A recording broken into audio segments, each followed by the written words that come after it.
I'll just wait for some folks to come in and join us here. It might happen. Potentially. Maybe. We'll see.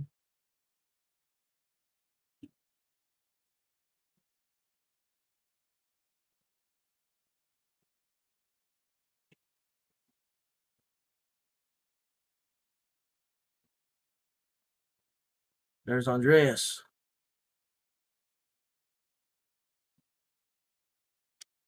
I came in here to get the scheduled stream started.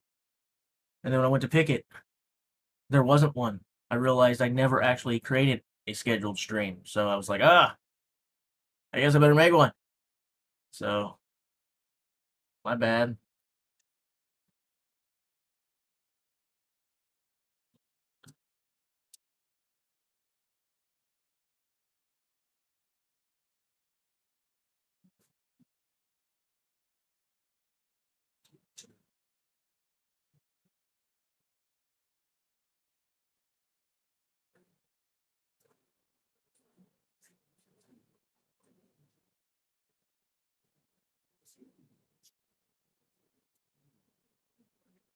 Excuse me.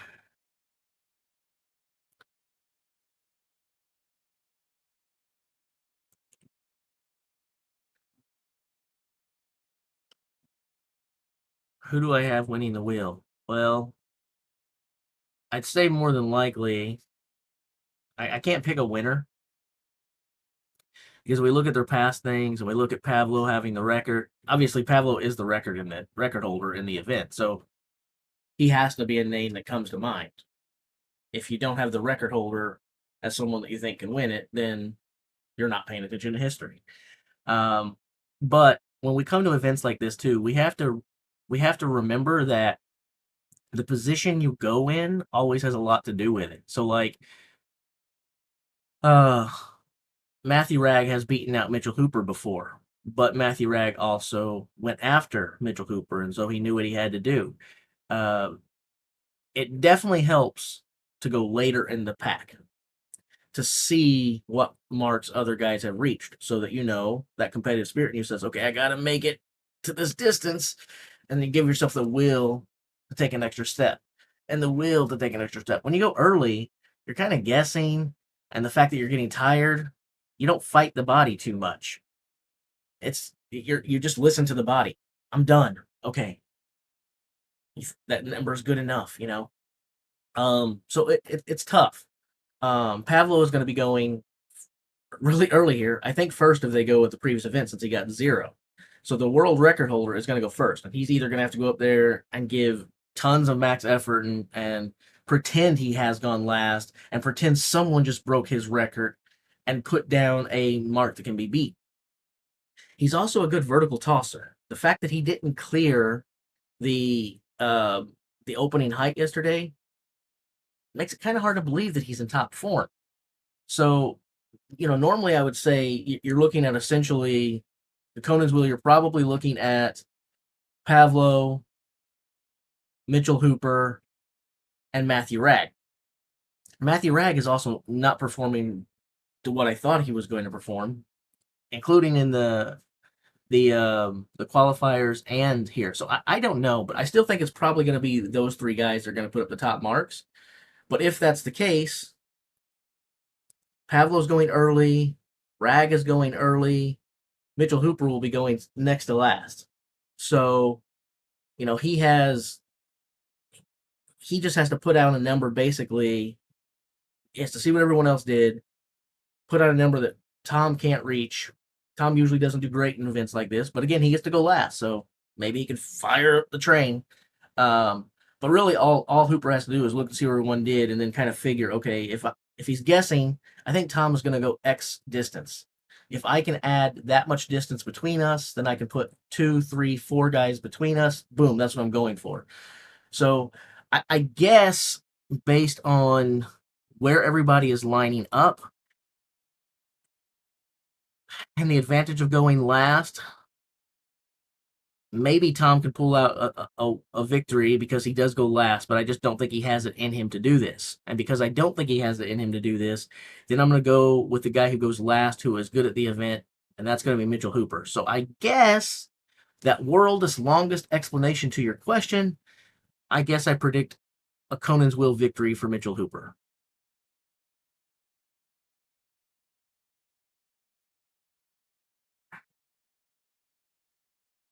But I do think the order that they go in is always important. But in events like this, it's super important.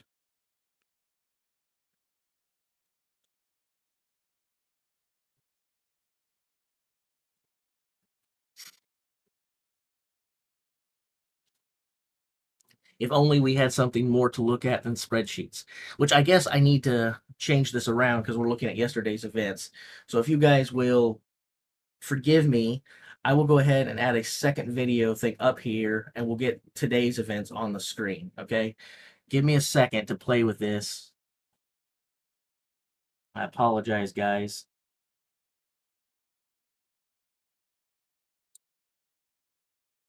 I think I can duplicate this here. Copy.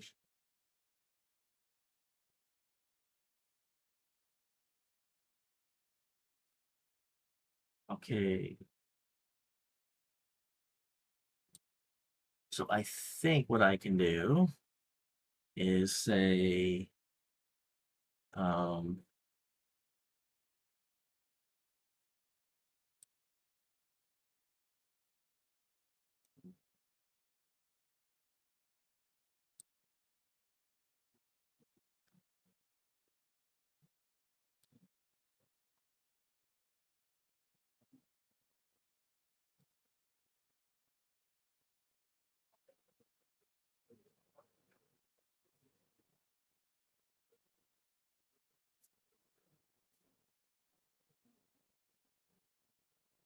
may not be perfect, but I think it gets the job done basically. Does that look okay? Will that work?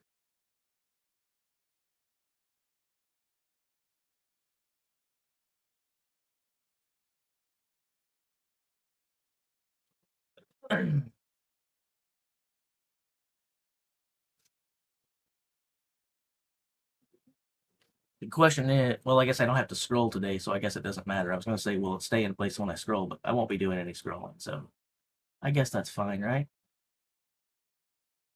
Things aren't lined up perfectly, but it looks relatively even. We can see the total points. We can see everybody's names. We can see the 3 events that they're competing in today. I think it'll be all right.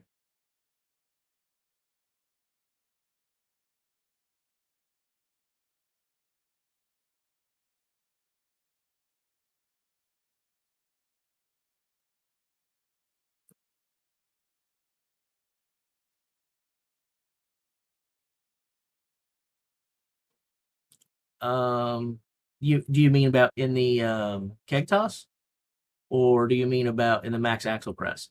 It's kind of hard to say that Mitchell pushed too hard going for it in those events, considering that Tom Stoltman is ahead of Mitch, and Tom answered everything that Mitch did.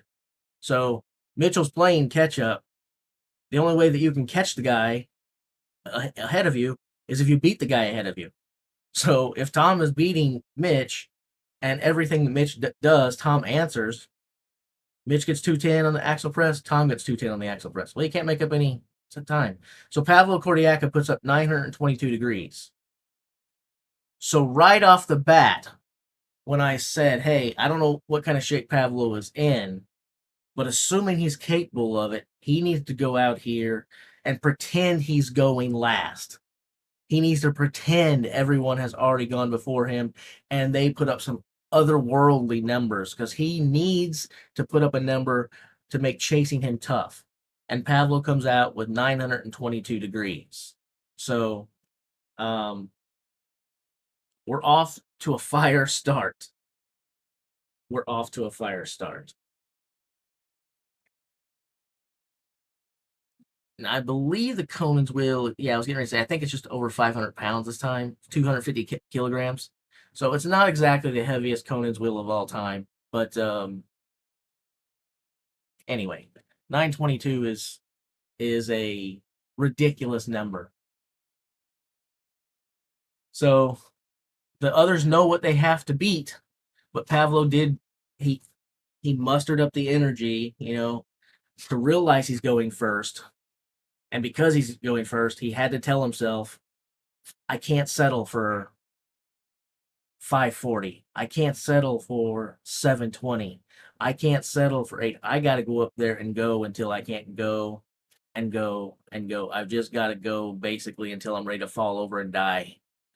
And then hope that I am the best man and I win. So I think going first is a tremendous disadvantage, but if you got to go first, that's the way you do it.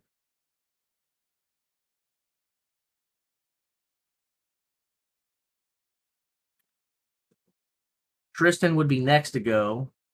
I guess I could sort them in this order so we can kind of see.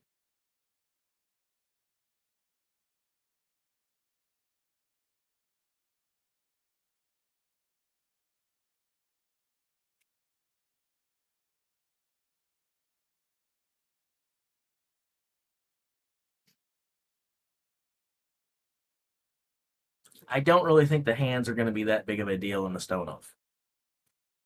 Obviously, you want everything looking great, top form. But the reason I don't think the hands are going to be that big of a stone off, and I talked about this a lot yesterday. Number one, tacky, tacky, tacky, tacky. That's a big thing.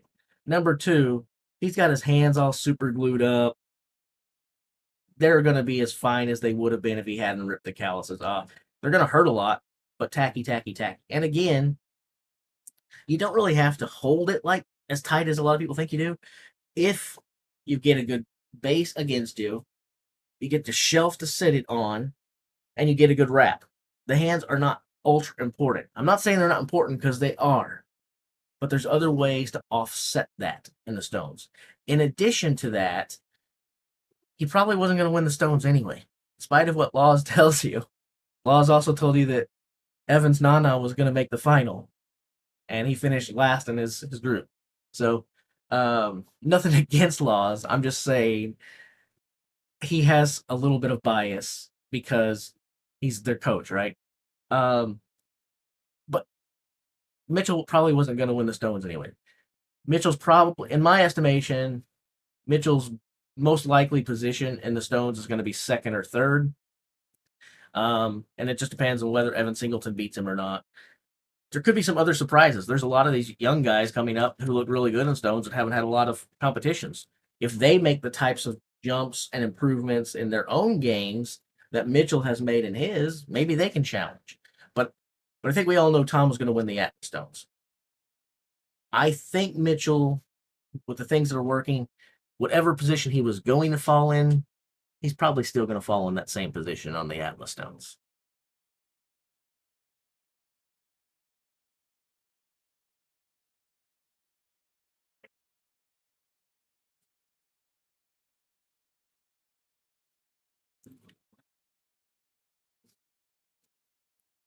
As to what you're saying in terms of going like without knowing the results of the other, um, I like that idea and I hate that idea at the same time.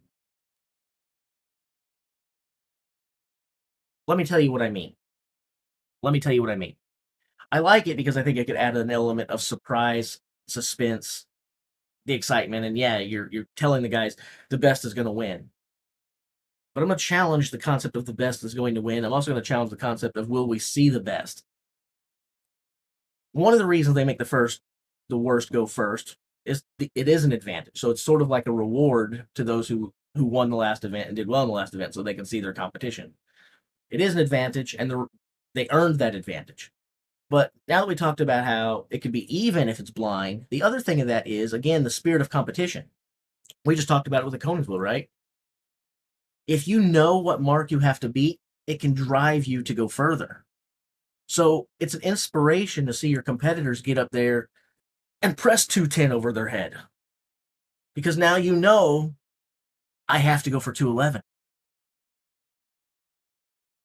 You have to summon it inside. You have to push for it. You have to want it. If you couldn't see the results, maybe you go in there and that 200 felt pretty dang heavy and it was a lot to ask of me. I don't know if anyone else could do it either. So I think that's the mark to beat. It's kind of like when you're setting PRs at the gym. If you've ever had a training partner who's aggressive and then you've just trained by yourself, or you've had a training partner who sucks, I've had all three of those things.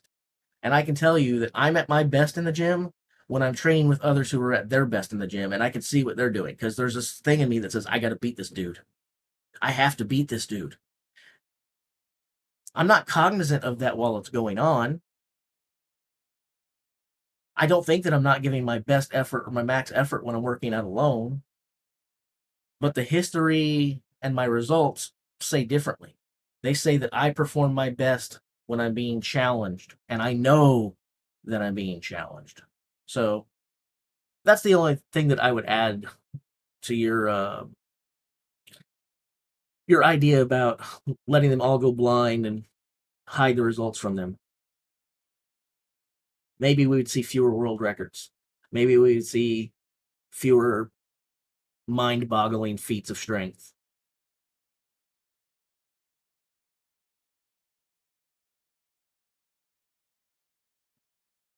Hope that makes sense.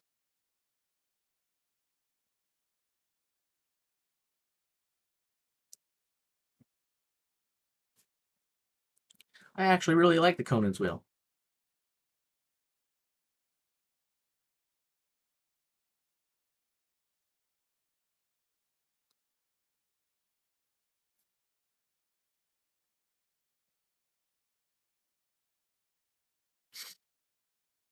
I guess while we were talking and while I was covering all that, we bragged on Pavlo, and then I never really talked about Tristan's result. It's been on the screen for a long time. I'm sure you guys saw it. 643 years for Tristan Hoth.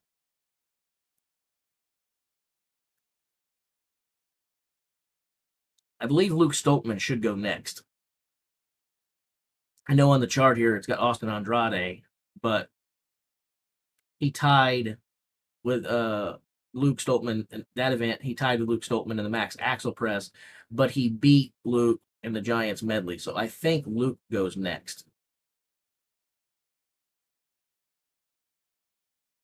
Oh, for sure.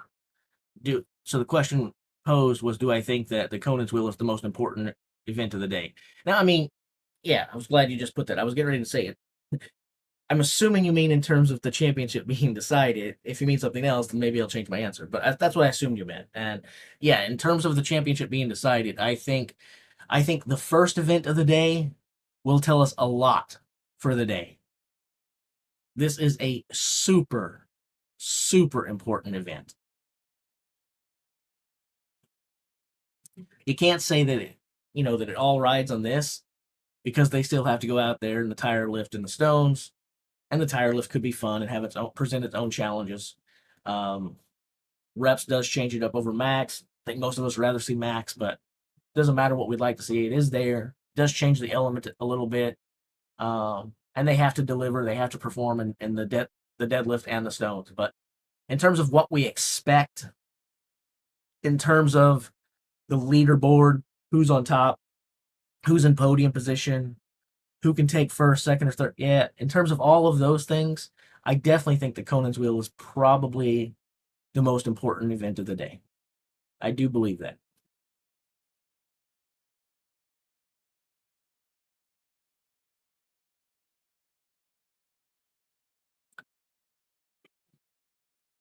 And then just to let you guys know, in a little over an hour, I'm going to disappear from the screen and I will join you guys via chat for about an hour. But I'll leave for church. And so while I'm at church, I'll watch the stream on my phone. I'll contribute to chat. But I'm going to leave the spreadsheet up for you guys to see the results coming in, for me to see the results coming in. But I won't be on camera for about an hour.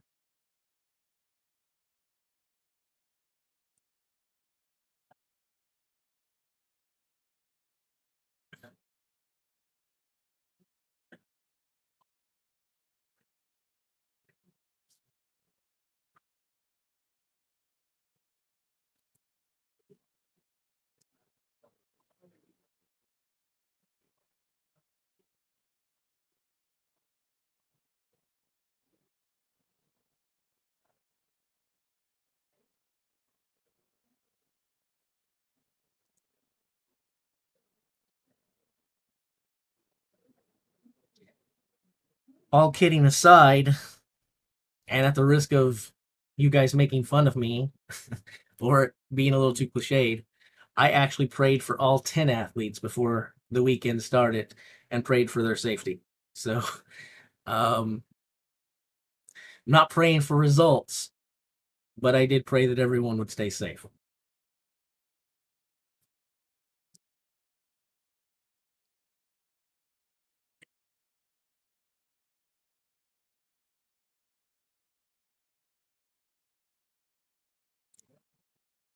I did say a prayer for Adam Bishop, and I hope he heals quickly.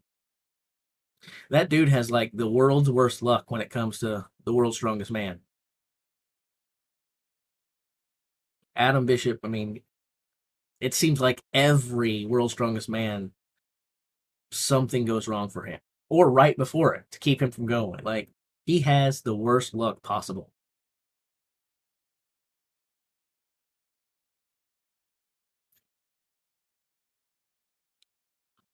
Now, I don't usually hear that I look like William Shatner. I usually hear, and I don't consider it a compliment, I usually hear that I look like Jack Black. Um, and and I think, if someone tells you you're as funny as Jack Black, that's a compliment. If someone tells you you look like Jack Black, not as much of a compliment.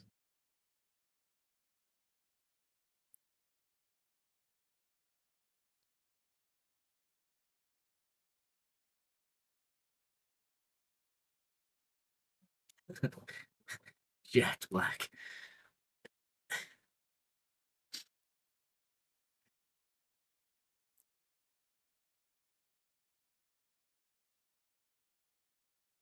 Well, that's where me and Shatner are very different. I assure you, I do not have all the girls. Although, funny thing this morning, um, I wasn't feeling that well this week. So one of my female friends, she messaged me and said, uh, feeling good, comma. And then she meant to type any better, but she had a typo. So it said Amy better, question mark. To which I responded, I can't tell you if Amy is better. I've never been with either one of you. Um, so anyway, there you go.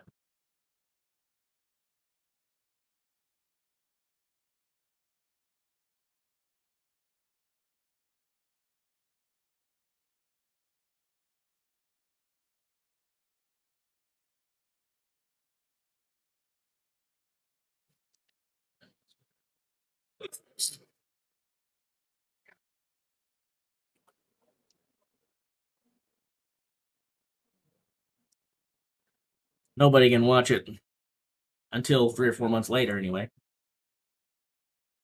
6 or 7 months later in some places.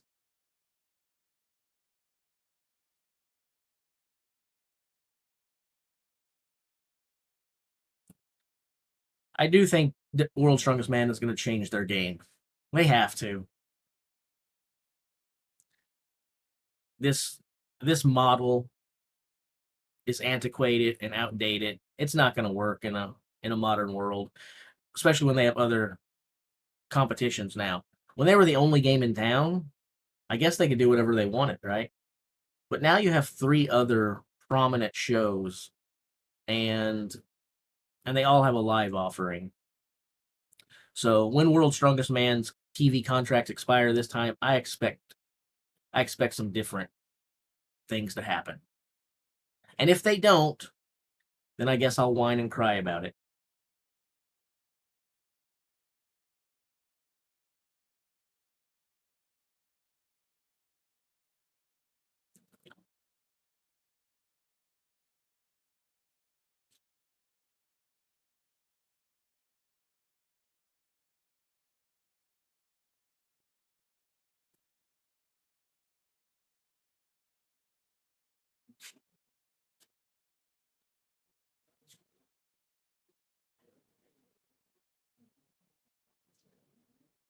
Arnold Classic has been the best show in the world for 20 years.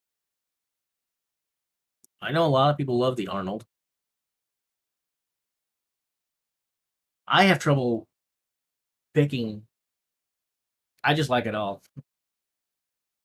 I am such a hardcore fan that I don't care. It's strongman action. I'm gonna enjoy it and partake in it and take it in no matter how it comes or who's offering it. I can't get enough of it. I'm a nerd.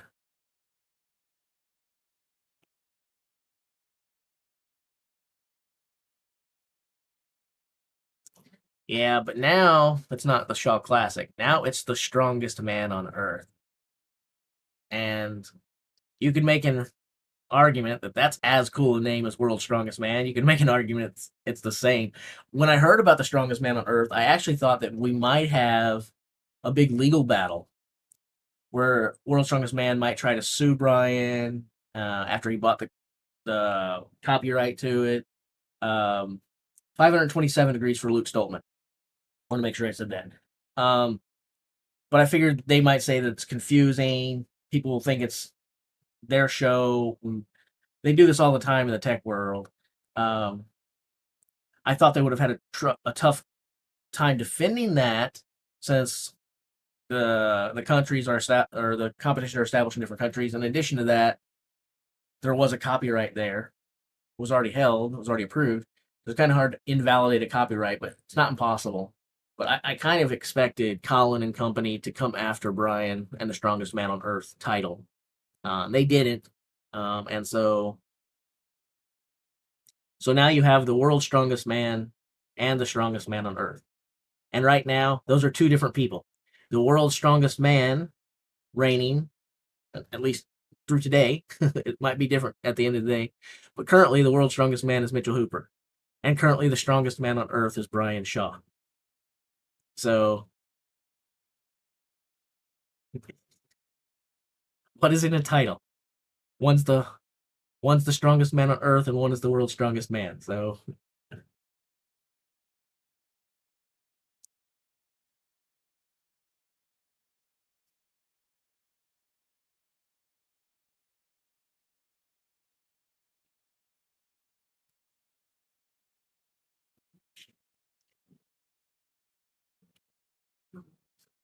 next up, we wait for Austin Andrade.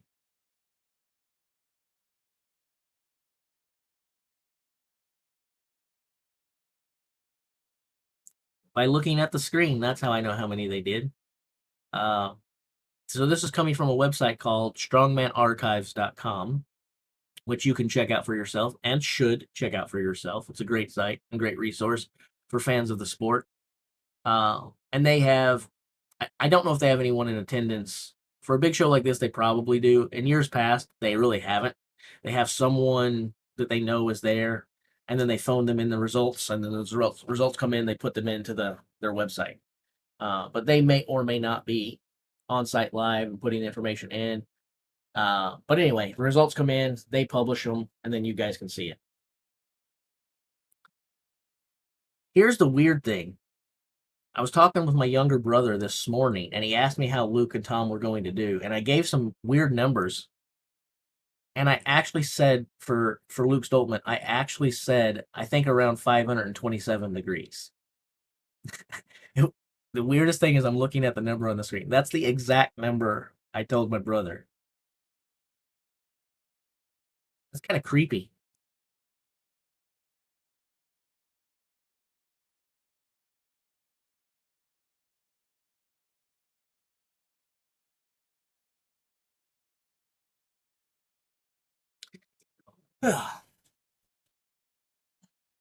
Austin Andrade will be next.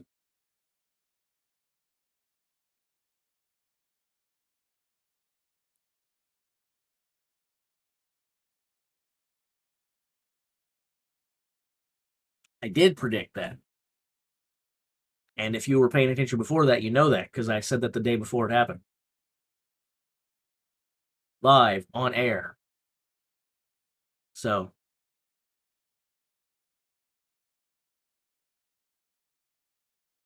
but I also predicted Mitchell to finish second, which he did not do.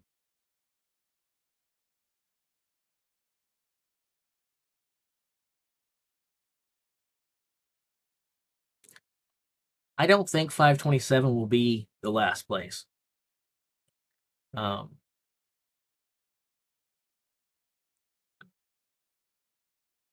Yeah, obviously I was wrong about that. But I told you before, I do remember that. I do remember that banana hammock. And if you remember that, then you'll also remember that I said that I had predicted a win for Evan Singleton. But since you guys have got me on the spot and the challenging there of Mitchell Hooper, yeah, he could pull it off. He could do it. And I'll go ahead and say 24 and a half. I do remember that. But I said in doing so, I'm going against my pre event prediction.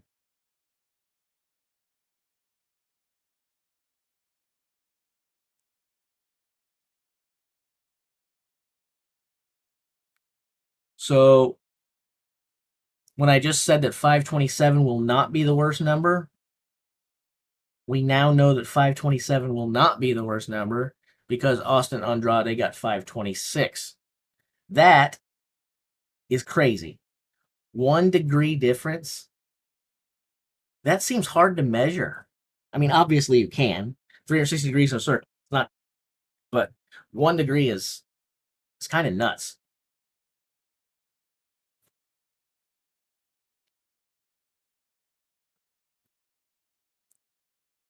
Who can do better in Conan's? Typically, you would expect Mitchell Hooper to do much better than Tom.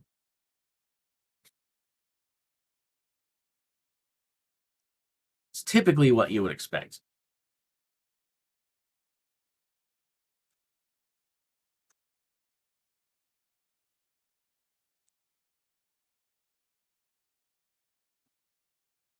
Well, I mean, we're assuming that no one else passes Pavlo at 922.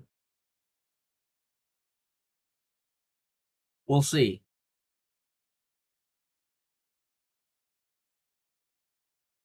Ivar should be up next, and then Matthew Ragg. So Ivar should go next. And there's still a couple guys here capable of some big numbers. Now, keep in mind, I'm saying that, but 922 is not a big number. 922 is a astronomical number.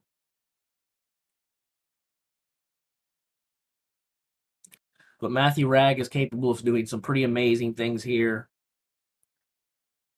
Mitchell's capable of doing some pretty amazing things here. There could be another, like, I don't really know what Wesley Derwinski is capable of. I've never seen him do anything like this. Evan Singleton is very hot and cold with stuff like this. Sometimes he does really well. Sometimes he does not well. Um, I wouldn't expect him on his best day to sniff 922. Ivar's 486.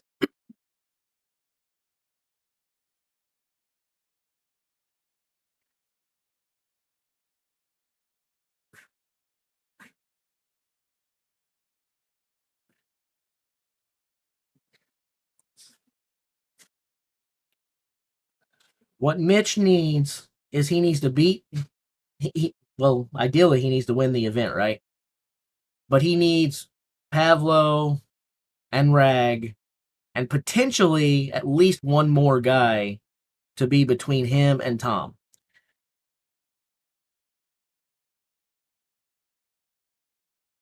He wants to jump above Tom in this event. He wants the leaderboard to change.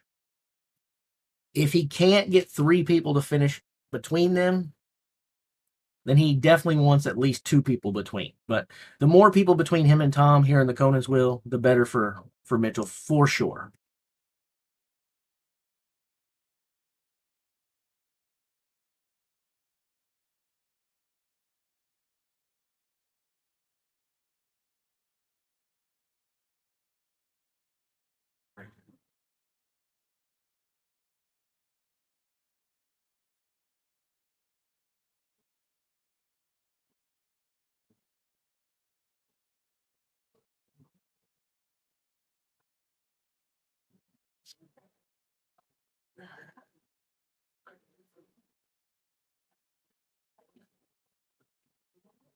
So if Matthew Ragg does not have a big performance here, That is good news for Tom and bad news for Mitchell Hooper. I really believe people expect Matthew Ragg to do well on the Conan's Wheel, and Mitchell Hooper wants Matthew Ragg to do well on the Conan's Wheel. A bad performance from Matthew Ragg here would be good news for Tom and bad news for Mitch.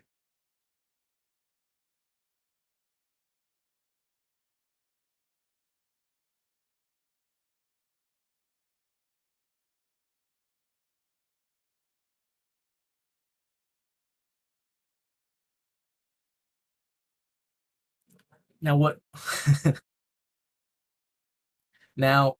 what Mitch doesn't want is for Matthew Ragg to do better on the Conan's Wheel than he does.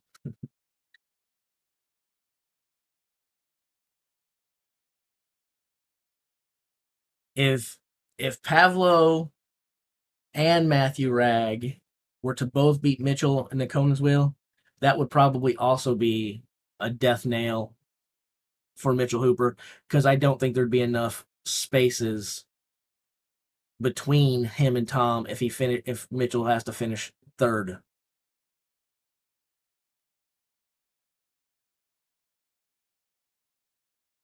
There is so much riding on this Conan's Wheel. This is a crazy important event.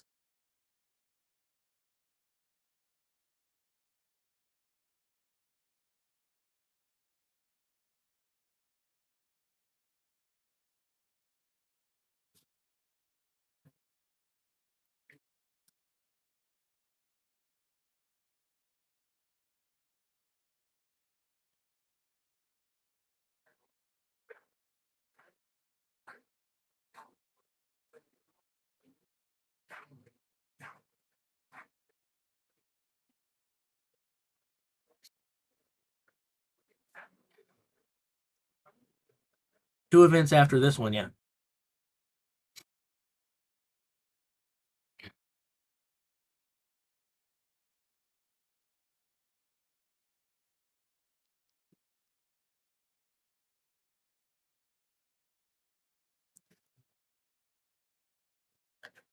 We're seeing a little delay. So this either means something went wrong, they had trouble setting stuff back up, blah, blah, blah, or Matthew Ragg is just walking 6 miles with this Conan's Wheel. He's now on Revolution 19.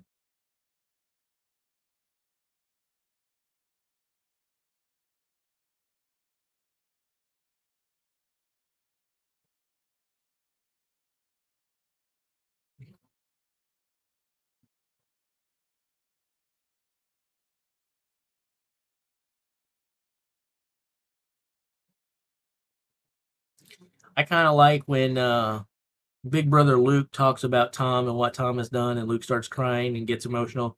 You can tell that there's no bigger supporter of Tom Stoltman in the world than Luke Stoltman.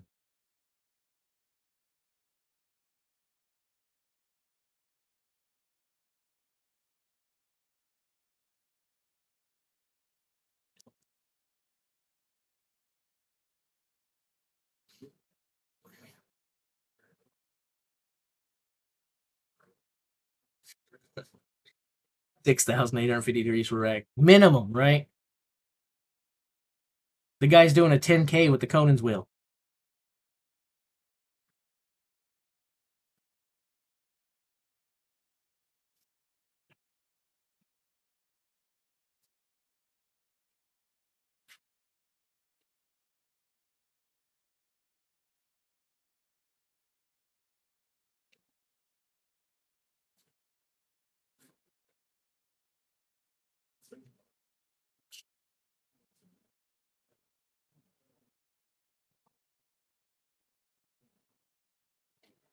Let's talk about Thor's father. You guys see these behind the back holds that they do, and how much weight that old man can hold up behind his back and for how long? My arms are probably bigger around than Thor's father's waist. He's not a big dude. I'm sure he's pretty tall because he doesn't look dwarfed next to his son, and Thor is, you know, 42 feet tall. But this skinny old guy, and he picks these weights up and holds them behind his back forever. He's got an incredible grip, for sure.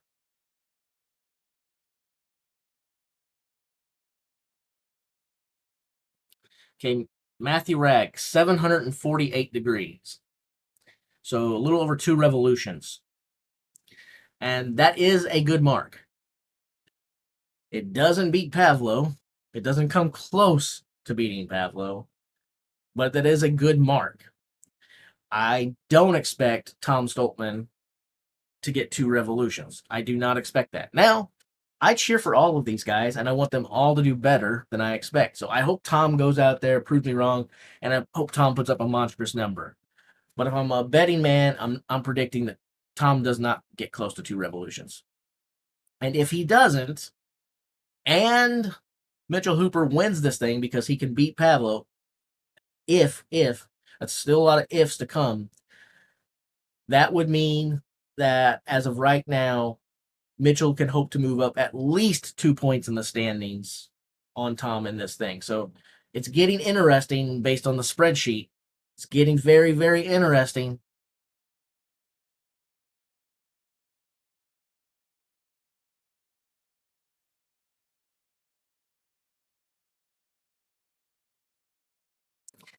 If you look at what Mitch did a year ago on any event, and you think, okay, first of all, Mitch didn't go last on it last year either, so he didn't have the advantage of knowing what was coming. Again, we talked about that earlier at the very start of the stream, how valuable it is to go last and see the numbers that are out there.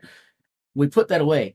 If you look at, forget Conan's will, I mean this overall. If you look at Mitch Hooper, what he did a year ago on any event, and you act as though that tells a story about what he's going to do a year later, then you haven't been following Mitchell Hooper, period. There is nothing that Mitchell Hooper trains at or does that is not drastically, not a little bit, but drastically improved 12 months later than it was 12 months prior.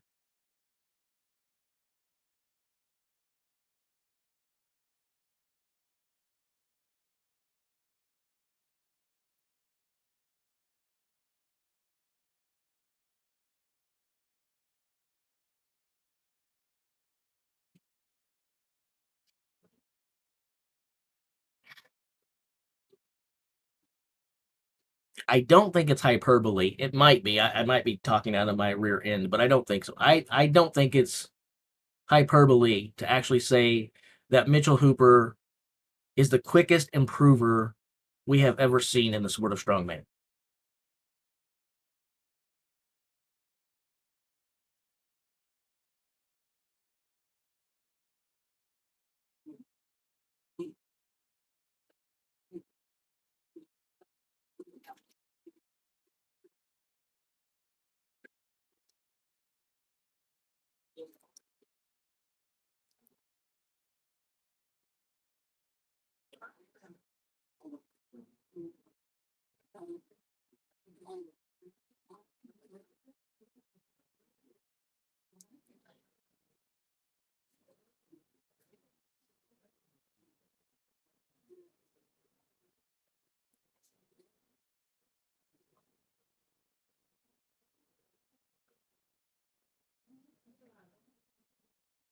It would be nice for Mitchell Hooper, if you're cheering for Hooper, it would be nice for Mitchell Hooper if Evan Singleton beats Tom Stoltman as well.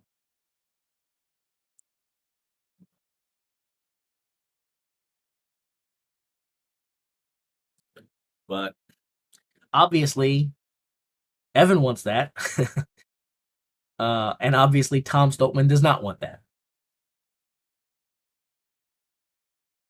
Evan Singleton gets 598 degrees. That's about what I expected from Evan. Kind of middle of the pack. Upper side, but not in the creme de la creme. Now the first one of the tie for 9 points in the first of, so the keg toss world breakers, Derwinski will go first, Mitchell Hooper will go second, and Tom gets to go last. So Derwinski will be up next.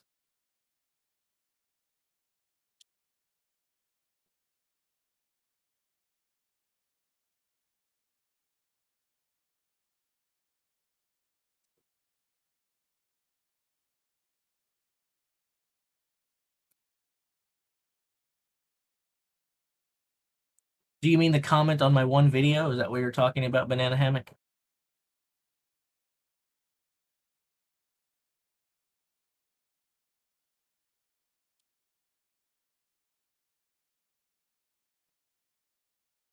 Caesar, you need to lay down, pal.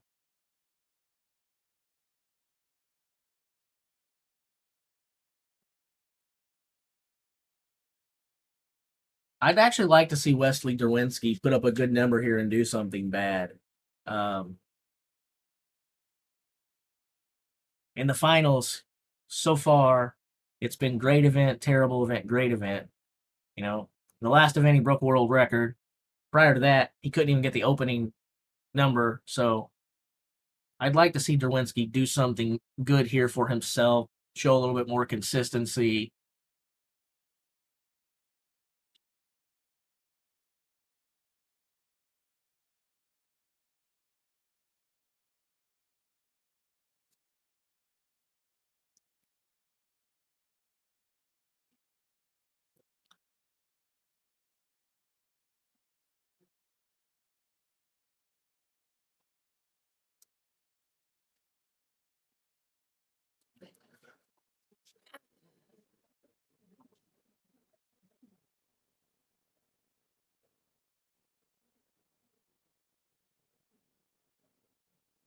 This is going to be a draining day, period. If you're a competitor, today is not fun. Conan's wheel, deadlift for reps. You are not going to be feeling good going into the stones.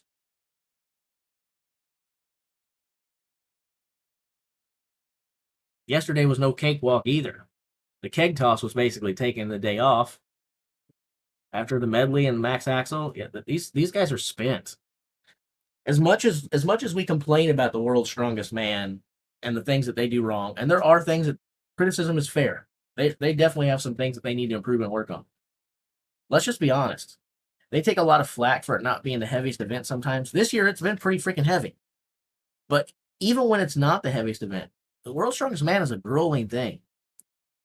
You're talking about, in most cases, 12 events over 4 days with just one off day. It is grueling on these guys.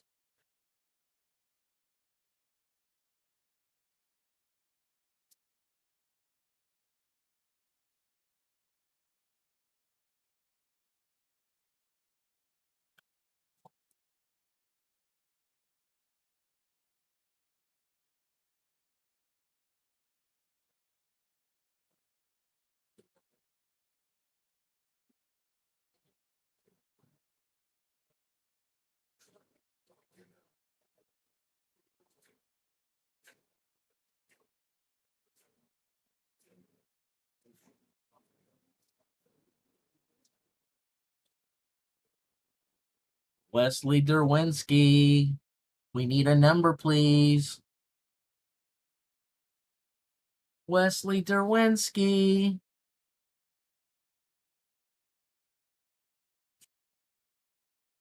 I wish we had some eyes on the ground there. I want to know on the Conan's wheel if they're taking it to an official starting point and resetting every time, or if wherever it goes down, the next competitor is basically starting at that point, and they're starting that as the 0 degree mark of the 360-degree revolution.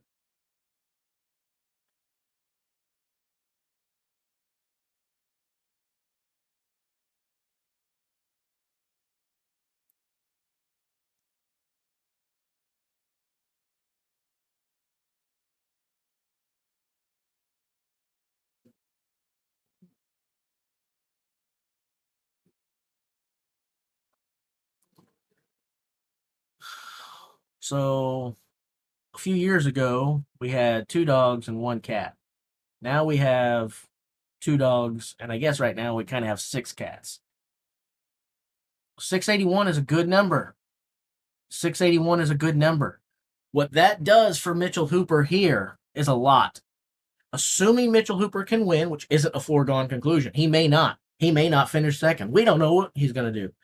But if we go back to the whole narrative of the day, that if he wins this, what he needs to happen, and the pieces between. But now he's made it where if Tom cannot beat Evan Singleton, let's say Tom falls short of 598.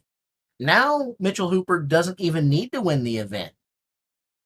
Now, if he beats Matthew Ragg, that would allow him to pick up a space over Matthew. It would allow him to pick up a space over Wesley.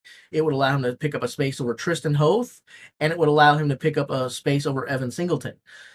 So even if Mitchell doesn't win the Conan's Will now, if Tom doesn't perform well, this is Derwinski's performance here is great, great, great news for Mitchell Hooper.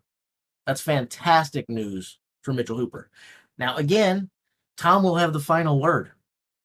He gets the final say because he gets to go last. And by the time Tom gets up there, he's going to know exactly how far he needs to go to either stay ahead of Mitchell Hooper or at least be locked in a tie with him in the standings and then say, you know, I'm beating you on the stones, so I'll see you in the deadlift. Let's see what you got. This is what we all wanted, guys. We wanted an exciting final. We wanted some drama. We wanted some intrigue. We wanted to have it where we didn't know what was going to happen. We've got it. These guys are giving us exactly what we wanted. We have no idea what's going to happen. And this is awesome.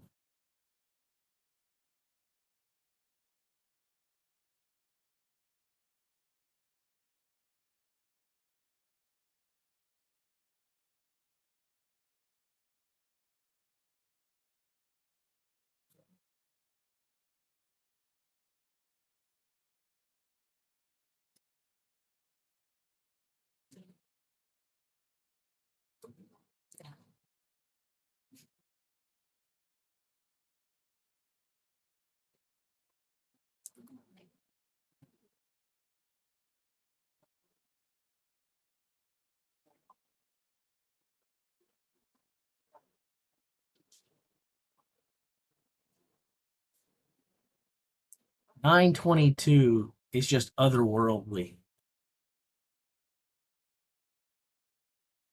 But like I just said, that's a big mark from Wesley Derwinski. If Mitch can beat that, Wesley Derwinski just did a huge, huge favor to Mitchell Hooper. Mitch still needs to go out there, and in my estimation, he still needs to get further than Matthew Ragg. Even if he doesn't beat Pavlo to pick up the kind of positions he needs, I really think that Mitchell needs to get further than Matthew Ragg.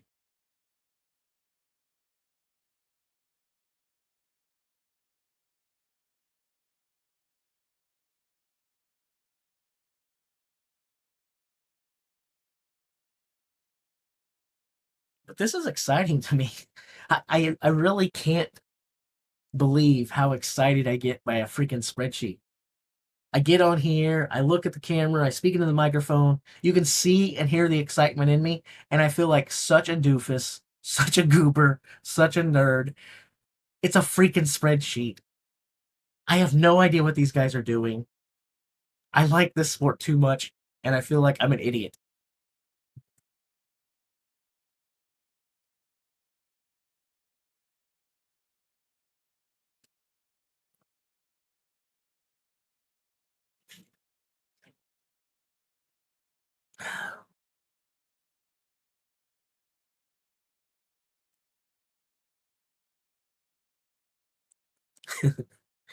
That's how I grew up listening to baseball. We moved away from St. Louis, and us St. Louis people were baseball fans, and we come out of the womb with Cardinals gear. We moved out of the television watching area, and fortunately, on old AM radio, the really old stuff, the Cardinals on KMOX, they have one of the largest geographic distribution things. So it was great. I'd be sitting there next to my dad. We'd listen to Cardinal baseball, have these little notebooks, and we'd like keep score there, write down at bat by at bat what each person did and everything. And those are some of my fondest memories.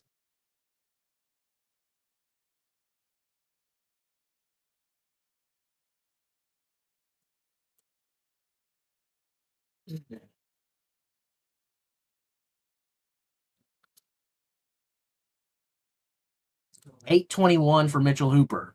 So, question and answer. Can he beat Pavlo? No. Can he put up a hell of a mark? Yes. And again, this goes back to what I was saying before.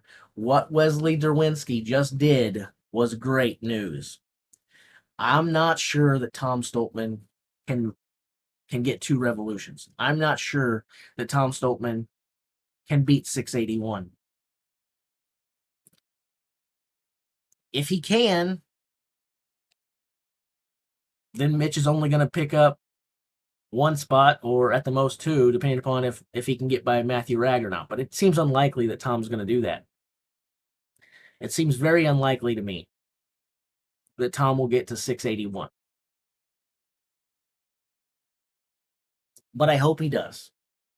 I hope he does because I hope everyone does their best and pulls out great numbers. But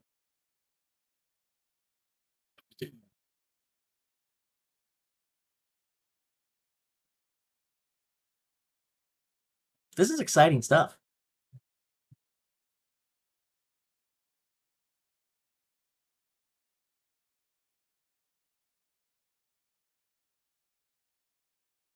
Well, we can't say that you have to like not be the best at anything because he has been.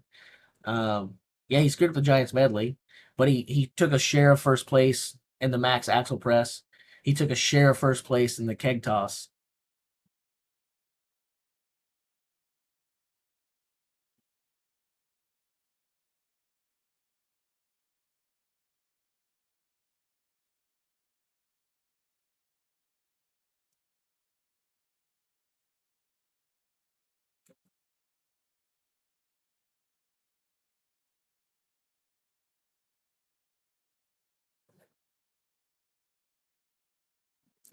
And that the target thing is good. Again, that's the biggest thing that I said that Tom has going for him right now.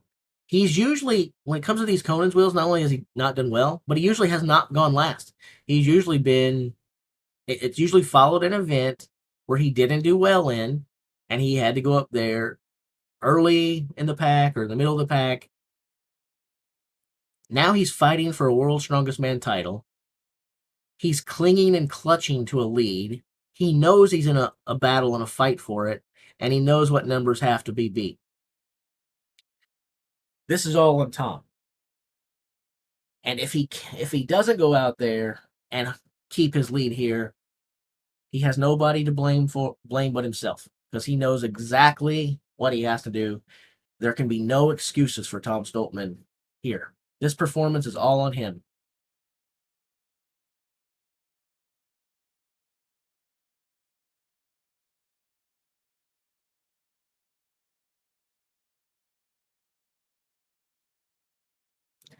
How do I seem kind of down on Tom?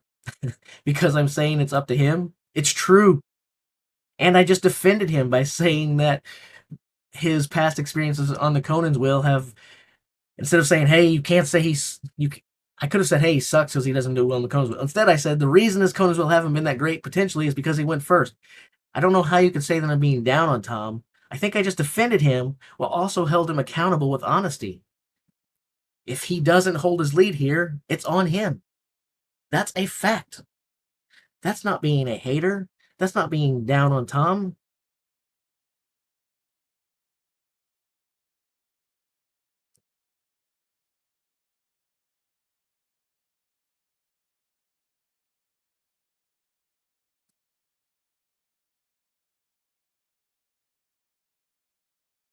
Did someone just say that he finished third?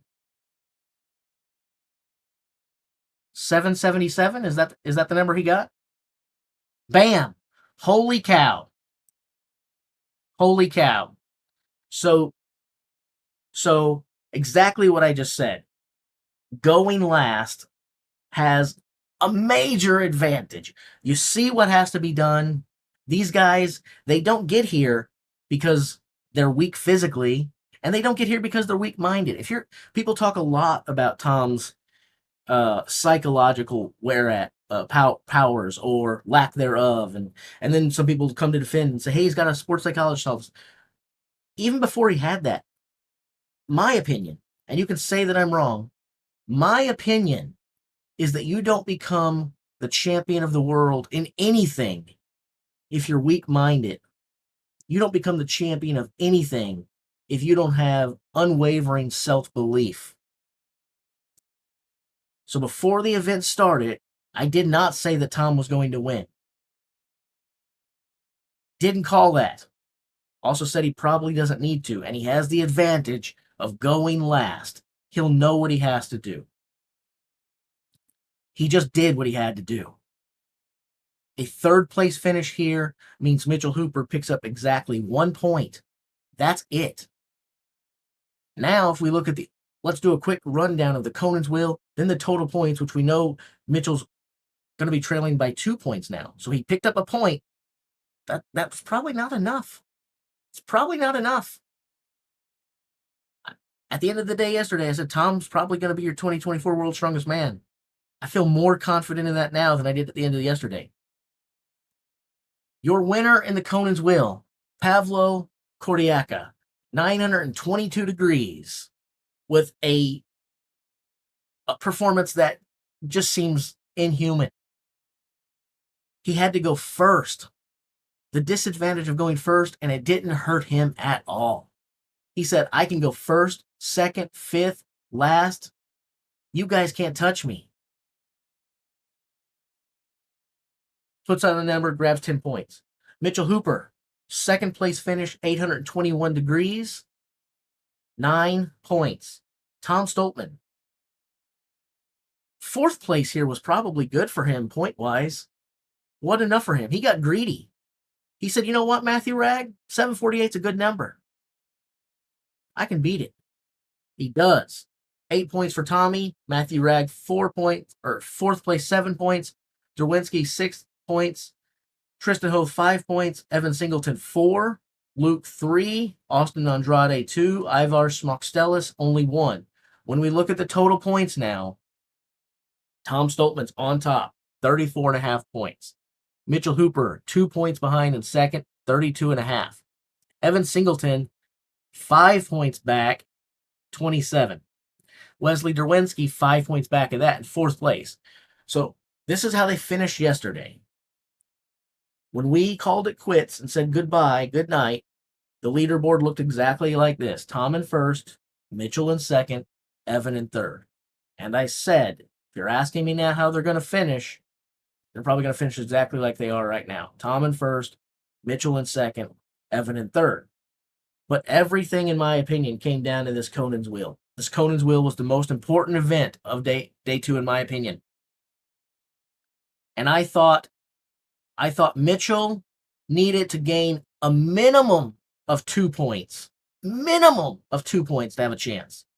But probably three, and a fourth position to actually go ahead and take the lead outright over Tom would be great. I think he can pick up a point in the tire deadlift.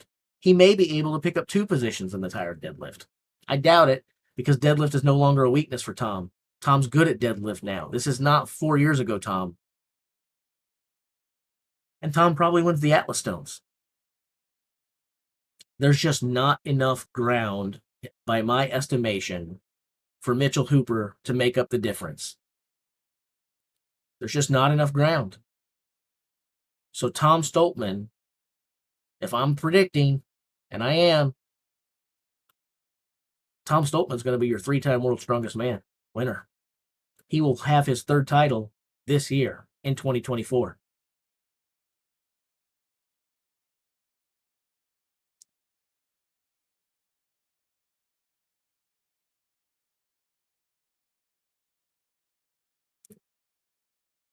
That's what I think, guys.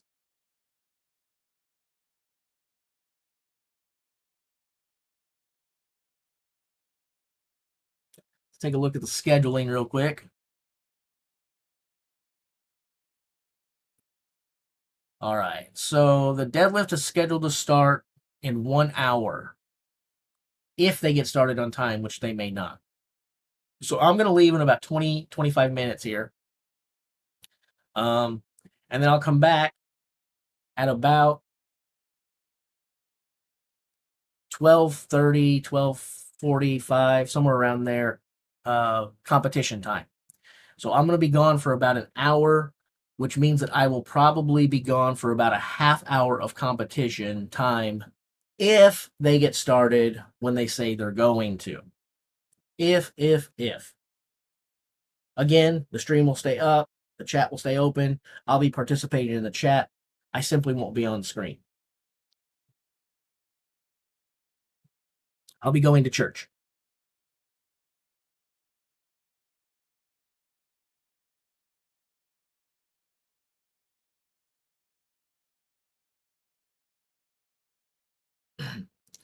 Here's the thing. I love being wrong.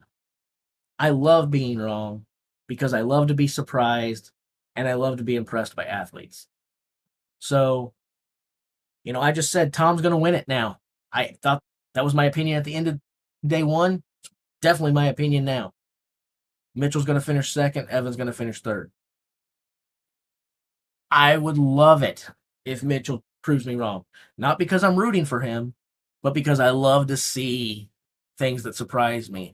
I love to see people outperform. I love to see people who are counted out come back and say you shouldn't. So I'd love it if Mitchell Hooper finds the will to still win this thing and pull out some victory in the tire deadlift and maybe even beat the unbeatable Tom in stones. I think it'd be awesome. But it's not a question of what I think is awesome or cool or inspiring. It's a case of what I think is most likely. And I think with tire deadlift and Atlas stones being the only two things remaining, I'd rather be Tom Stoltman with 34.5 than I would be Mitchell Hooper at 32.5.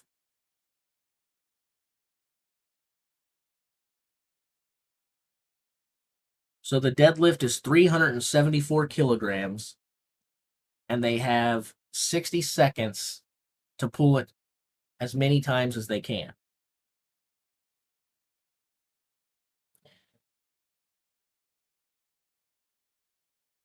And I showed this on the screen yesterday. I promised I was going to have it on the screen today, and I don't, so I'll do it. I guess I'll make a graphic real quick for us Americans. So that's basically 825 pounds on the deadlift. So it's 374 kilograms, basically 825 pounds is what they'll be lifting. And I'll put a little graphic up here on the screen. Maybe I'll put it right above tire deadlift. Yeah. I'll do that. I don't even need to do a graphic. I think I can just do it in text. I think we can go right here, put text on the screen, deadlift weight.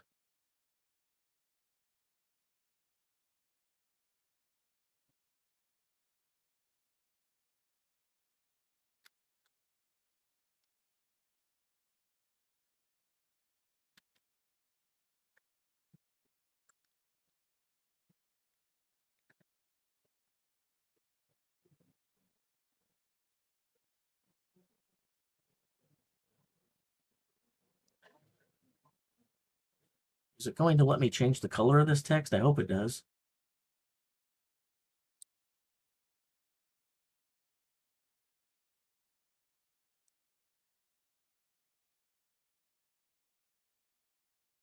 There we go.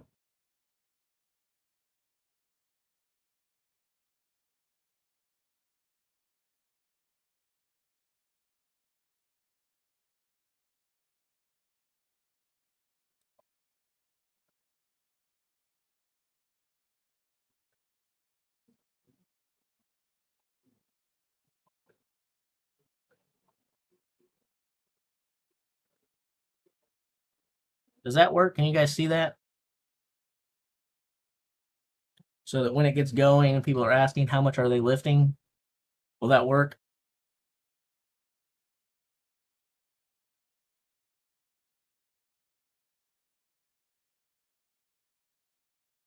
I think that works.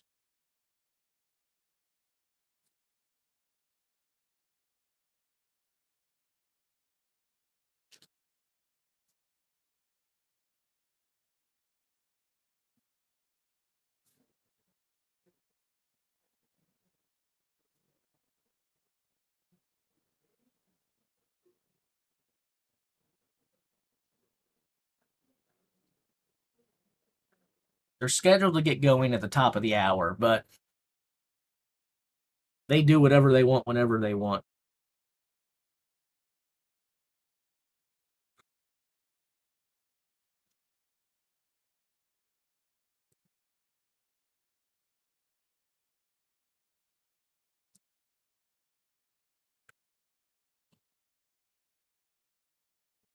Conan's wheel. We just finished. You'll see the results on the screen.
All right, what we got here?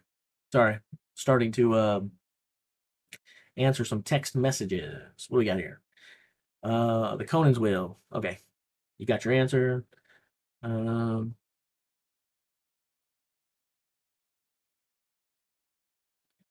well, here's the thing. In my opinion, which is no more valuable than any other person's on planet Earth, but in my opinion, Mitchell, if you're rooting for Mitchell, Mitchell needs to win the tire deadlift.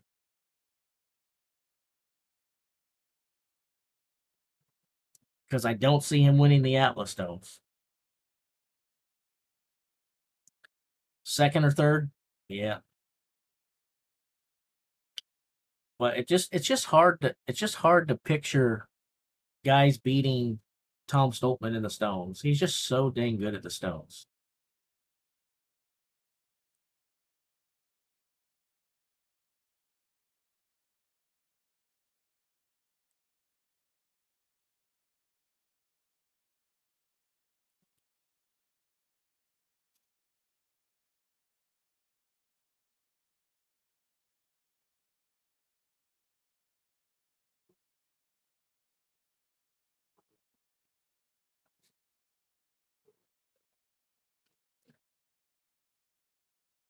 By my estimation, you're right, Spadge.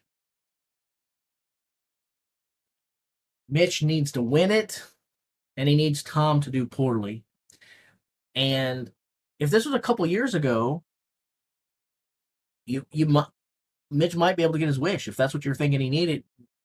Might be able to happen because Tom struggled with deadlift. He doesn't anymore. Not anymore. He doesn't. Tom is an excellent deadlifter these days. He's a really, really good deadlifter these days.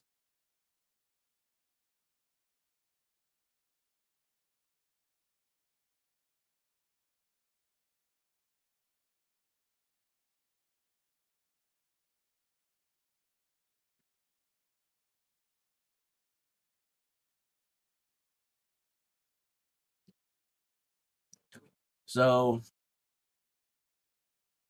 yeah, the math doesn't add up for me. I don't know how Mitch can beat Tom at this point. I think Tom they finished the same way they are right now. Evan Singleton gets on his first World's Strongest Man podium. Mitchell Hooper gets silver, and Tom Stoltman wins it all.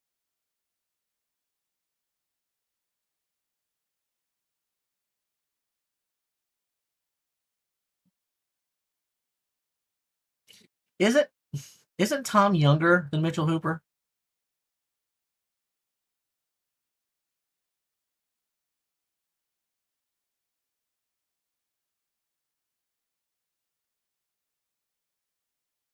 Is Hooper younger? Okay, we're getting contradictory answers here. So let's turn to the tail of the tape. Austin Andrade, Wesley Derwinski, Tristan Hook. I think they're both down here. So Tom Stoltman, born May 30th, 1994.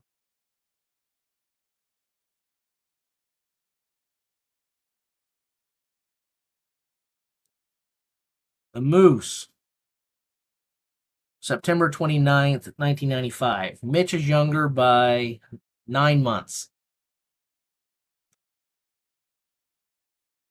8 months.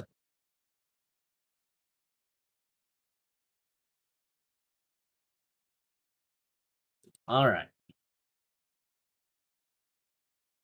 So I was just kind of curious where they were at. Doesn't really matter when it's that close.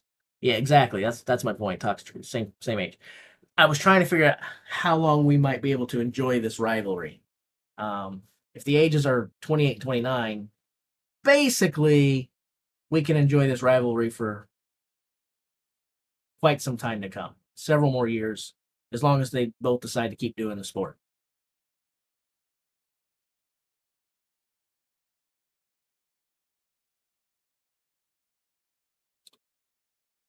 How old was Shaw when he won his fifth? Pretty old because he never won his fifth. Brian Shaw won 4 World's Strongest Man titles. The only man to ever win 5 World's Strongest Man titles was Mariusz Pudzianowski.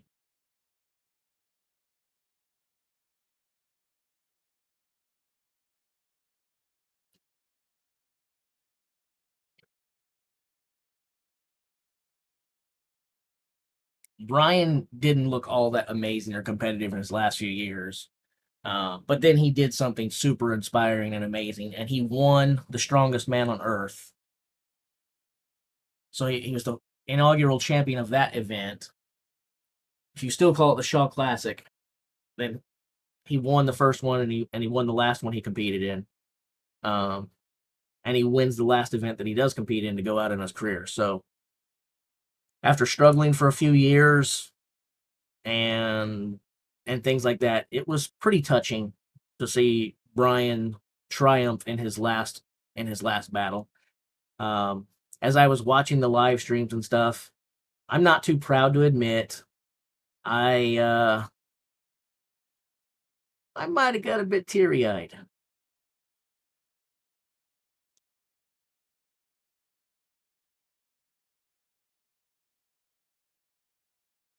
How well is Tom going to do in the deadlift? I don't know how well, but I would say very well.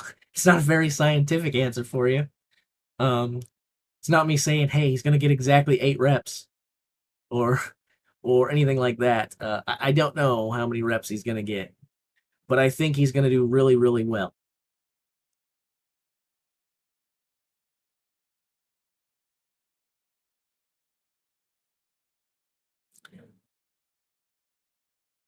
I think if Tom gets third, he's basically won because I just don't see anyone. I just don't see Mitch beating him in the stones. He could. I'm not.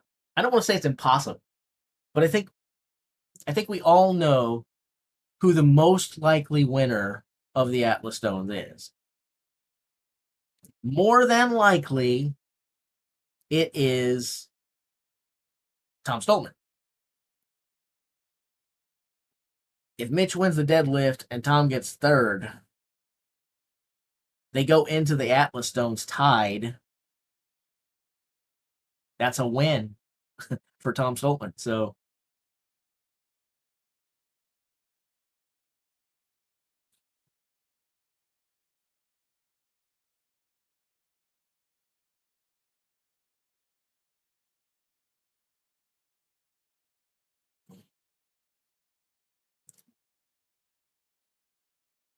like I was saying, Tom is in the driver's seat right now, and it's good to be Tom Stolman.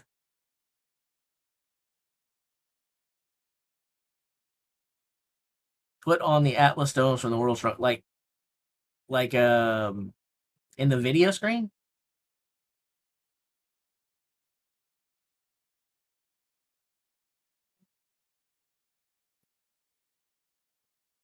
Let me see if I can locate it. I want to use a different window because it'll screw up my OBS. Give me a second here. I think I can do this.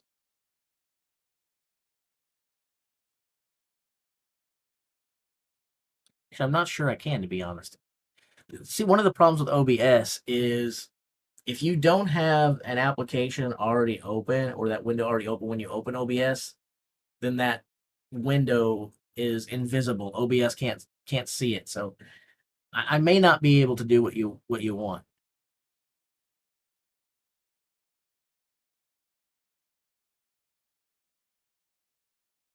I'll try.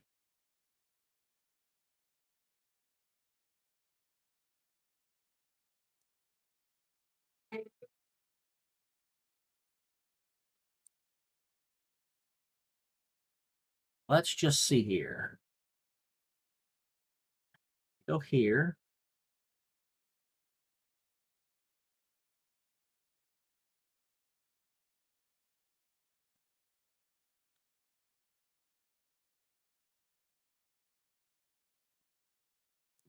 Well, that's a good sign. Looks like I can see that. Now maybe if I can resize some stuff here.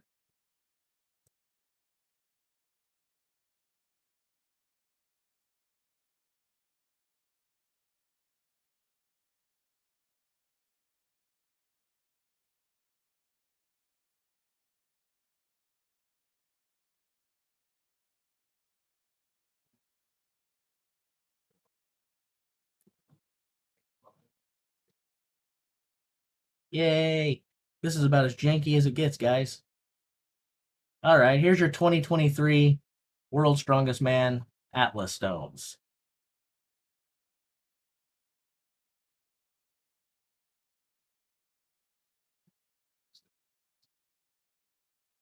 I hate the way the camera is because I have to look this way to actually see the screen, but it looks like I'm looking the wrong way. Let's do this. This is really hard on my eyes. I'll pretend I'm looking in the right direction so that I can react properly to what we're seeing.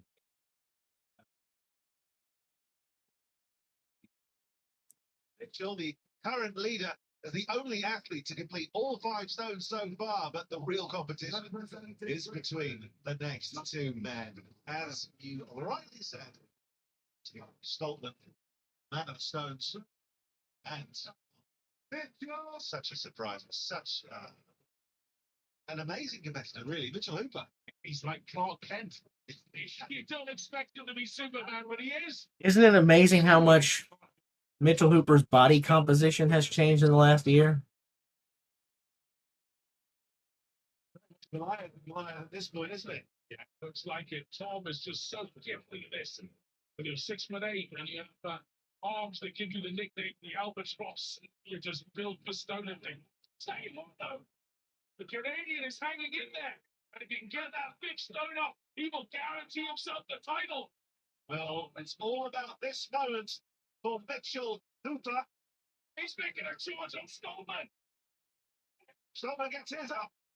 And all eyes now on Hooper, and he has done it. This is incredible. There you go. There's your 2023 World's Strongest Man Atlas Stones battle between Tom and Mitch. All right. Request granted. I gave you what you wanted. So there we go.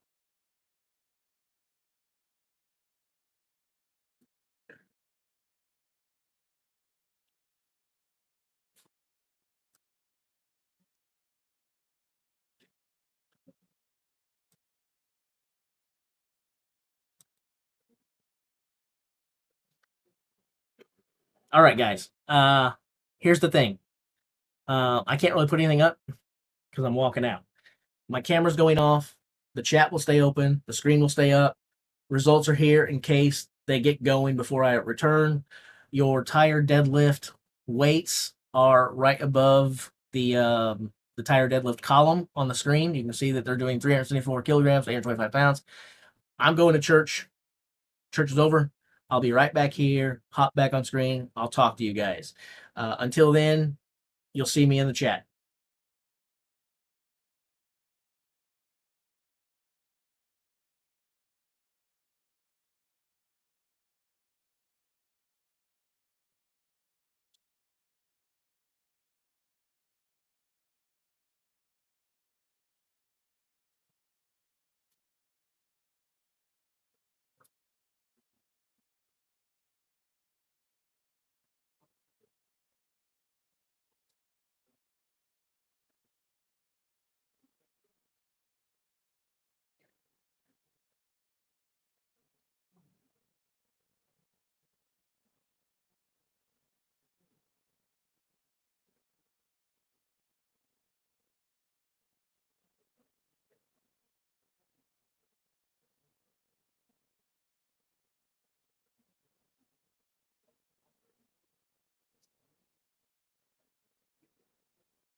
I'm back.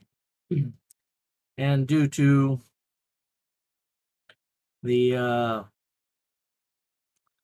World's Strongest Man loving delays and stuff, I guess we didn't miss any action being called while on screen. So no missed analysis, no missed discussion. So I guess it worked out okay that World's Strongest Man doesn't run the tightest ship.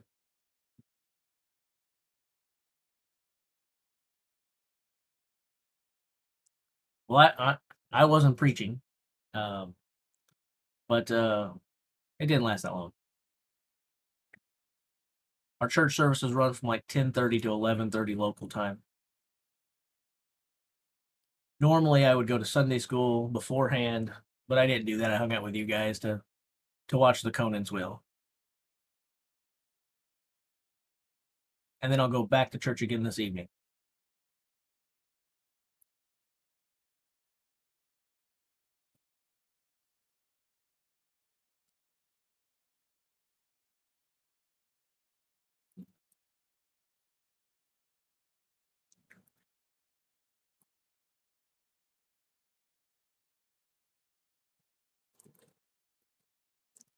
It'll be more of a factor than it would be if they were using figure eights, but it will be a very, very minimal factor, especially since it's not max deadlift.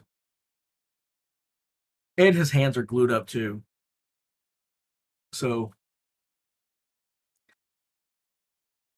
I wouldn't say it'll be 0.0%, but it will not be much of a factor.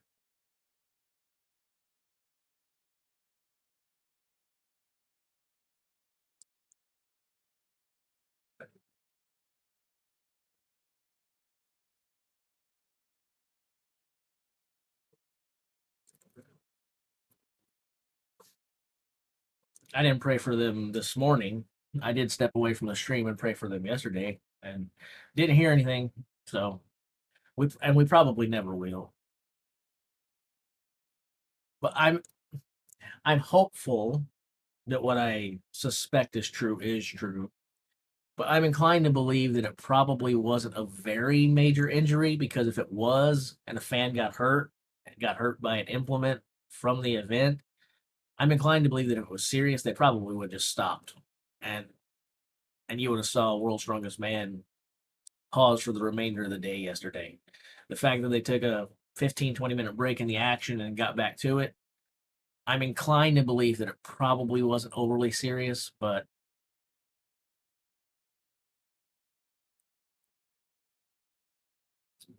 I hope my wishful thinking is true thinking.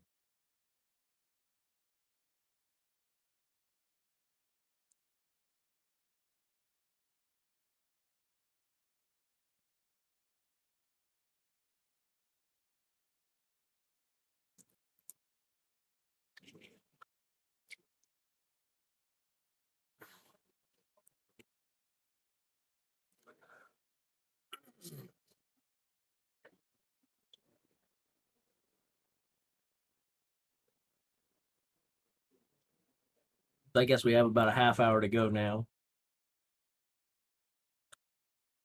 or a little more.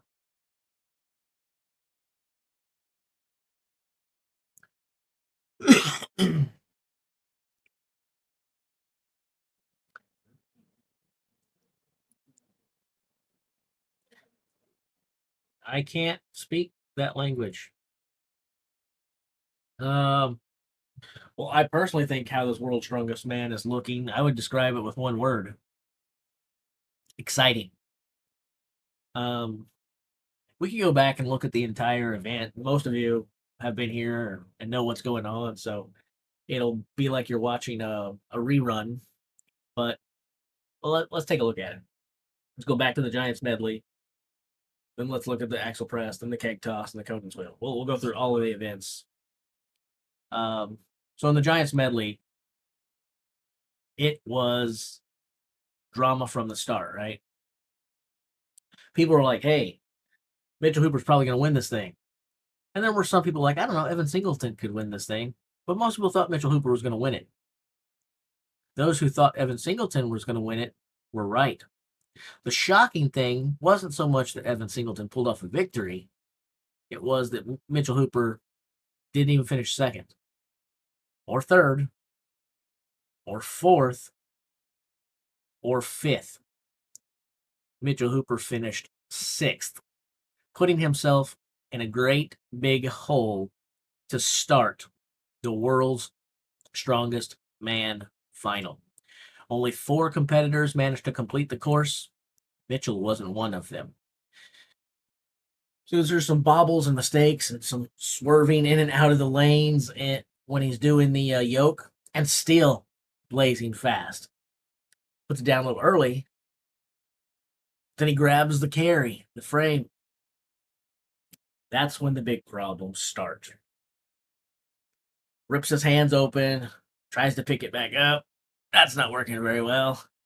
Tries to pick it back up. That's really not working very well. Tries to pick it back up. Oh my gosh, this is not working. I can't go no further. And so, Evan Singleton, he wins the thing before this in a time of 30.21 seconds, which was amazing. But you'd think you'd be feeling really good and riding high after a win, right? You could, unless your name is Evan Singleton. Because when your name is Evan Singleton, it probably means there's a chance that you're going to do something kind of silly. So, in being excited, it's a great event. He runs across, slams the frame into the ground, leans down to take a victory kneel, except that now the frame rides up on top of him and rolls over his ankle. So, he was going to be injured and out of the competition, but they took him into the tent. Medical staff worked him over and apparently did a good enough job because he stayed in the competition. The big story out of the top guys having some injury troubles and failures and stumbles and stuff, the other story there was Austin Andrade. Let's give this man some credit. He finishes second in the Giants medley. Pretty impressive considering no one expected him to be there, really. Tom Stoltman took third in that. Wesley Derwinski took fourth. Tristan Hoth took fifth. Again, I already mentioned Mitchell Hooper took seventh. Matthew Ragan, already mentioned Mitchell took sixth. Matthew in seventh. Luke Stoltman in eighth. Ivars in ninth. And Pavlo Kordiaka in 10th. Then what happened was we had a max axle press. After one event, the standings already looked way different than any of us thought. Would the ship be righted? Would we come back to somewhat of normalcy? Well, the max axle press had 2 guys tie at a weight of 210 kilograms. That was Tom Stoltman and Mitchell Hooper. Then you had Pavlo Kordiaka get 200 kilograms, and he was the only other competitor to get above the 200 mark. So that gives him 8 points. Technically, that's third place. Evan Singleton, Austin Andrade, and Luke Stoltman were part of a big group of 3 different people that managed 190. Tristan Hoth got 180. Matthew Ragg only cleared the opening lift of 170, which was still better than Wesley Derwinski and Ivars because neither of them were able to get the opening weight of 170 kilograms. Yeah, I almost said pounds. Bad American. Then we went into the keg toss. We've already had rounds of drama and excitement and unexpected things. Keg toss was going to do the exact same thing. We started with some a little bit of drama because when we got to Pavlo Kordiaka of the opening height of 160, or 6 meters, I declared every person in the field would clear the opening height of 6 meters. I was wrong because Pavlo, who's normally a good thrower, failed the opening height of 6 meters. He does 200 kilograms on the axle press, feeling good, comes in the keg toss, can't get the opening height. Those who were there in attendance, I heard some people saying he screamed out in pain like he was hurt. I didn't hear that from the people that I knew that were there. From what I've heard from the pro athletes and stuff that were there, I didn't hear them talking about pain or injury or hurting himself. It sounds to me like what they said was he had plenty of height. His trajectory and aim was just terrible. Instead of throwing it up and over, Was kind of slinging it backwards a little too much. I couldn't get the arch right. Whatever it may be, for a guy who normally is pretty good at throwing for height, not yesterday. Only man that failed 6 meters. Tristan Hoth managed 6 and only 6 meters for 2 points. Luke Stoltman and Austin Andrade got 6.5 meters, giving them 3.5 points apiece. You had Ivar Schmuckstellis and Matthew Ragg clearing 7 meters, giving them 5.5 points apiece.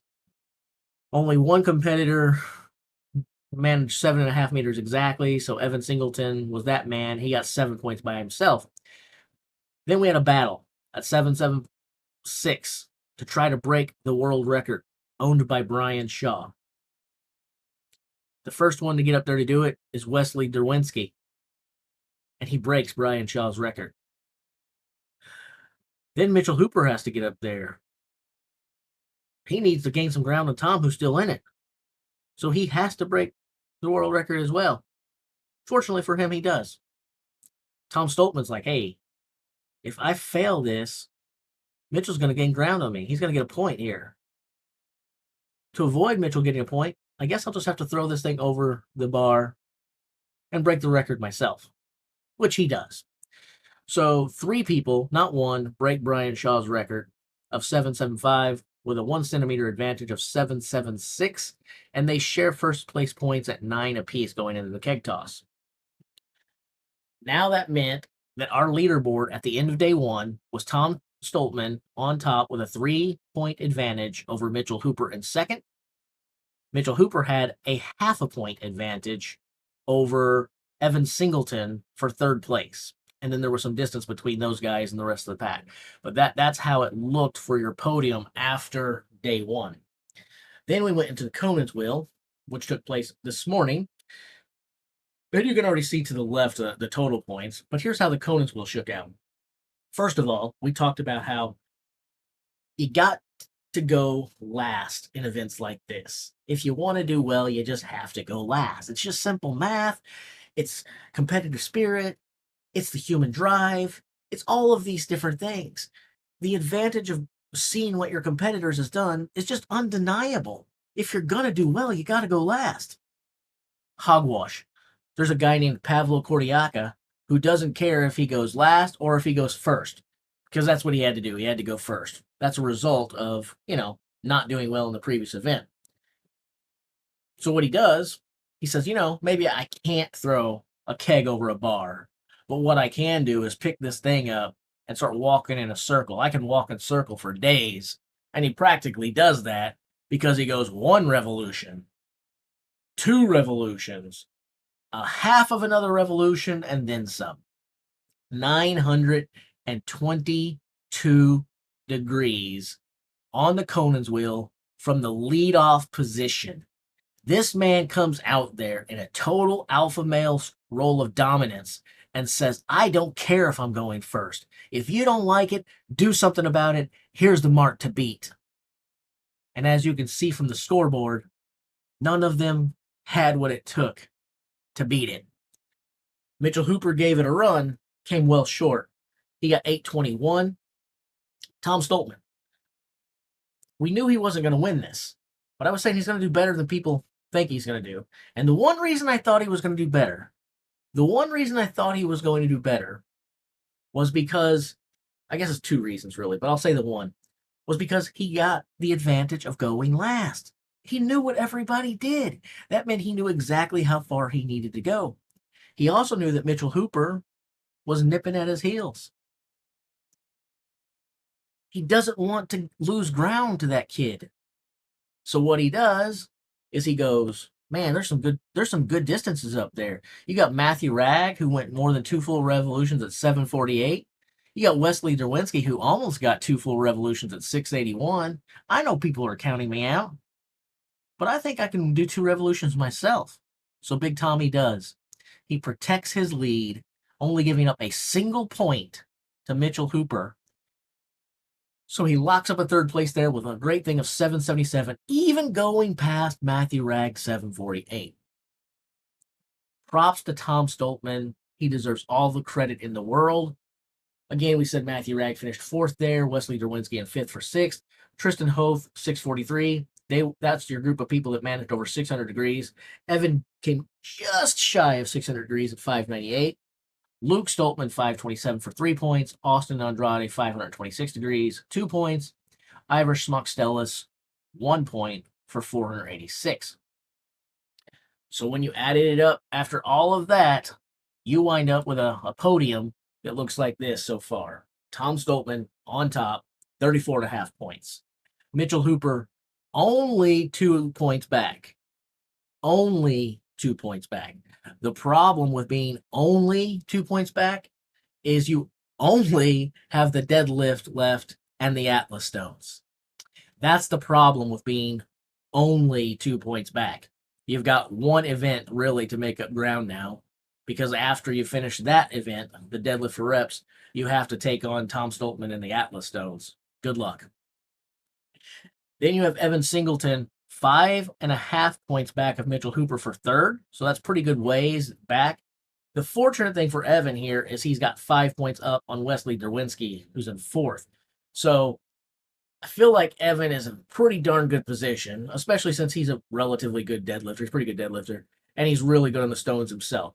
So you've got to like Evan's likelihood to get his first podium victory at the World's Strongest Man. More than likely, I'm saying that they're going to finish at the end of day 2 exactly where they finished at the end of day 1. Stoltman 1, Mitchell Hooper 2, Evan Singleton 3. I don't think we see any more changes to the leaderboard. We didn't see a change in the leaderboard after the first event, which you better believe Mitchell Hooper was hoping we would. I don't think we'll see a change to the leaderboard after the tire deadlift. And even if we do, I think it's going to be within that 1 point margin of victory. What I mean by that is if 3 people finish between Mitchell and Tom because Mitchell wins it or whatever, I don't think that we're going to see 3 people finish because Tom has turned himself into a really good deadlifter. But if that should happen, I think Tom's going to get that back, that 1 point that he loses. If he should lose it, which I don't think he will, but if he does, he's going to get it back in the Atlas stones and win the whole dang thing. So, if Mitchell's going to win the World's Strongest Man, he needs to have a big deadlift, and he needs Tom to suck at the deadlift. If that doesn't happen, I just don't see how Mitchell can win. All right. That's your recap. You fine feathered friends. I don't really know if any of you guys have feathers, but I took a guess. There's probably 1 or 2 of you out there, I imagine, that's got feathers. You know, probably. What else you guys got?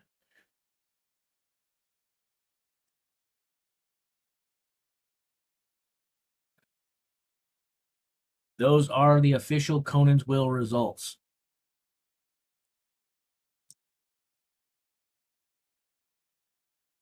Let's just take a minute again to appreciate this number right here. Let's just take a moment to think about what a result that is. We give a lot of praise for like Mitchell Hooper when he does these yokes of like 10 seconds.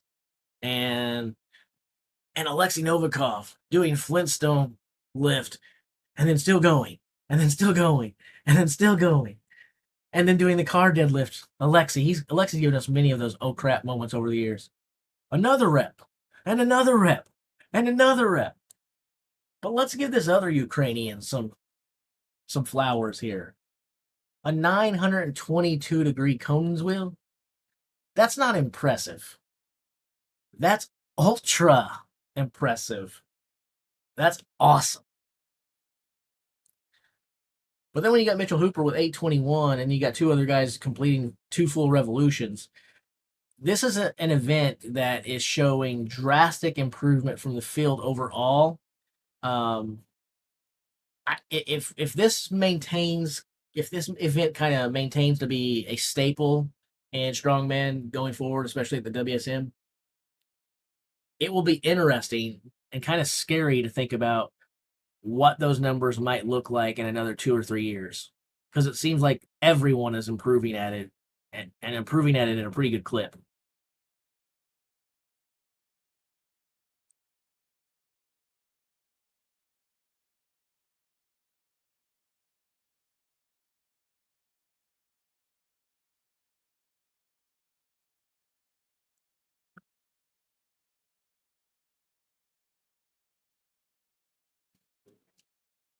It is super crazy. To me, it is more impressive that he did that from the first spot than if he had gone seventh, eighth, ninth, or 10th. That just takes tremendous will. You're not just fighting the weight and the apparatus, the circle. You're fighting your mind and the pain nonstop.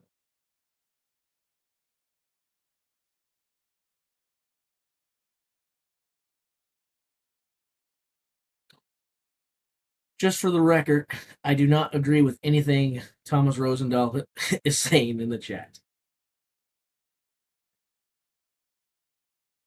I also think to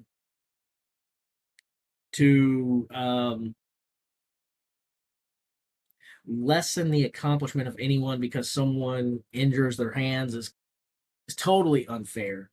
These guys are always competing beat up. They're never 100%. It's pretty common for calluses to get ripped open on these guys' hands. I mean, that is super duper common. They're all competing against the same rules. They're all taking the same chances. No, there there is no watering down Tom's run right now because Mitchell had some bad luck in the Giants medley.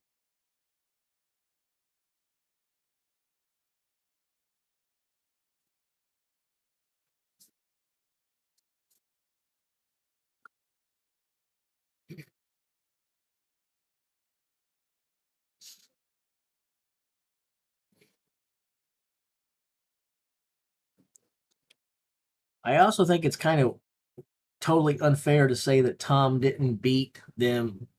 Like, list guys like Shaw, Halfthor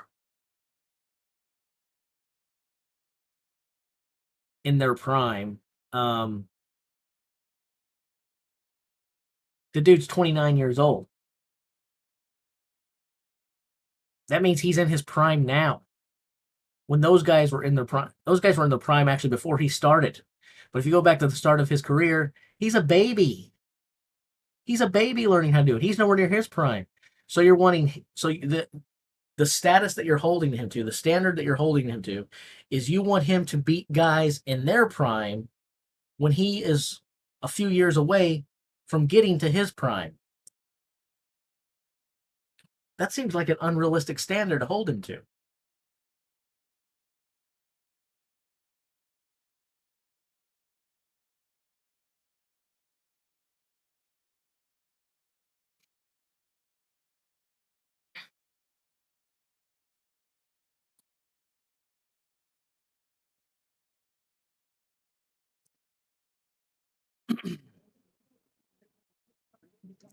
I think I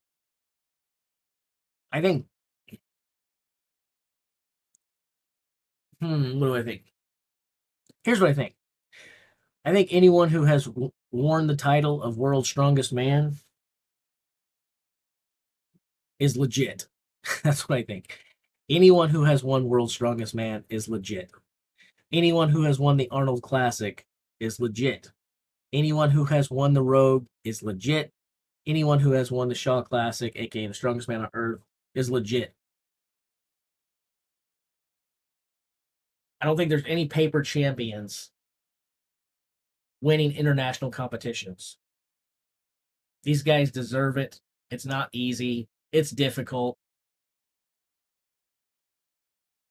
And they're seeing each other at competition after competition after competition. These guys are the best in the world. So when you beat the best in the world, you deserve some applause.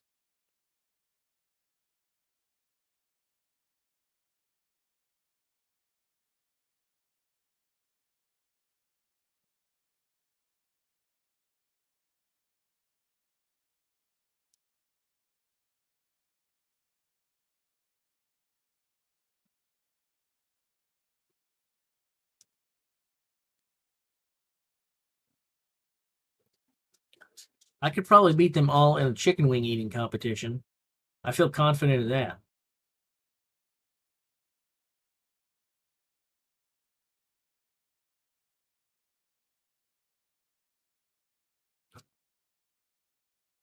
There's no reason in talking about my PBs.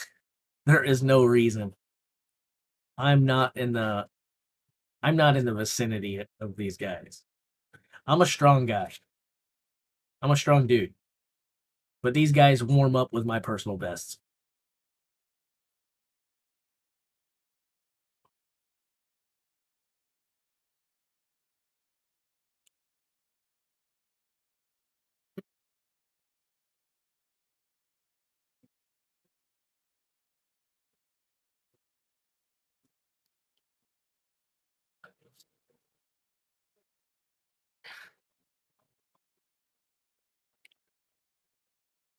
So, what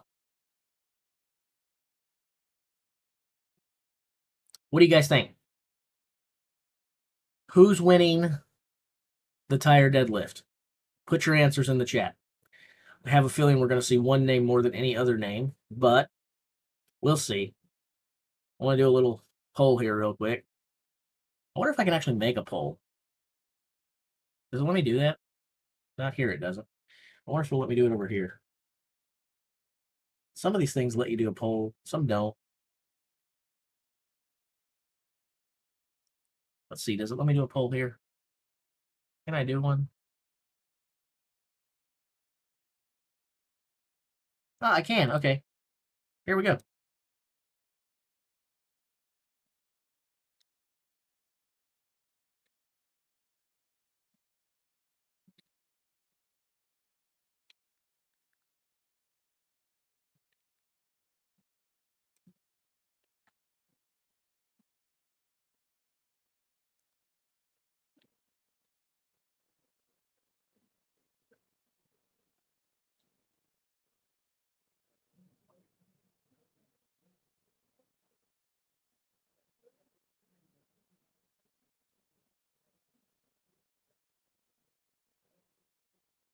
There you go. There's a poll.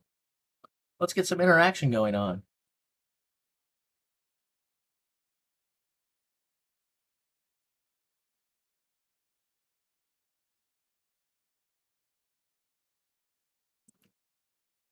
Wow. You guys like these polls. I should have did more of these. I thought there'd maybe be like 2 or 3 votes. We're up to 30, 40 so far. Wow. Nice, guys. Thanks for participating. Awesome.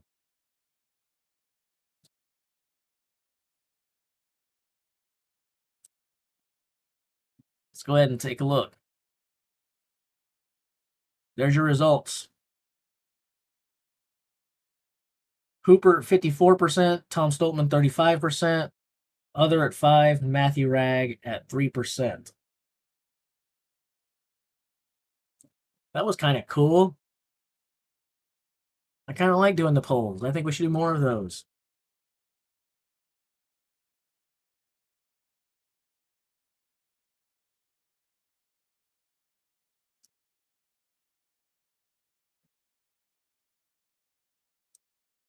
Let's do another one since I just did that.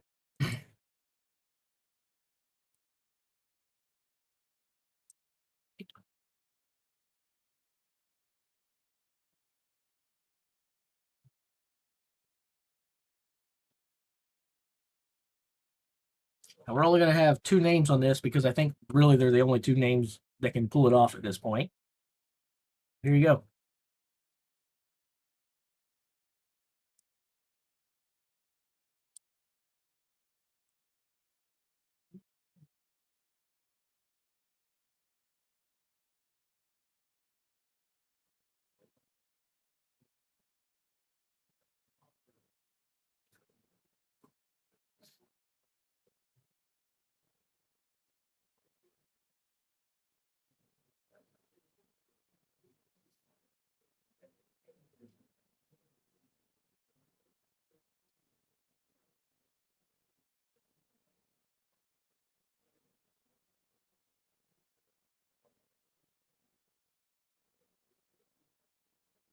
And the results are in. It looks like by an overwhelming majority, most of you agree with me. Then it's Tom's to win at this point. Too much ground for Mitch to make up with just the deadlift really left. Let's do one more pull. One more pull. And then we'll stop for a bit.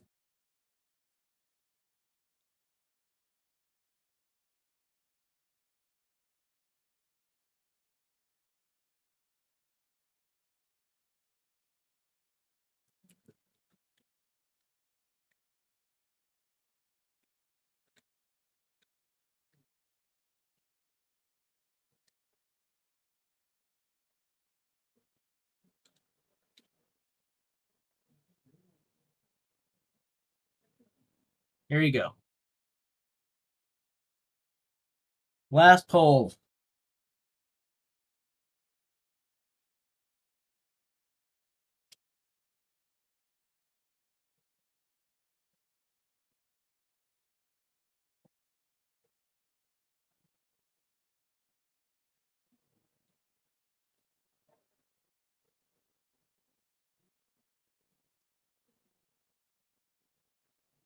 So, in other words, right now, if you look at the screen, your current podium is Tom Stoltman at the top, Mitchell Hooper in second, Evan Singleton is third. Does it end with those guys in the same positions they're currently in?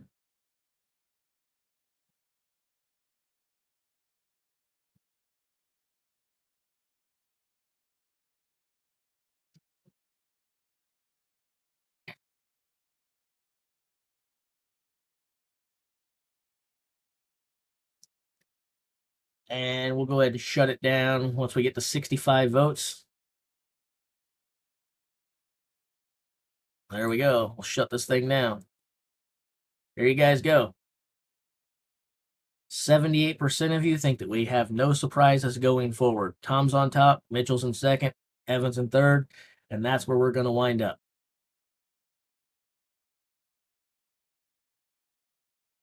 Just so you know, I did not vote on any of the polls.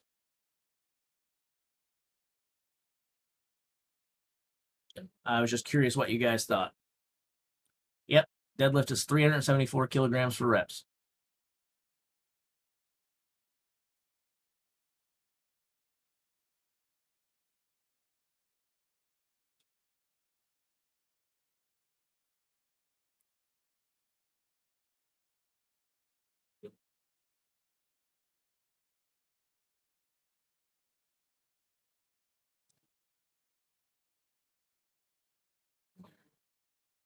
I got to take my prescription, guys. I'm gonna step away again. I apologize. I know I just got back not that long ago, but I need to put some liquid in my cup and take my meds. So I'll be back in just a moment. Hopefully, I'm back before the results start coming in.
Oh, all right. I'm back. Did I miss anything? Go back and catch up. Well, it looks like you guys were talking a lot. That's nice.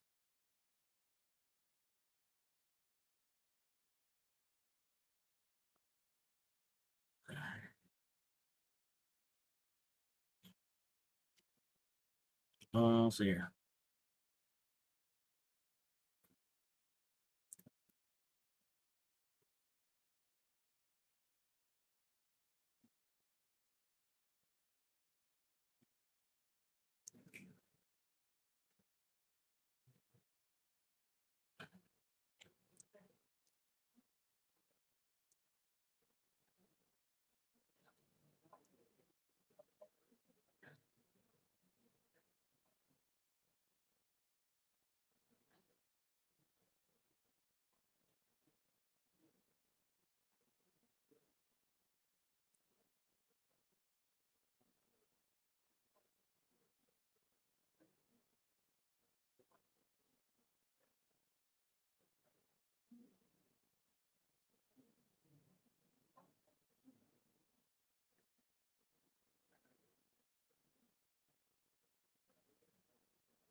All right.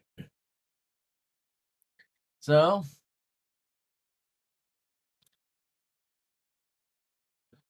here's how it works out. Results are going to start coming in. We've made our predictions. Most of you agree with me. We're finishing 1, 2, and 3. Stoltman, Hooper, Singleton. Is there anyone here like me who also wants to be wrong? Not because they're rooting for Mitchell Hooper. Maybe that is the reason you want to be wrong.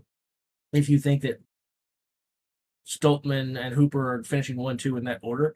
But maybe you're like me and you hope to be wrong just because you want to see guys who you don't expect to do something pull it off. Like we don't expect to see Hooper beat Tom and the Atlas Stones, but you like the element of surprise. So let me throw up another. Let me throw up another poll. This poll is strictly. We have results coming in now. Ivars with 3 reps, Austin Andrade with 6 reps. Okay, let me before I post this poll, let me say only vote on this if you think, if your belief is that Tom Stoltman will beat Mitchell Hooper. So this poll is only to be answered if you believe that Stoltman is going to beat Hooper.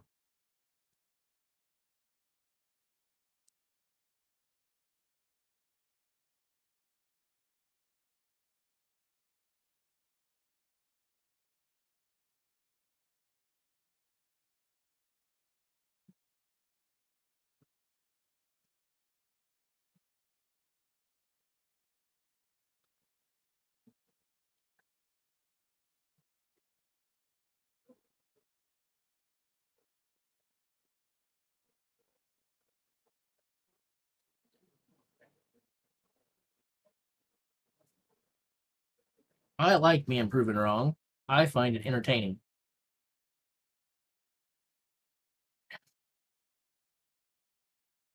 Some people hate to be wrong, but I love to be wrong.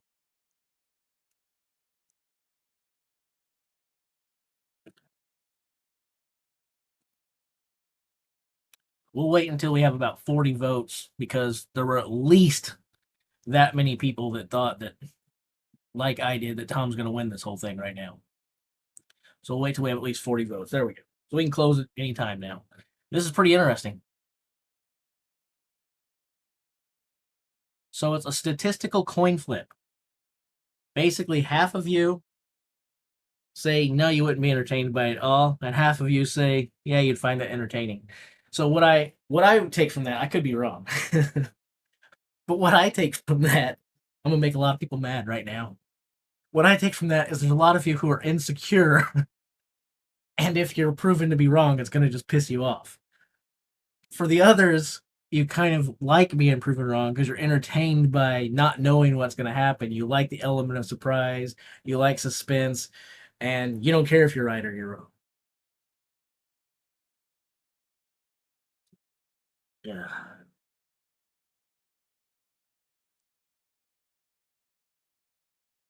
Here's the order we're going in, guys. I should have put this up before. I apologize. I screwed up. I should have had the order up on the screen.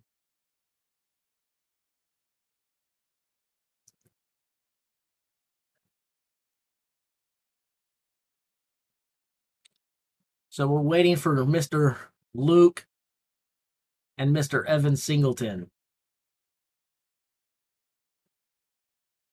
It's Luke with his big butt against T-Rex and his short arms.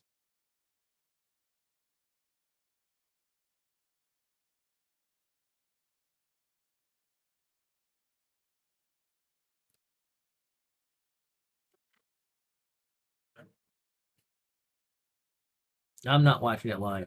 I think in the future when we do these things, I'm keeping the polls around. We've never done them before, and I think it adds a nice element of interaction with the group and everything. I think it's kind of fun. You guys like the polls? I think it makes us feel more like we're people hanging out.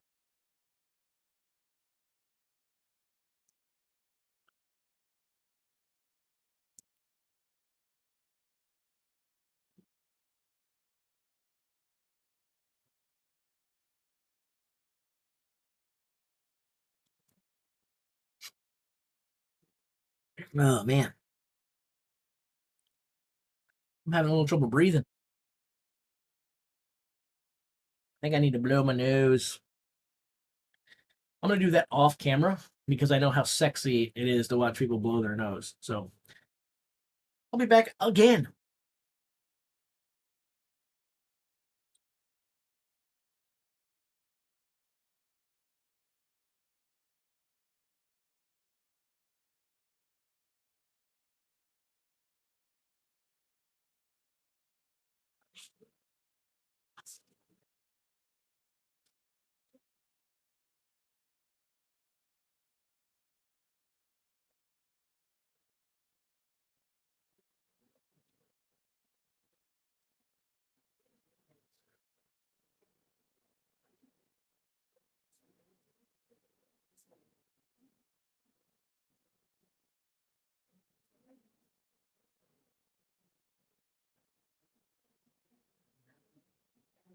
Oh.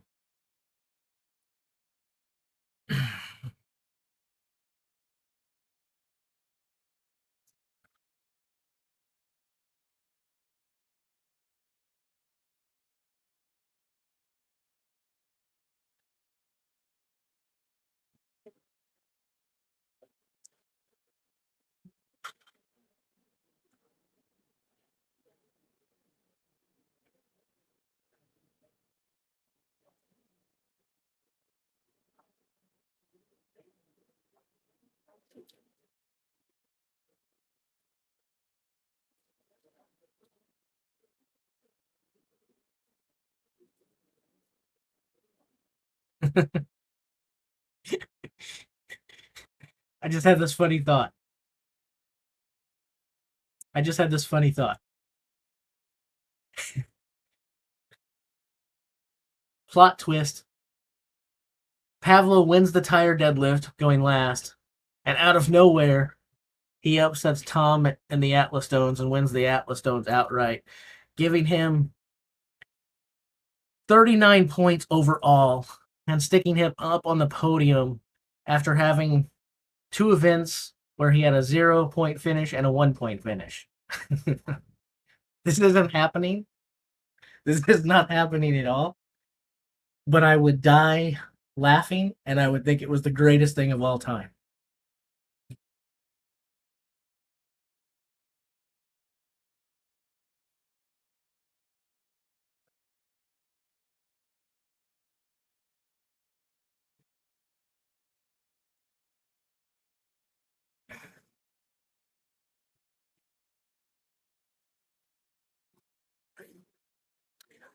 Four reps for Luke and 5 for Evan.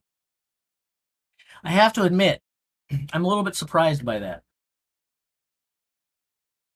I would have thought that Evan would have been able to get like 6 reps here, maybe even as many as 7.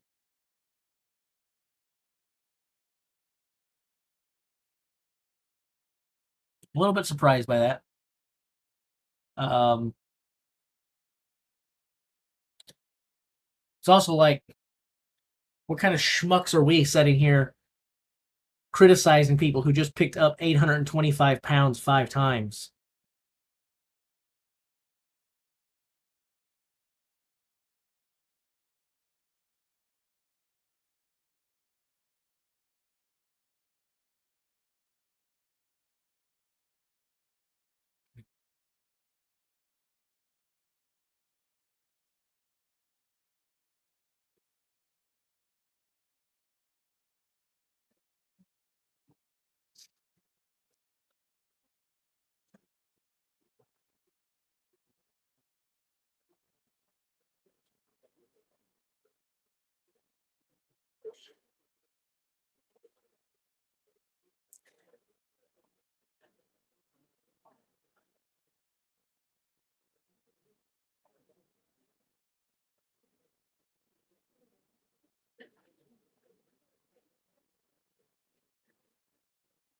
That's a good point too.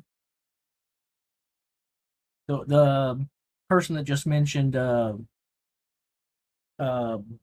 competition fatigue, B dog. That's a good point. None of us mentioned that, but that's undoubtedly very real.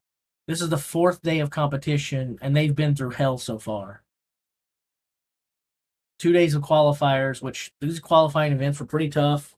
And World's Strongest Man has done a good job of listening to some criticism in recent years, and they've made this competition kind of heavier than every year. We whine and complain about how it's not as heavy as we'd like it to be.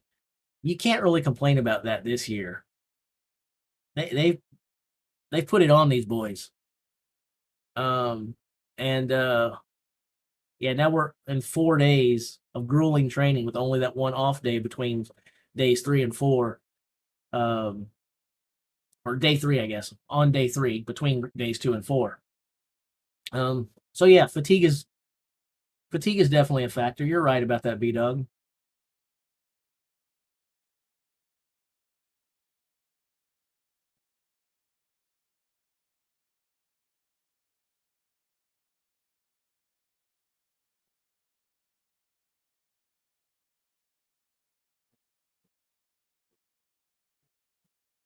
Well, I've been following the sport like basically my entire life.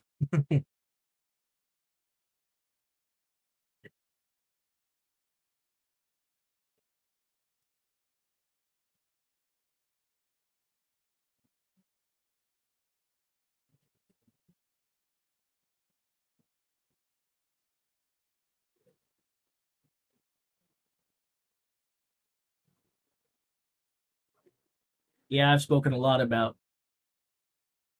Hooper's endurance, his energy.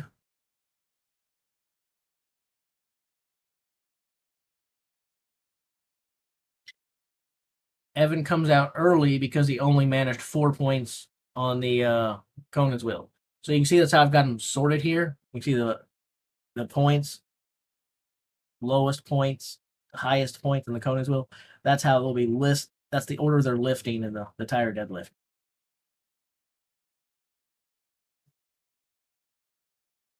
And that's actually pretty good because 598. I said that Evan Singleton would finish middle of the pack on Conan's wheel, but top half of the middle. He did finish middle of the pack, but lower half of the middle. 598 degrees is actually pretty good in years past, right at 600 degrees, but you had 6 guys best that mark. So everyone's Conan's wheel is improving. That Conan's wheel is going to be one of those events that just keeps getting better and better and better. And we're just going to watch the record fall over and over and over.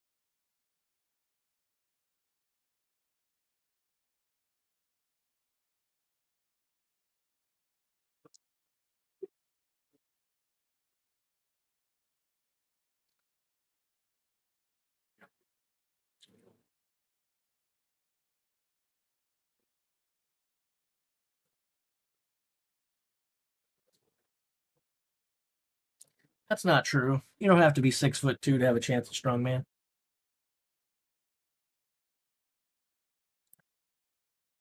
6 reps for Drwinski, 7 reps for Hoth.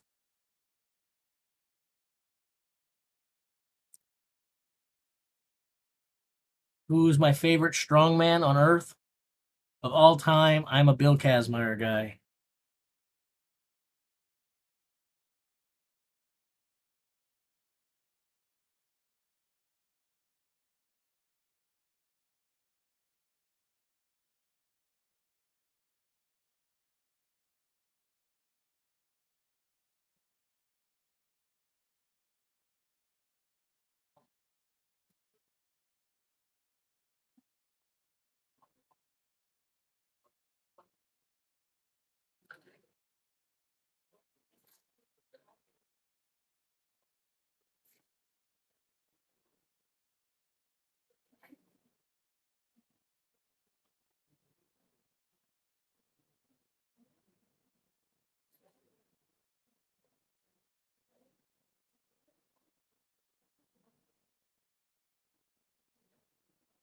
Comment about 6'2" makes me think that maybe I should do a video on my channel in the future.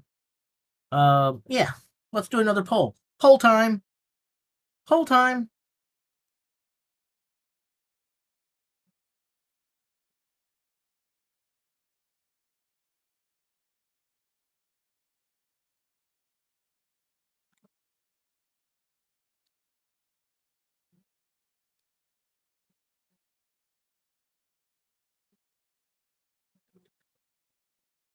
Let's see what you guys think. I'm partial to stuff like this because I'm a shorty. I'm a shrimp. So maybe I'm a bit biased, but I think this would be a cool video, especially in light of what was just said in the chat.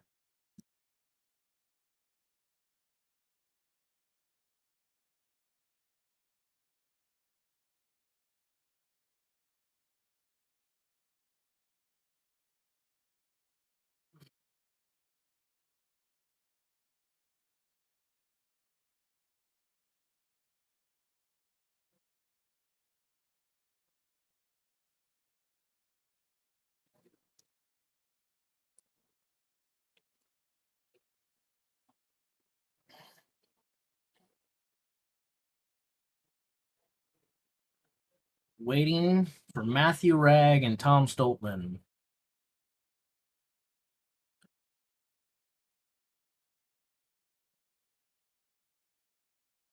Go ahead and shut the poll down. Get your last votes in.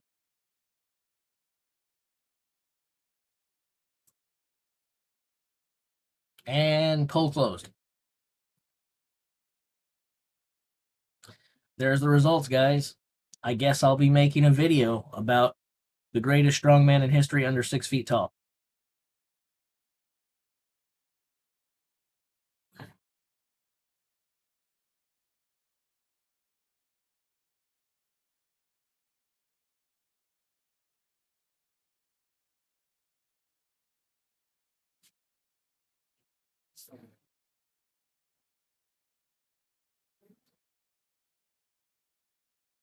Boom shakalaka. He's heating up.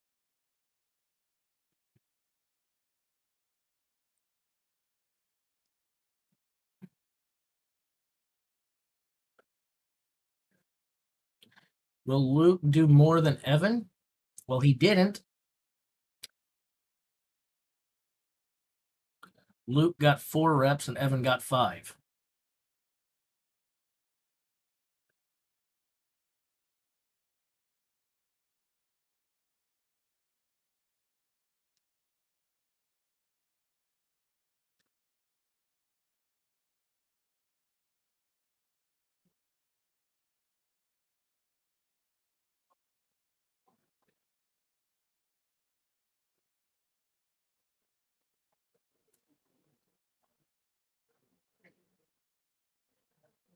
Matthew Ragg and Tom Stoltman. I like to see some of you guys duking it out in the chat. Any interaction is good. And as long as you guys aren't cussing each other out or yeah, just being generally rude to one another. I kind of like to see you guys fussing a little bit. A little combat, competitive spirit, some fire in the chat.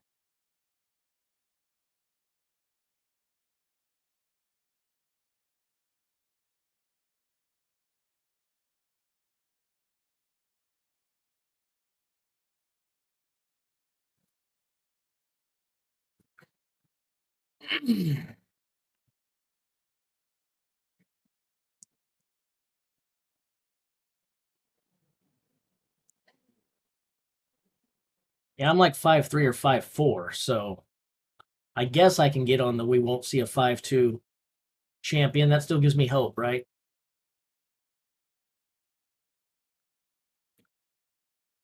He says in jest.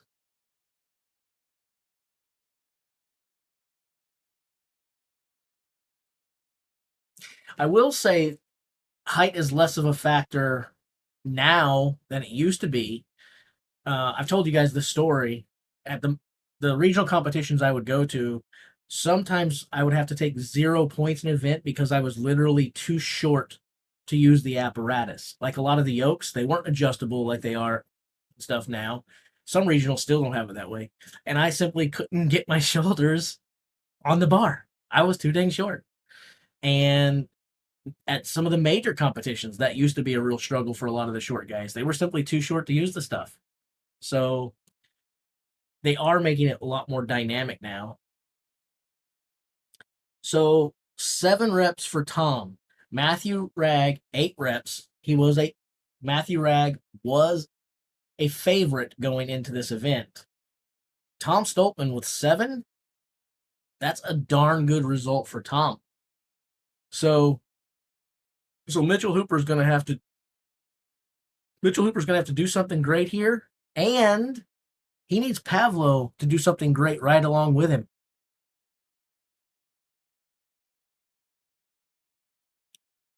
If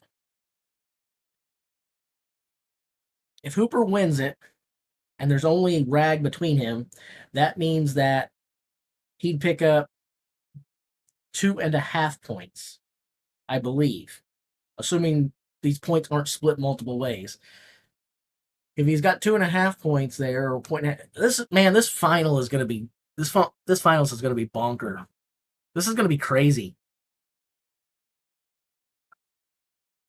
This is the most. I don't know. You guys may disagree, but I'm thinking that this is the most exciting World's Strongest Man final we've had in several years. This is pretty awesome.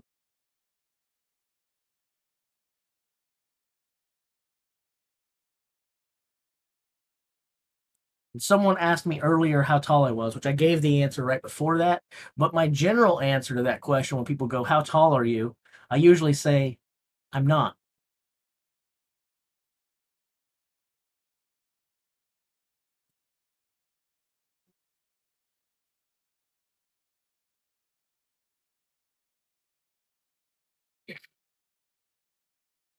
How short are you? When people ask that, I say, "Very." I keep waiting for the question to be, "What is your height?" You know,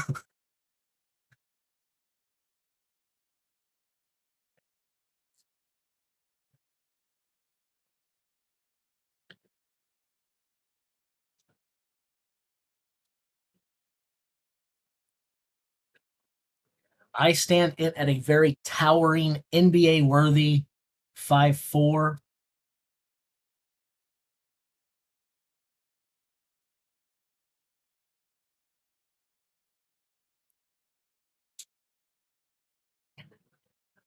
My deadlift right now is around 545, 550, somewhere around there. My max deadlift ever is over 600.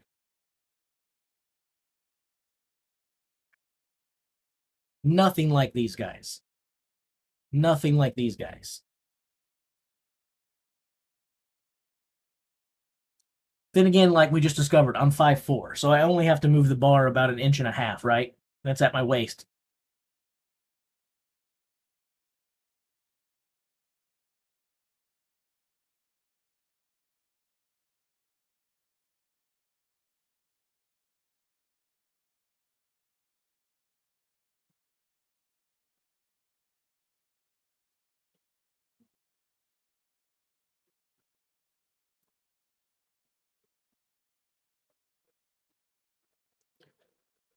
My weight's fluctuating for the last several months around 225 to 230. I'm actually trying to lose weight. I'm going to start going back to powerlifting competitions this year, and I want to get my weight down below 200 pounds.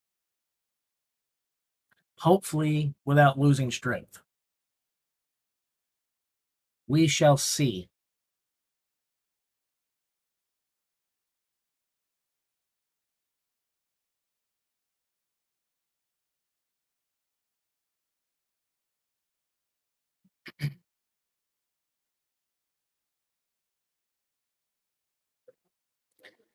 No, I do my own thing. And I break a lot of rules. Everyone says to know your plan, have a plan and then work your plan. Sometimes I'm good at that. Sometimes I just show up and do whatever the heck I feel like. Just wing it.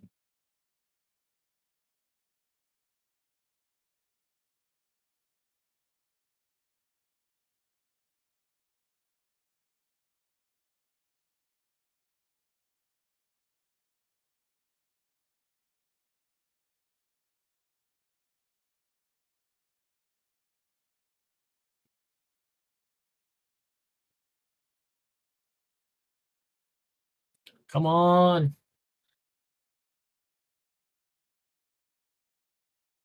Results should be coming pretty quickly now.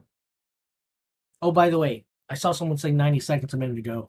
There's a 60-second time limit in the deadlift, not 90.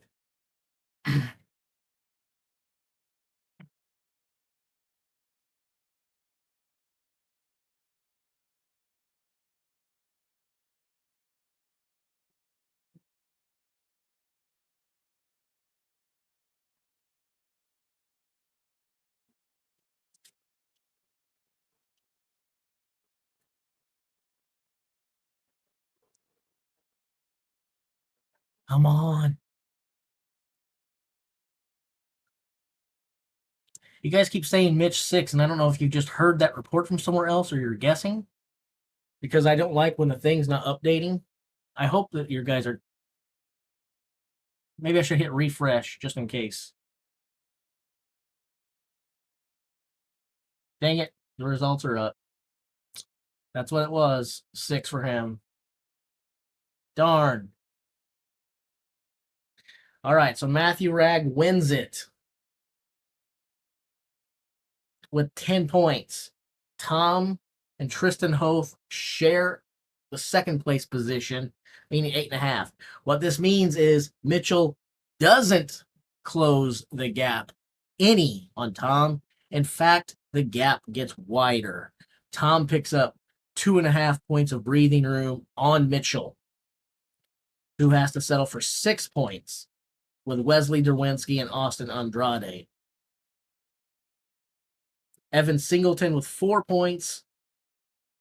So he's not really losing, he's not really losing out of that podium spot. But now Matthew Ragg, who I originally had on my podium, he's charging. He's coming from behind. And you get Luke Stoltman, Ivor Smuxdelis, and Pavlo Kordiaka. Pavlo managed 1 rep. That's not good. So Pavlo has been amazing, terrible, amazing, terrible, amazing, terrible, amazing. His qualifiers were a lot like that too. When we look at our total point standing, guys, things are kind of crazy. Tom is your 2024 champion. Let's just be honest. Let's just be honest. Tom is your 2024 champion. Mitchell Hooper, he's your second place winner. He's got 38.5 points. Okay? Unless he withdraws from the competition, he's got a second place silver medal because he's 7.5 points up on Evan Singleton and he's 9 points up on Matthew Ragg. So basically, Stoltman and Hooper are not catchable. Stoltman's not catchable by anyone but Hooper, but he's got 4.5 points in the Atlas Stones. That's basically like having a 5-point advantage. I don't think he needs an advantage, but having any advantage is a victory. To have a 5-point advantage, yeah. There's no argument that can be made anymore. Tom and Mitchell are 1-2. Now, there is an argument to be made for that third place position. Evan Singleton has 31. Matthew Ragg has 29.5. Wesley Derwinski has 28. Evan is good in the Atlas Stones. Evan is really good in the Atlas Stones. So I kind of still expect him to hold on to that bronze medal position. But Matthew Ragg at 29.5, he's good in the Stones in his own right. Leading into the week, before the final started, and I totally did some bandwagon hopping, looked at the stands, and was like, well, it's Stoltman, Hooper, Singleton. That's all it is. We took a poll earlier where I said, hey, this is my thoughts. Do you guys agree? And everyone's like, yeah. The race to watch now is not for first.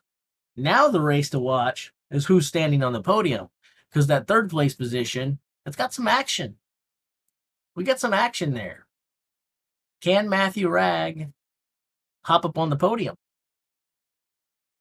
I still think it's Stoltman, Hooper, Singleton, like I said an hour ago, like I said 24 hours ago. But that third place position, it's in play. Let me go read the comments now and see how much catching up I need to do.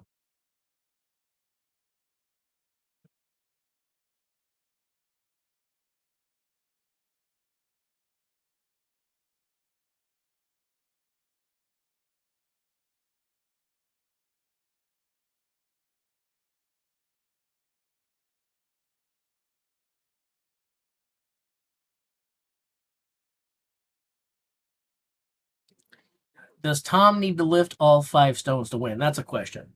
To be honest, probably not. Probably not.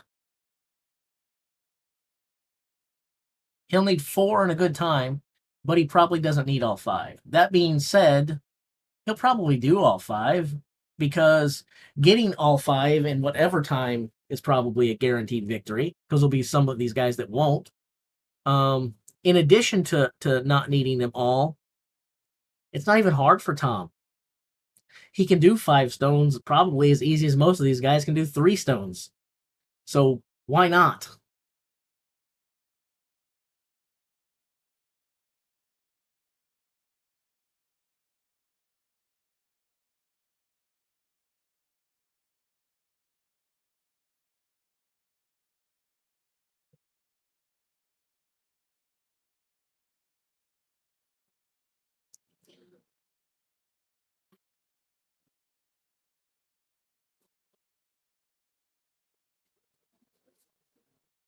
Yeah, I'll defend the guys in chat who asked if Tom needed to do all 5. I don't think he's asking that because he doesn't think that Tom will have trouble with 5, or that Tom can't do it. I think he knows Tom's dominance. I think his question is really saying, hey, when he has a 4.5 point lead over Mitchell Hooper, does he have to do 5 stones to win? And I don't think he has to. He probably doesn't. 4 in a good time will probably secure victory. But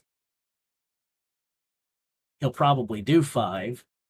And the you could go 5 at a leisurely pace and do it slow, and 5 super slow beats 4 blazingly fast. So if Tom wanted to just play it up and then do them, he could also just play it like that. But here's the thing, he's going to be going at the very end anyway. By the time Tom has to do this, just like he had the luxury here, he's going to know exactly how many stones are necessary. He's going to know exactly what time is necessary. There's no taking it away from him. That's the bottom line. The only way Tom doesn't win now, he picks up the first stone, drops it on his foot, breaks his foot in half. And I hate even saying this. I'm trying to be outlandish and stupid on purpose. But if this happened, I would be the most guilty feeling human being on planet Earth. There's just no way he loses at this point. And there's really no way Mitchell Hooper doesn't finish second. The only thing that's really alive is bronze. Third place position is really the only thing that's open. And I still think that's Evan Singleton's to lose. He's too good at stones to fall 2 positions to Matthew. And that's what he has to do. He has to fall 2 to Matthew. Now, if Matthew went out there and won the whole thing, Tom gets second. Well, that would be the way that would happen. If Matthew won the stones and Tom got second,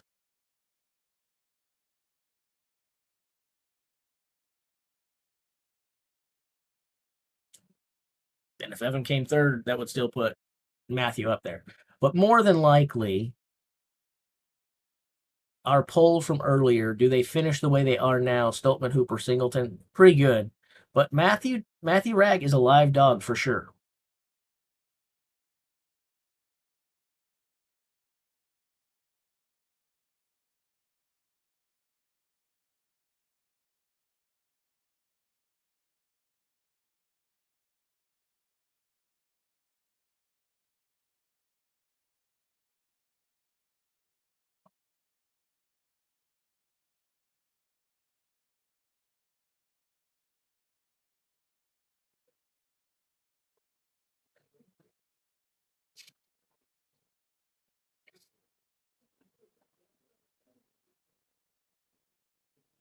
To say that Mitch only has speed is categorically false and just stupid.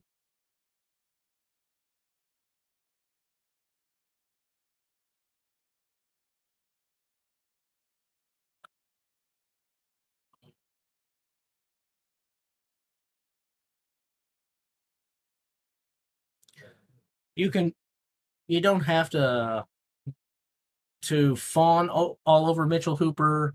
You don't have to buy into the hype train. You don't have to be as impressed by him as most of the people in the world are today. But to say that he just has speed, that's just false criticism, and it's just patently a dumb thing to say. I'm sorry. I don't usually say that. I'm not usually one to criticize people's opinions, but to say that Mitchell Hooper only has speed, that's just stupid. Okay, if you're just joking, then that's good. That's good.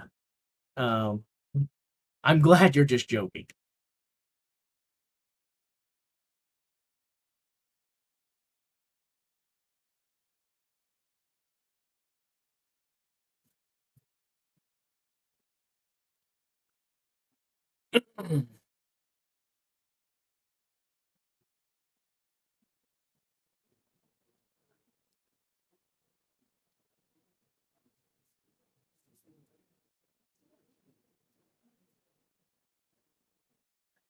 It would work out for my.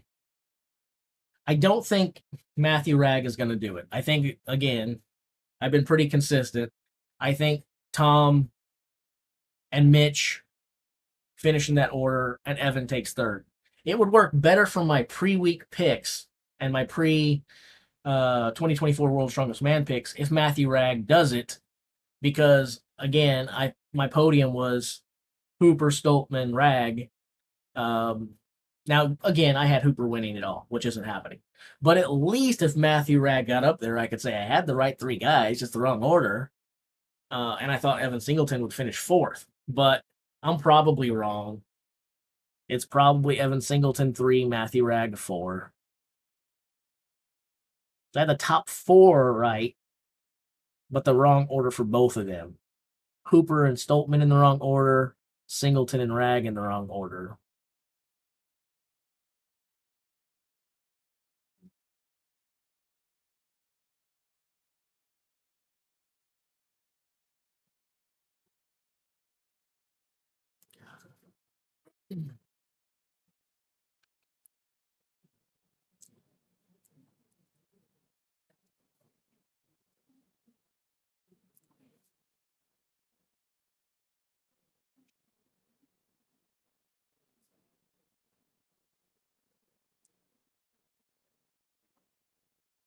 Hey, Charlotte, I'm assuming that your name is, with a name like Charlotte, you're probably a lady.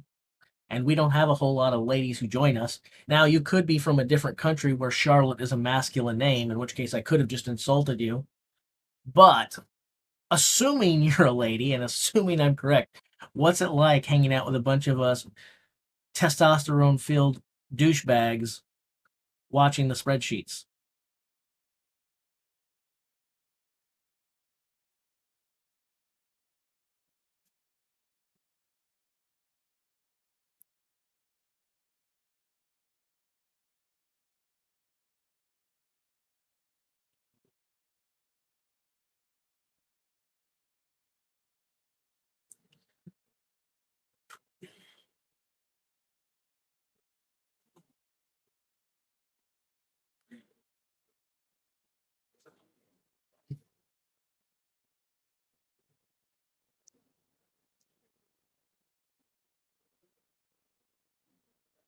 Let's see here.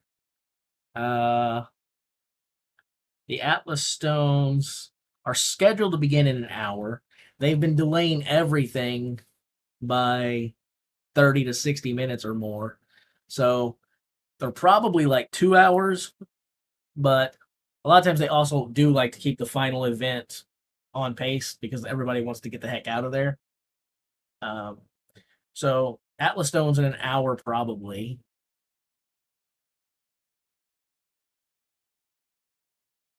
Which gives us time to sit here and chat and talk and other junk.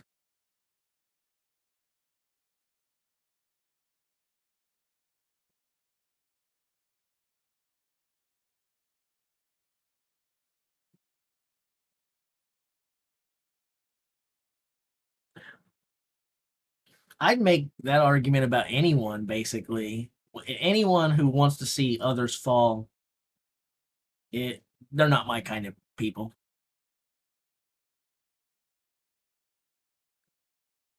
I'm not in the spirit of rooting against people. Never have been. I hope I never do become that way.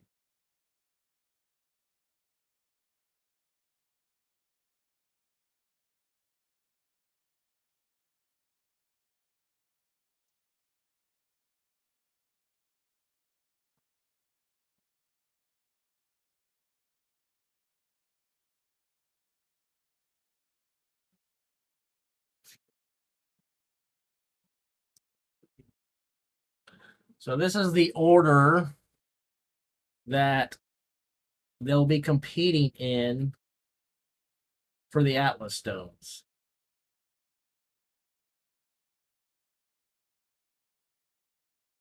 Well, kind of. In the final one, this is wrong. It's not going to be Rag and Hoth. It's going to be Rag and Tom Stoltman.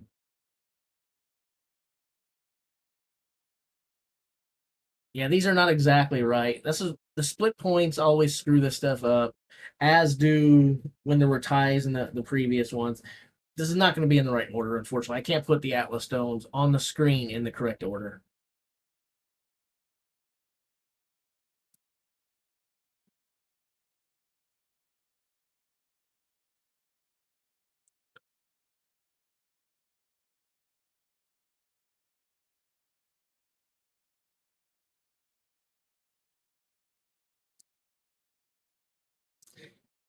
Okay, since Charlotte said she's 10 stone, I've got to go to the Google machine and ask what the heck 10 stone is.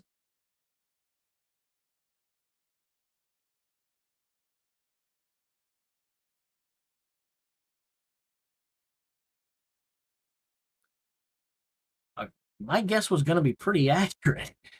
Uh, but I wasn't going to make that guess out loud for multiple reasons. I know how much trouble you can get if you say a lady's weight wrong, especially if you say it's heavier than she is. That can get, she probably could have had a contract taken out on me, and I wouldn't be able to stream again next year because I would be dead.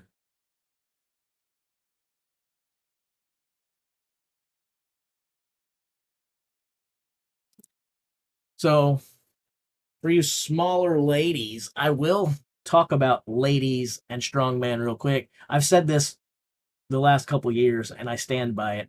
For me, the single most impressive feat of strength I have seen in the sport of strongman myself in recent memory. I'm sure if I thought long and hard about it, I could think of something, but nothing comes to mind.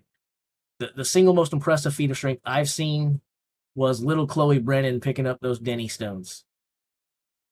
That blew my mind.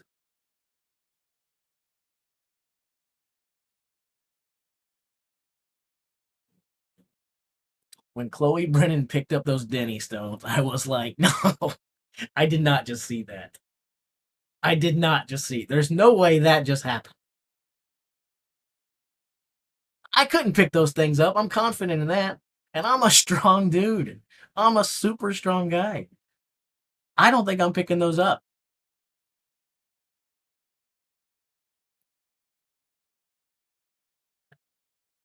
I'm twice her size, body weight wise, and I'm not you're just your average gym bro, pretty strong. So for her to do that, it's incredible is not a high enough compliment. Kudos to her.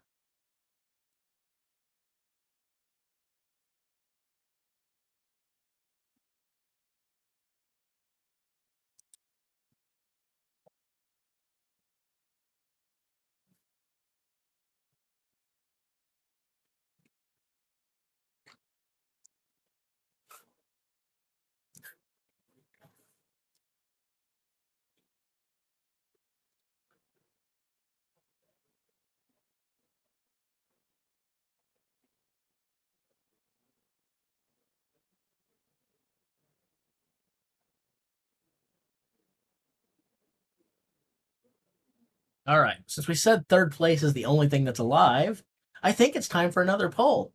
Don't you guys think it's time for another poll?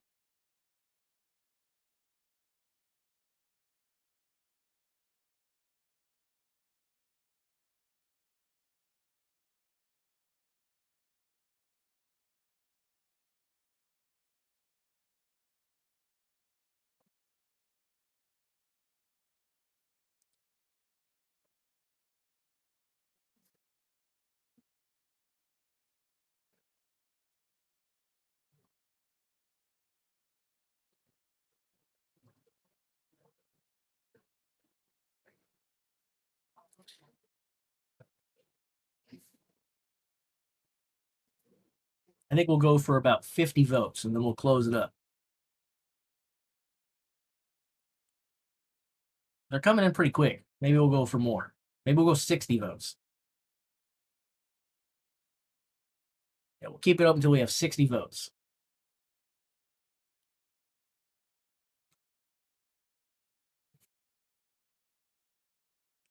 All right, poll closing. The results are in. We have another coin flip. 52% say no. They like the board exactly where it is right now. Evan to hold on. 47%, basically a statistical coin flip, say Matthew is going to do it. He's going to knock Singleton off the board.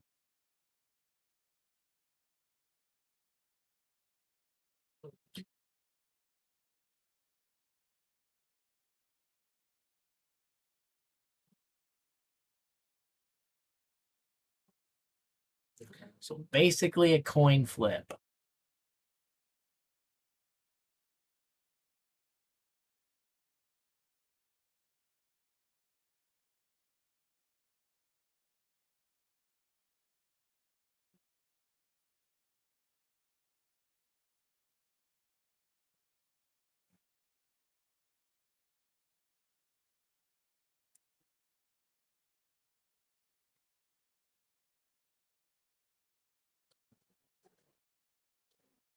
Kind of. I mean, they are the same point distribution as the other events, with the exception that if there was a tie, the person that did the best in the Atlas Stones had the fastest time, they would win it outright.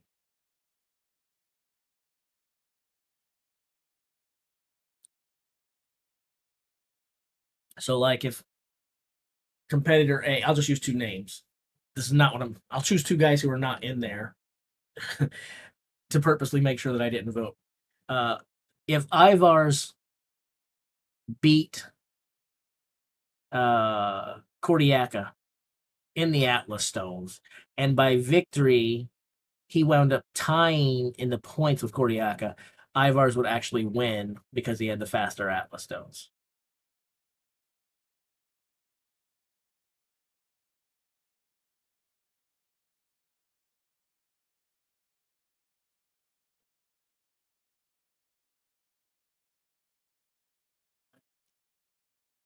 As a great bench presser, let me just make a controversial statement and say bench press is overrated. It's what we all ask about. How much you bench? How much you bench, bro? And I have an impressive one. But it doesn't matter. It's definitely overrated. It's not practical. It's stupid, really. You're not going to find yourself in position very often where you're laying on your back and need to push something off of you like that. I'd much rather know how much you deadlift, how much you squat, how much you press over your head. Those things are much more applicable to situations you might find yourself in.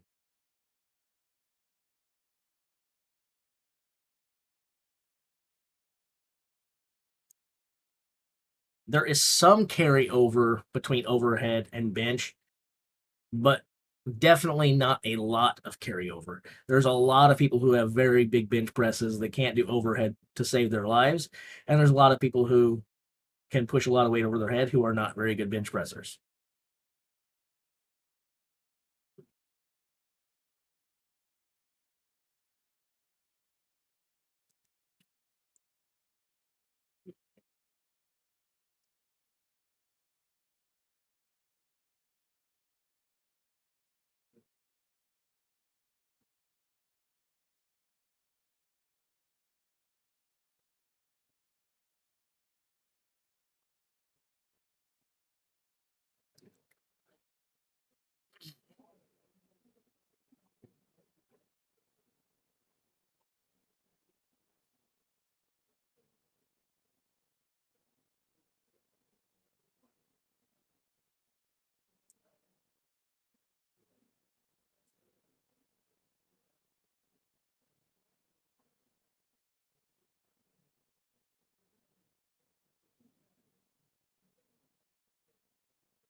My best reps are 43 reps of 220.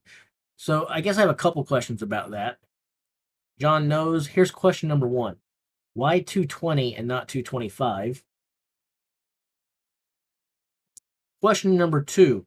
Are we talking about full range of motion reps?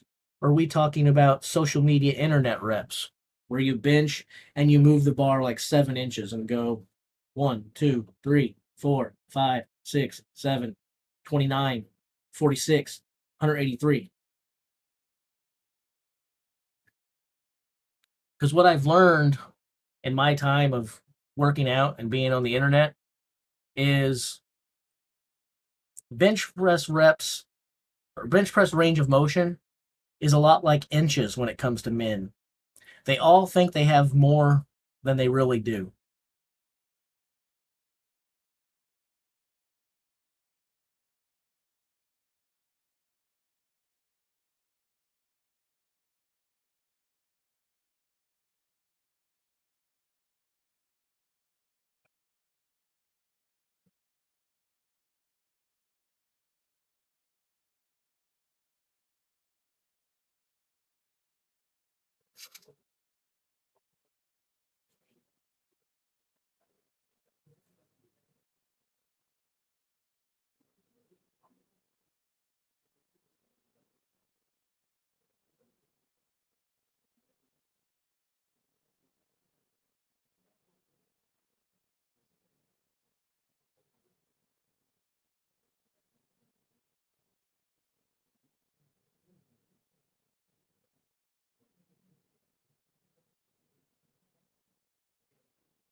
225 for 40 plus reps that's not amazing. That's 922-degree cone wheel amazing.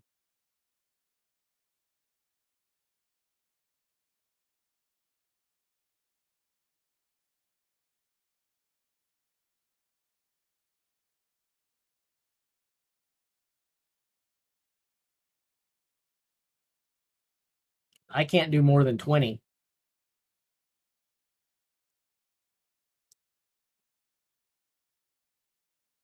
So that's more than double mine.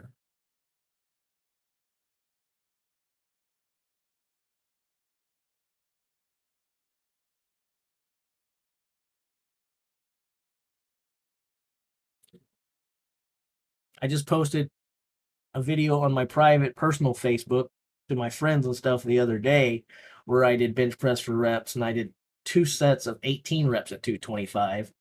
And I probably on the second set I had 18 and that's all I had. There was nothing left. On the first set I might have been able to hammer out another rep or two, but definitely definitely not more than 2. I'm not confident I would have got 2. So I don't think I've got more than 20 in me. And anyone that did full range of motion that did 40, I don't call people liars, but I would say I am from Missouri, which is known as the show me state. So I probably want to see it for myself.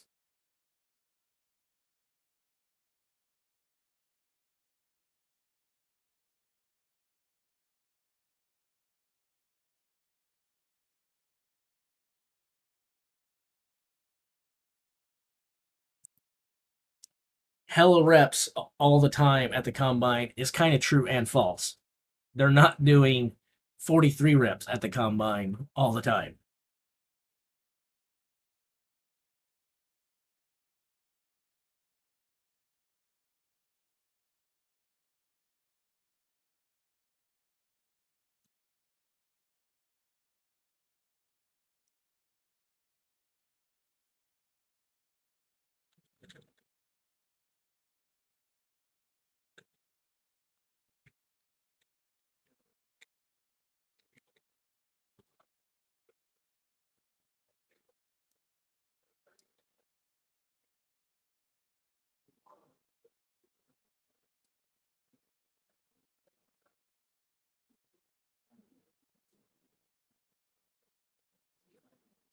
Just for just for grins, at the 2024 combine, you had one, two, three, four, five, 6 people beat 43. You had a grand total of 1, 2, 3, 4, 5, 6, 7, 8, 9, 10, 11, 12, 13 people do 40 plus.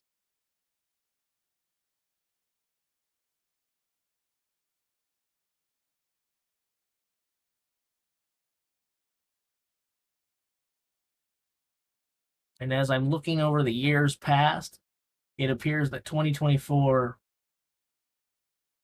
is the best by far.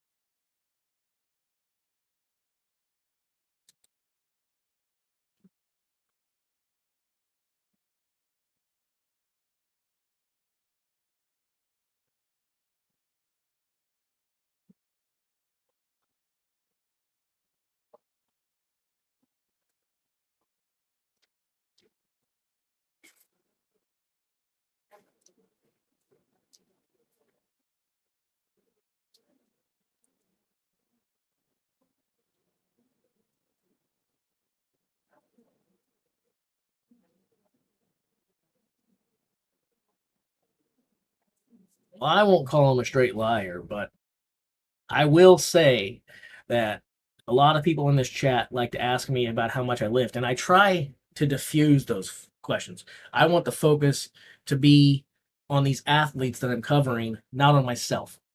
I'm not here for attention. I'm not here for praise. I'm here because I love this sport. I love these athletes and I want to focus on them. But I will say, if we have people in here benching 400 for 40 plus reps, you guys don't need to be asking me about my lifts anymore. You don't need to ask me for training tips or anything like this. You need to ask those people. I'm I'm out of I have no reason to give you guys any advice or any information.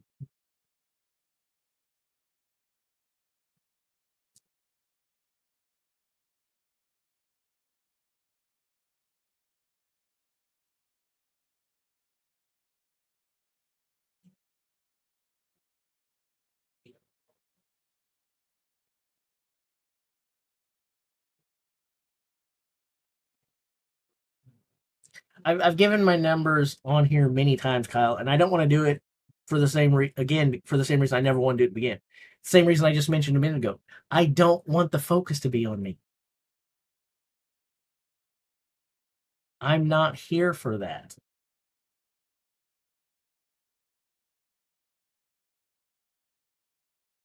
I didn't create Jace Love Strength to brag on myself or impress people. I don't stream every year because I want people to come here and tell me how great I am.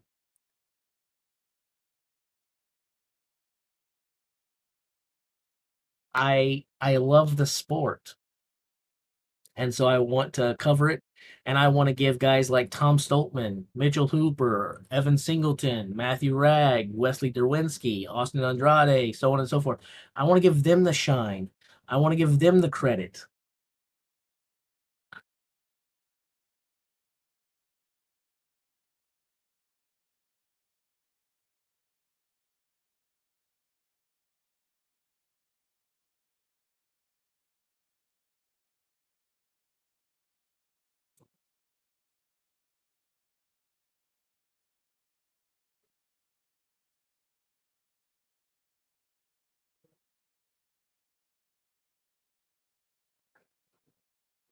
Hello, Jose. Officially, he hasn't, Ul Hassan, but unofficially, probably so. Okay, someone just mentioned the slingshot. I just got one of those, not the official brand, because I'm a cheapskate and I buy generic stuff off of Amazon that does the same thing. Because again, I'm cheap and I'm cheap and I'm cheap. Um, now that being said, I did just recently get like a slingshot device for the bench, and by recently, I'm talking about 6, 7 weeks ago. I used to laugh at it. Now I still will not recognize what anyone tells you they can lift while they have on a bench shirt or they have on a slingshot. I'm not going to recognize your total. I won't talk bad about you, but I'm not going to recognize your total. Um, but in terms of just general lifting, I will say that I'm a believer in it. The the amount of pain and pressure that it has taken off of my shoulders and my elbows when I am bench pressing, oh my goodness. I wished I would have found that thing. I wish I would have I mean, I knew about it. I just avoided it for some reason, I guess because I'm an idiot. But I wish I would have started using it 10, 12 years ago. It is incredible how much pain it is saving me from. If you guys have stiffness or pain in your elbows or shoulders, not a sponsored video. I'm not getting a single cent for saying this, but I will tell you straight out: if you're a bencher, go get yourself a slingshot type device. It will take a lot of your pain away.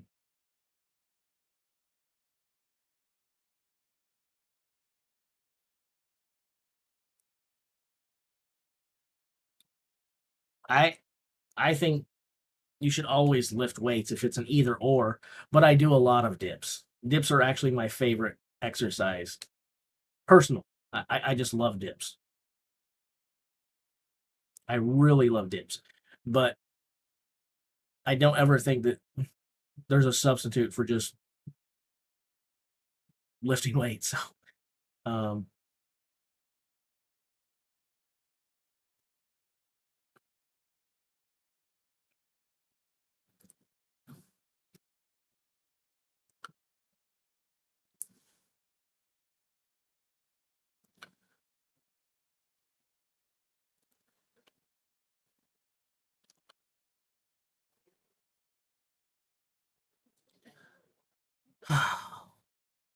You know what, guys?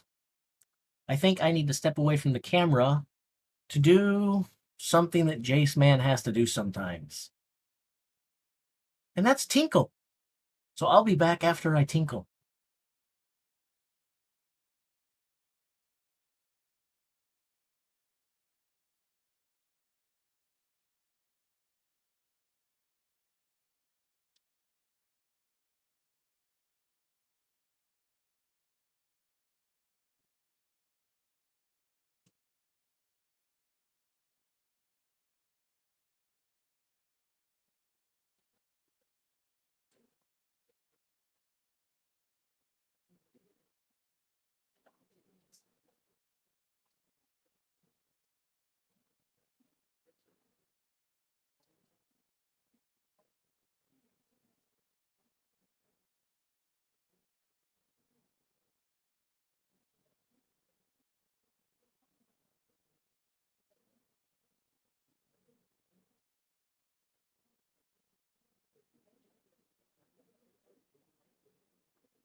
Weighted dips or normal body weight.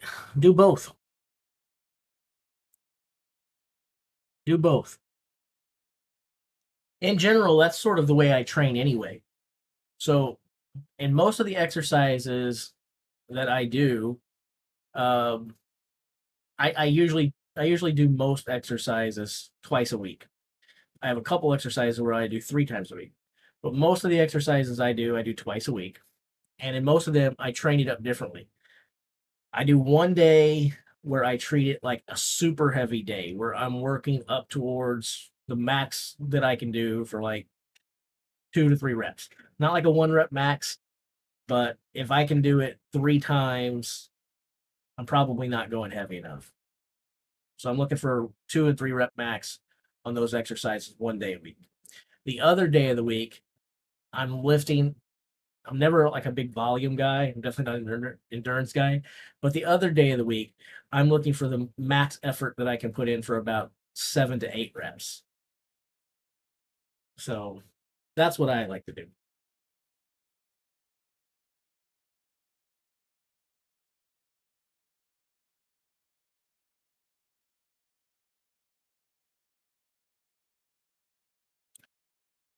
I don't mind those questions as much as I mean, I don't mind any of the questions. There's not a question I don't like. Um, I just don't want to brag on myself, and that's not what I'm here for. So I'm okay with like, what do you think is better, this or this? Should I go for blah or blah? Those questions are fine. I'd rather answer those types of questions than how much do you do at fill in the blank.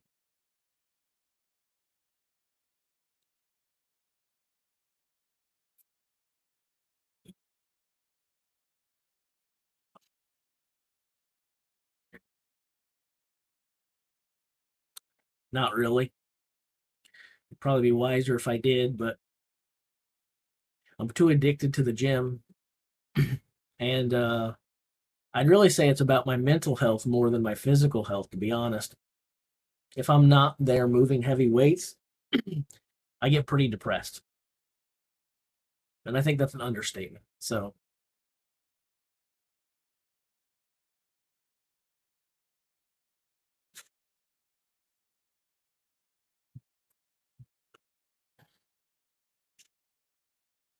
matter of fact, with the health difficulties I was going through last year, the hard part wasn't the health actually, or the sickness, nor any of the injuries I've faced in the last couple of years.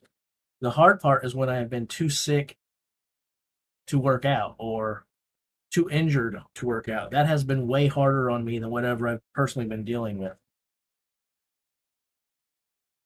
Tom has it locked up? Probably so. Probably so.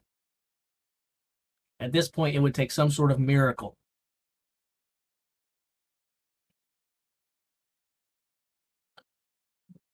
Or tragedy, depending upon whether you want Tom to win or lose, I guess. It would take a miracle on someone else's part. It would take a tragedy on Tom's part. There you go.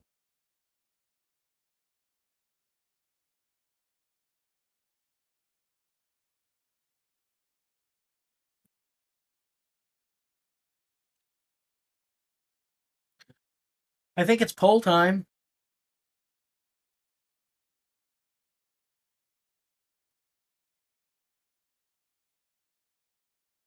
Poll time.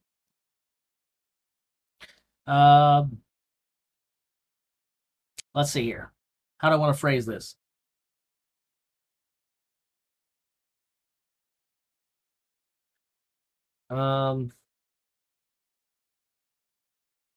Let's just do it. Let's ask it like this.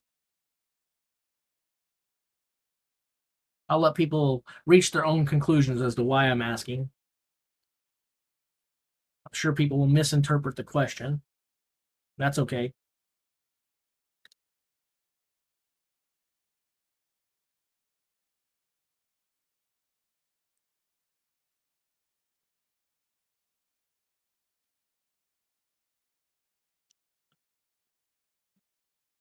Ugh. Who the heck spelled it like that? Way to go, typo Jace. You idiot moron. Atlas stones? At last stones? Way to go, Jace. You imbecile.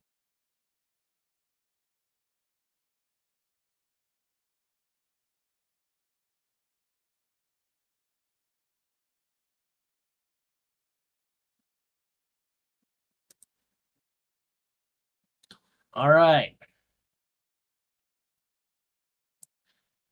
So 96% plus of you believe that Tom will do all 5 stones. Now, just for those scoring along at home, as with the person earlier, or at least what I think they were doing, I wasn't asking, thinking, hey, can Tom do all 5? I just don't know that he'll need to do all 5 to win. So it's kind of like, hey, even if he doesn't have to, will he do it anyway, just for the heck of it?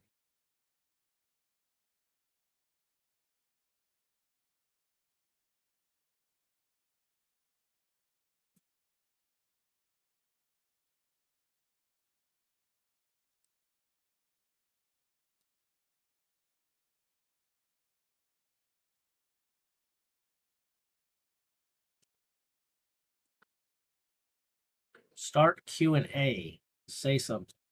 I don't really know how that works. There's a Q&A function here too, where I guess I can answer viewers' questions live on the air, but I thought that's what I've been doing the entire time I've been streaming. So I'll just stick with the poll since I don't know what that Q&A thing is for.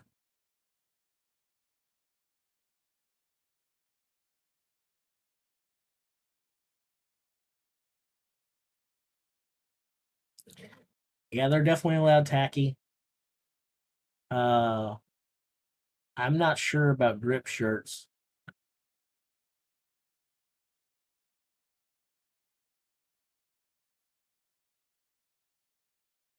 But you can't get away from these guys using tacky anymore. Do I want Tom to win? Me specifically, Andy? I'm not rooting for or against him. I think he's going to win, but I don't care who wins. As long as it's good competition, everyone stays healthy, it's fair. I just enjoy the sport.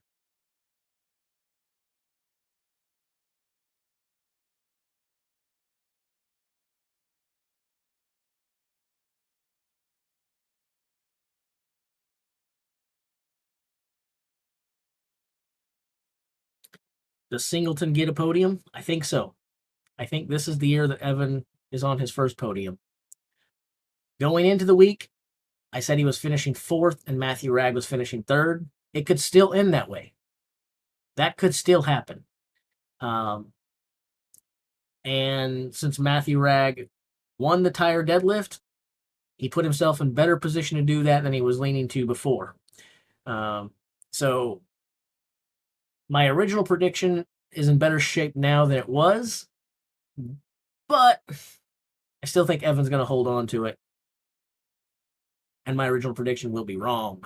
The podium will not be Stoltman, Hooper, Rag. It'll be Stoltman, Hooper, Singleton.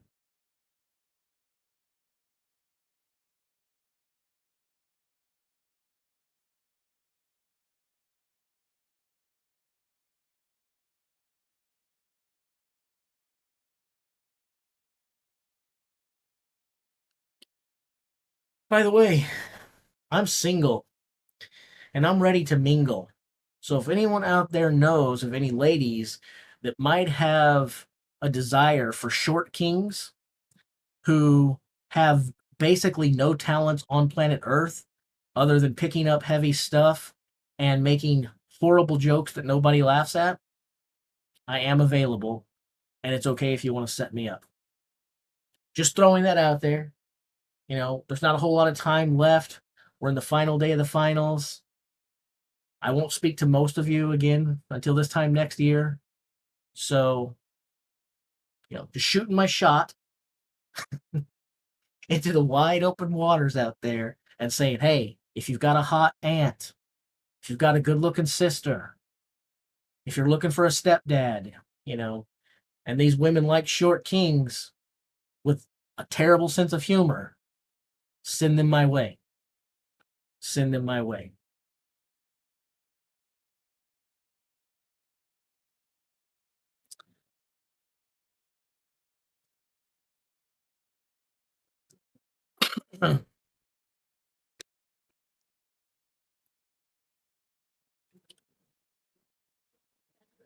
Did I care who won the Hercules hold between Kazmaier and Magnuson? Well, officially no, because when that was happening, I was like 0 years old. Little older than that, but I mean, I was watching reruns of it as a child. I used to love it on ESPN Saturday mornings. You could watch The World's Strongest Man, and they would show the same competitions from 1980, 81, 82, 83, 84 every Saturday. And so I watched those competitions like they were taking place live, and I'd seen them like 19 times a piece. But since I was always a huge Bill Kazmaier fan, you bet in those days I was a little more fan centric than I am these days. These days, I just again pray for safe competition and good events, fair play, and I'm going to be entertained no matter what happens. But back in those days, yeah, it was all about Kazmaier. And nobody better beat Kaz. And if they did, I'm sure they cheated, or the referees made a bad call, or Bill slipped and made a mistake. It shouldn't even count against him. I made all the excuses in the book. You got to back your horse in those days, right?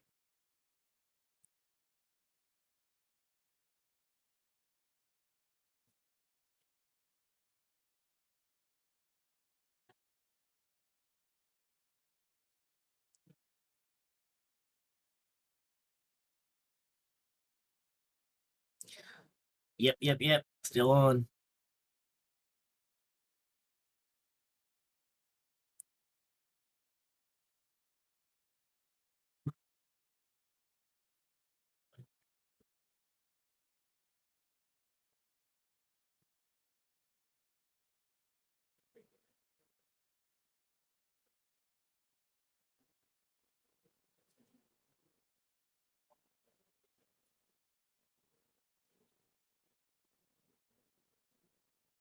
Can Tom lose first place? Officially and mathematically, yes, he can. But in the land of reality and not the neighborhood of make believe, because this is not Mr. Rogers' neighborhood, no, not really.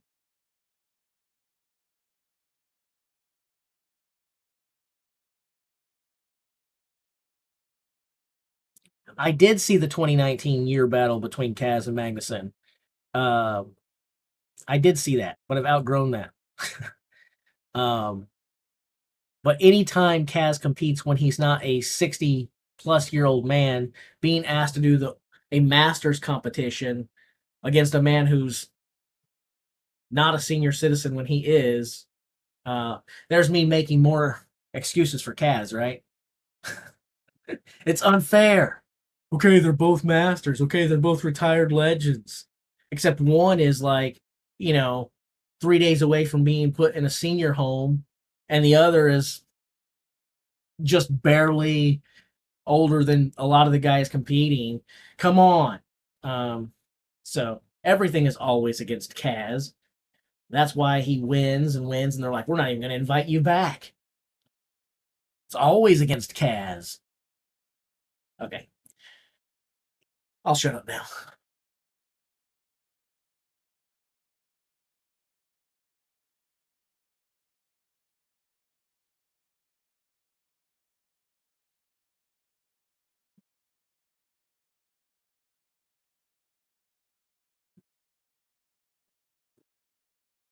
Should the keg toss be a part of Strongman? It's not the only event where you throw an item. Um, it's not the only event where they do that. And they don't always do things for height. Sometimes they do things for distance. Um, I don't love the throwing events, if I'm being entirely honest. I personally don't love them. Um, but I also don't have a problem with them being there. Everyone's going to have the events that they like and that they don't like, the stuff they prefer to see versus the things that they don't prefer to see. And I don't feel like my opinion is any more valuable than anyone else's or anything else. So I I fully accept that if I sit down and watch 6 events, I might find 4 of them really applicable and entertaining to me. And the other one or two, maybe it's not my cup of tea.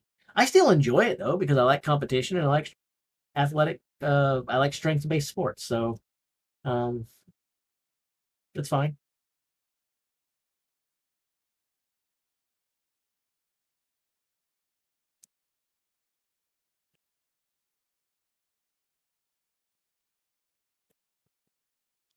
I think I got some dandruff on my shoulders, so let's revise that. If you're gonna send these ladies to me, they have to like short kings, guys with terrible senses of humor that can't make them laugh, and they have to be okay if they have a little bit of flakes on their shoulders. Because I would hate for them to say, well, they didn't tell me that your jokes suck and you need head and shoulders. So buy me a steak and get out of my life. That would make me sad.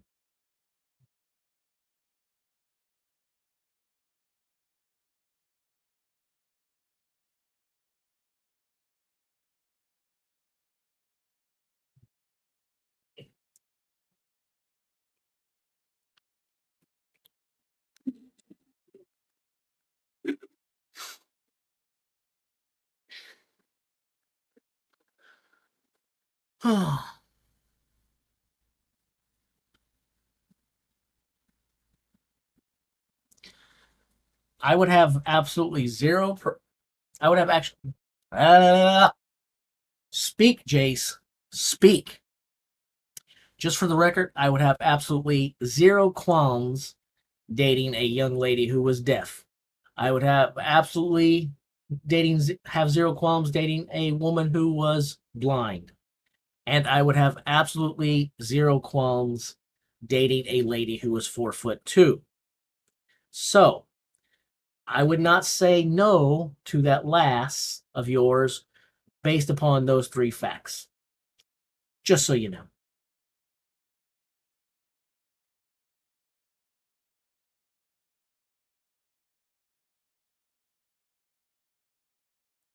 That's what we heard. Supposedly a fan got hit with a keg. Supposedly.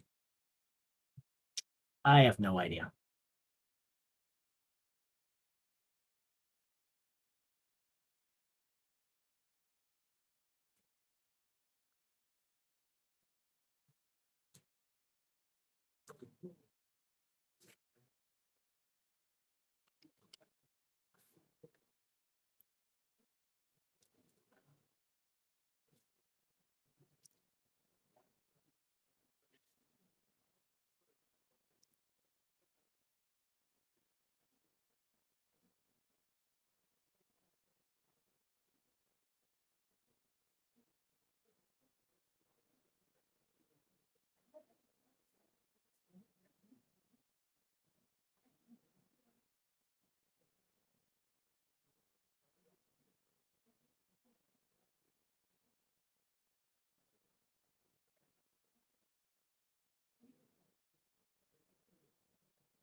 Tom is still on top with an even bigger lead than he had earlier.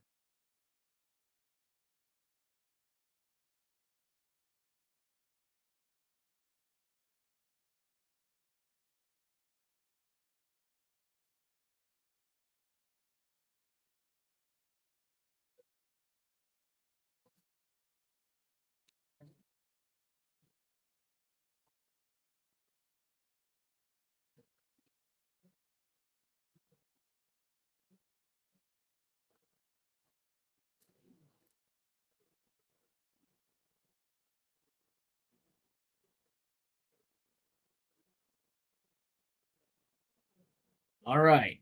So, based on the results of this poll, we know that many of you have seen Eddie Hall's videos of himself wearing Speedos, and you believe that he should probably opt for something a little bit different.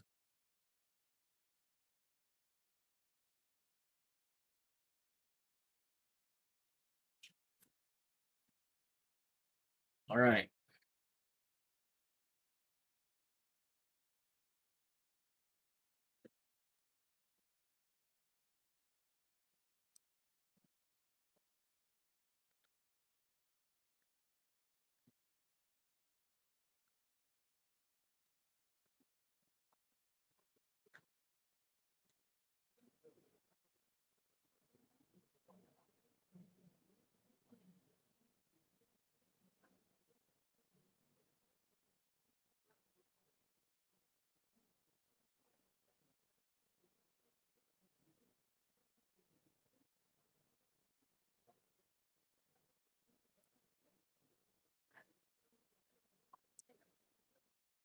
Fun fact, I don't know how to swim. So, probably an excellent chance that Eddie Hall, a former junior Olympian swimmer, would probably kick my butt in any swimming endeavors. I think that I think it's pretty funny how you can tell that Eddie really gets on Brian's nerve, and Brian tries so hard to stay calm and tries so hard to be a man of high integrity and good character and not do something that's he's gonna later regret. And just watch Eddie push those buttons over and over and over. I get a kick out of it.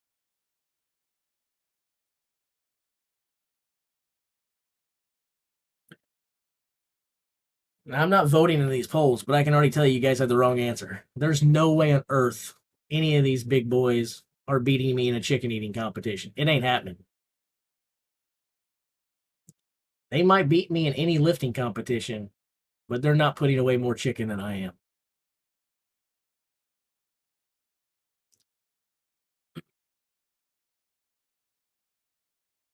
I am like the Joey Chestnut of chicken wings, okay?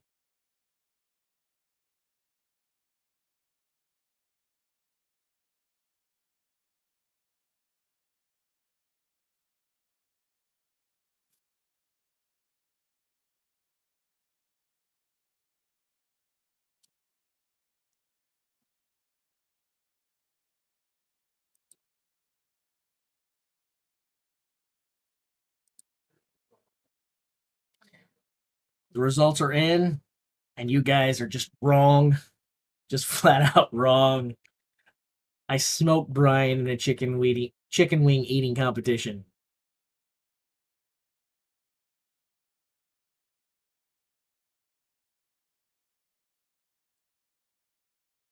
I like my wings chicken. That's how I like my wings.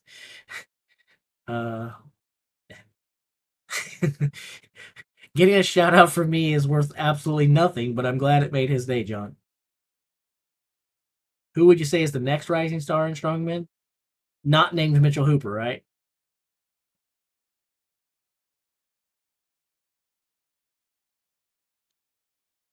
Here's a true story for you guys. I've been eating wings for a long time and a lot of them. This is actually kind of sick. This is not bragging rights. This is kind of disgusting, and I admit that it's disgusting.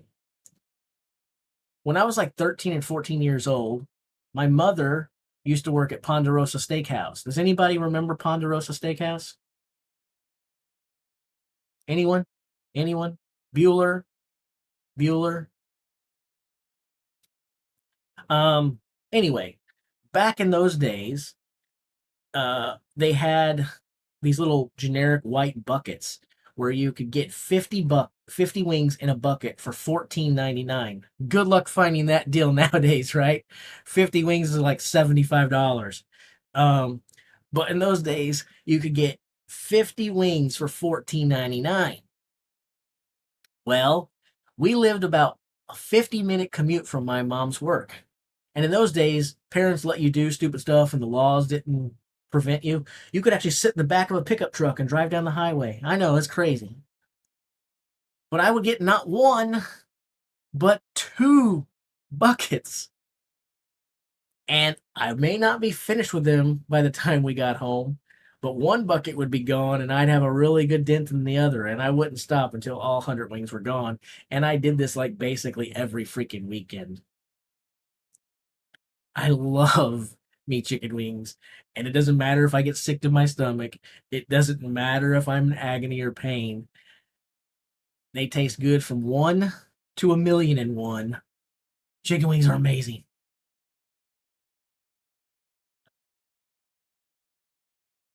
And yes, I realize that makes me absolutely disgusting.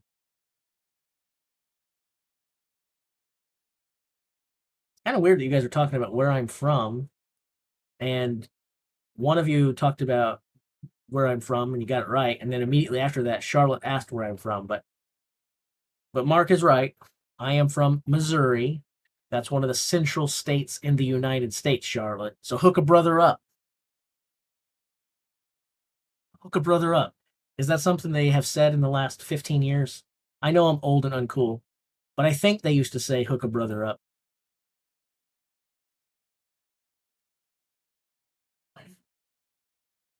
Yeah, in those days they were that's all they were is really spicy. But basically it was basically chicken wings covered in Tabasco. That was pretty much hot wings. Chicken wings drowned in Tabasco sauce. Man, I miss those days.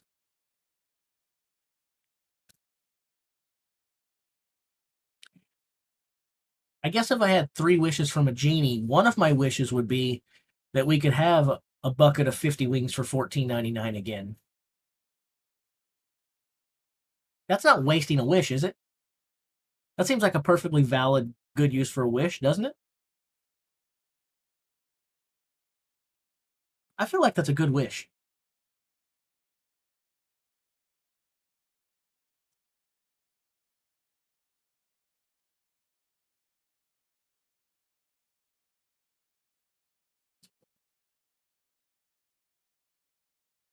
I feel like 14.99 is almost as good as free, man. Those things have gotten so expensive, it's crazy. It is crazy how expensive chicken wings have gotten.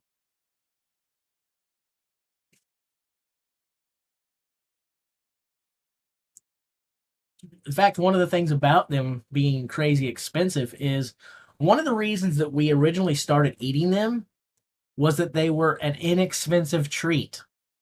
Yes, they taste amazing, and yes, we love them, but most of us started eating them not just because they taste good and we love chicken, but it was cheap. It was a cheap way to get some good grub. The days of chicken wings being cheap, those are gone, man. Those are gone.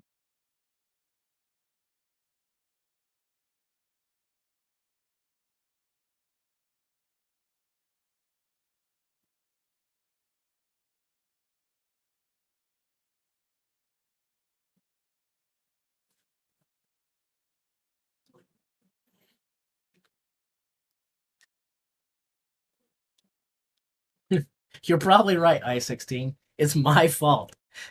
Specifically, it's all my fault. Supply and demand, right? When I'm eating 100 wings at a time, taking I'm definitely taking a big hit into that demand. The supply is gone. They have no choice.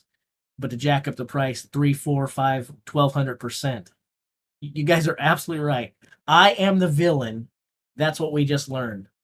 Coming to the next major motion picture, to you, the big villain, the Dr. Evil, the bad guy, Jace and his chicken wing eating ability, and the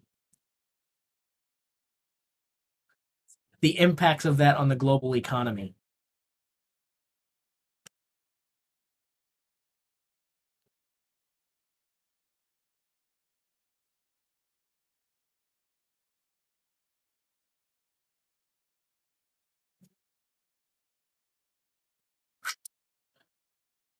Oh.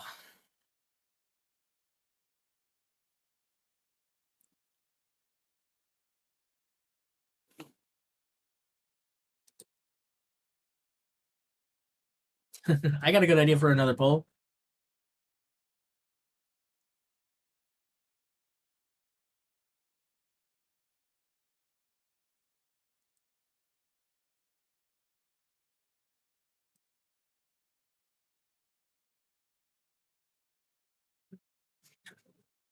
I'm interested in how this one shakes out.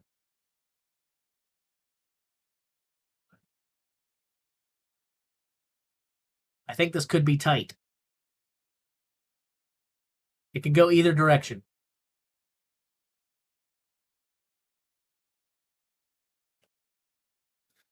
Got to wait till we get at least 50 responses to this one. At least. Need a good enough sample size to really get some scientific evidence.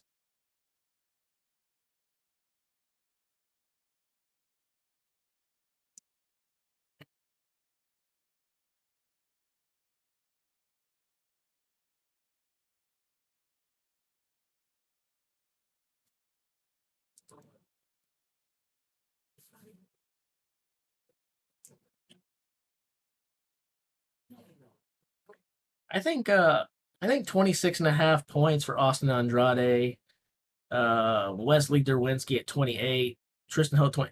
I think these rookies have all done great showings for themselves, really. All of these young guys coming into their first World's Strongest Man, I think they've done great. I really think that they have all done a lot better than most of us expected them to do. They've been quite impressive, and they deserve to have us take our hats off to them and say, "Good job, young guys."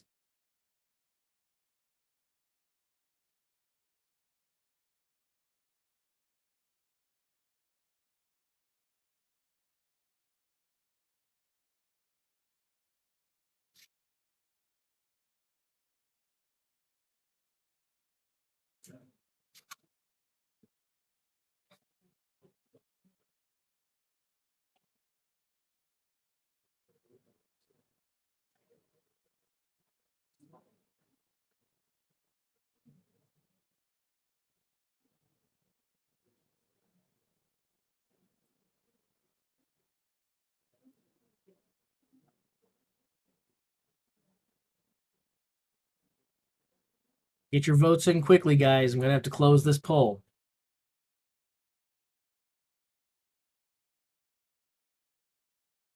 We need a few more responses, and then I have to close it up. All right, I think we've got enough for scientific evidence now. All right. By runaway victory, it appears that me is ready for Atlas Stones far more than me is. 86 to 13%. That is a landslide, guys. That's not even close. So me is way more excited about the Atlas Stones than me is.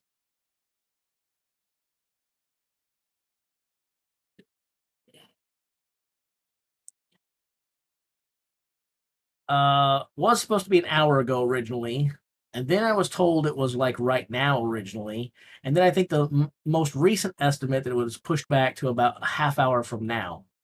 But I don't know. Maybe someone else can chime in and say, actually, we just heard it's 10 minutes, or they're getting ready to run now. I don't know.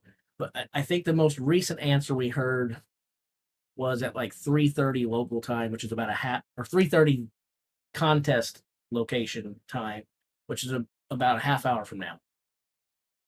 I think that was the most recent update we were given.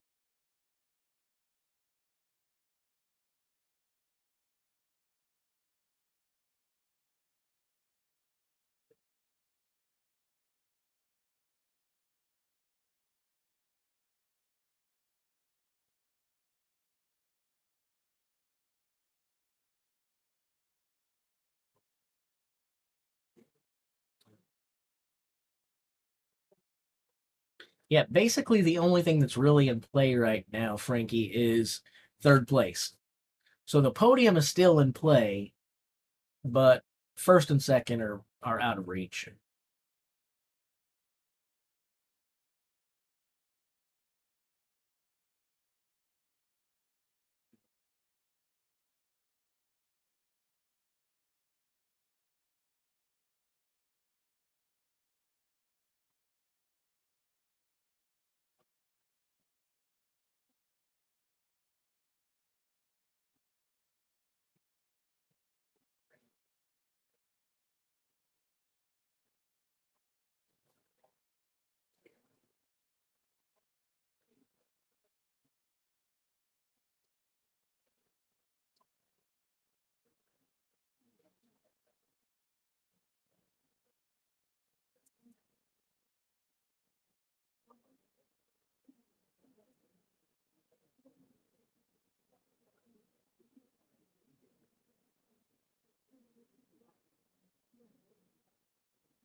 Let's see.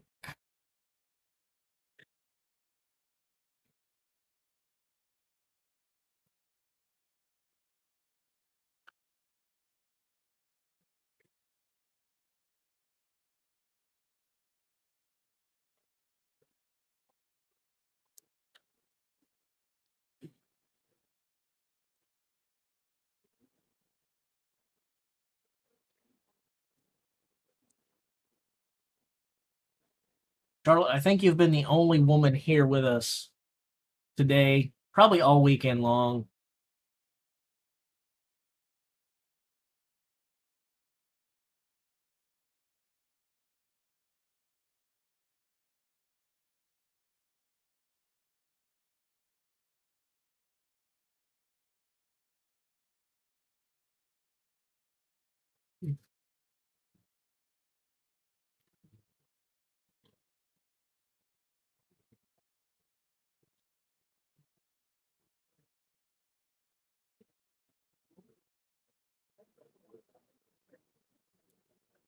Well, I agree that it's a great sport. Um, I also don't agree. Uh, man,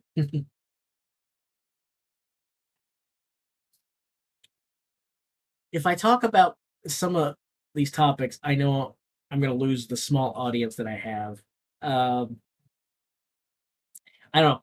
Yesterday, I was asked how I feel about the sport of strong woman, and I don't know if you were here for that or not, Charlotte. I don't think you were, but I'll review that again because I stand by that very strongly, and if it does upset people, then probably not the kind of people I want to associate with anyway.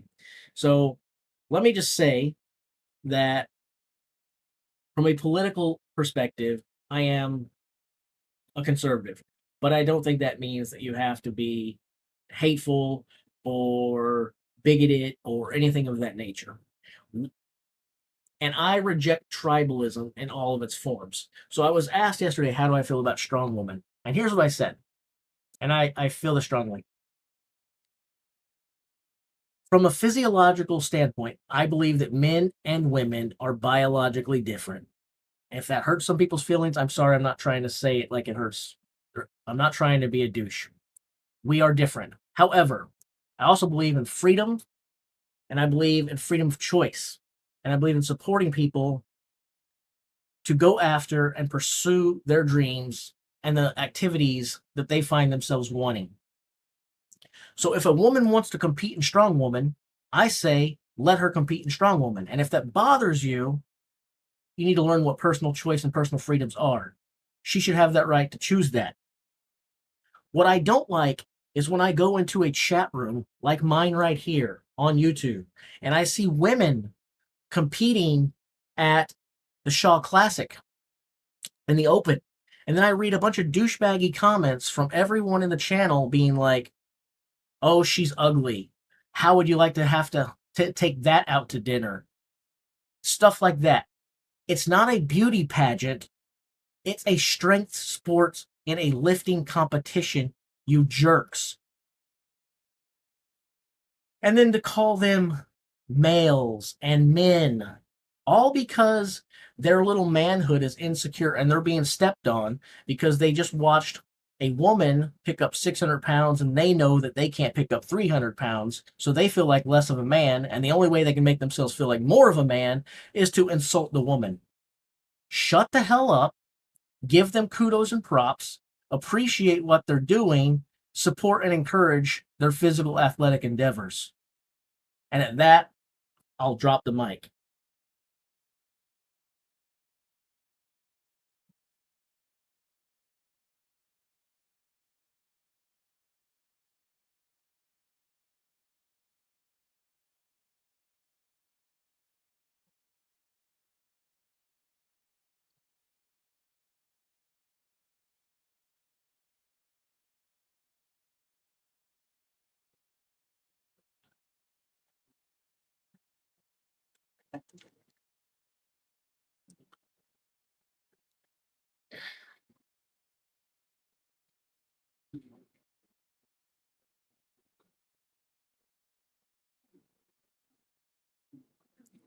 It seems to me like some people can't feel good about themselves unless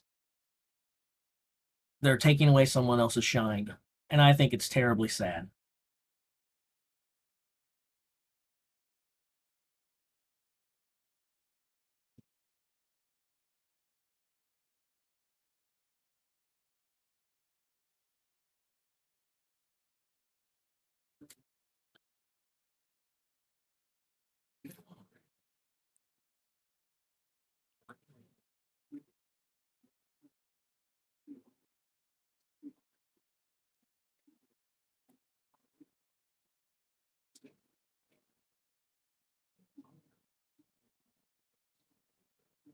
We got some young ladies at my gym who lift a lot, and to be honest, I get a big kick out of watching them. And I don't mean like creeping on them, watching them like, but watching what they do. I get a big kick out of it. I enjoy seeing what they do.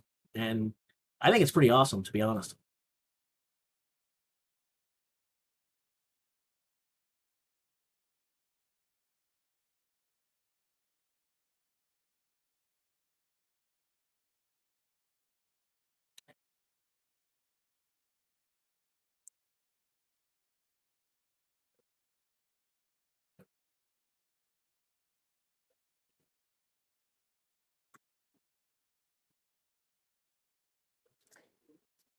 I got a dog that's whining. I'm gonna see if I can convince my brother to take him out.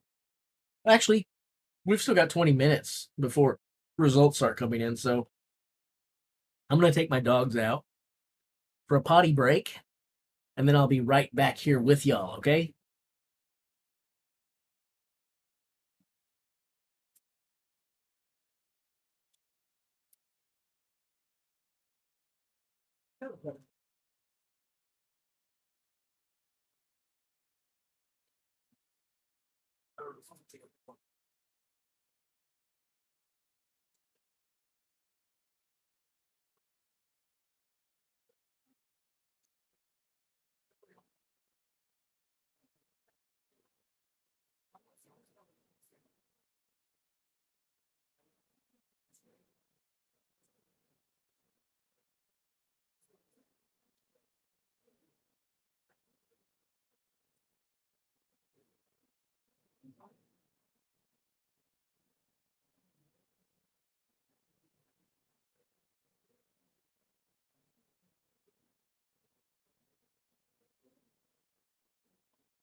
All right.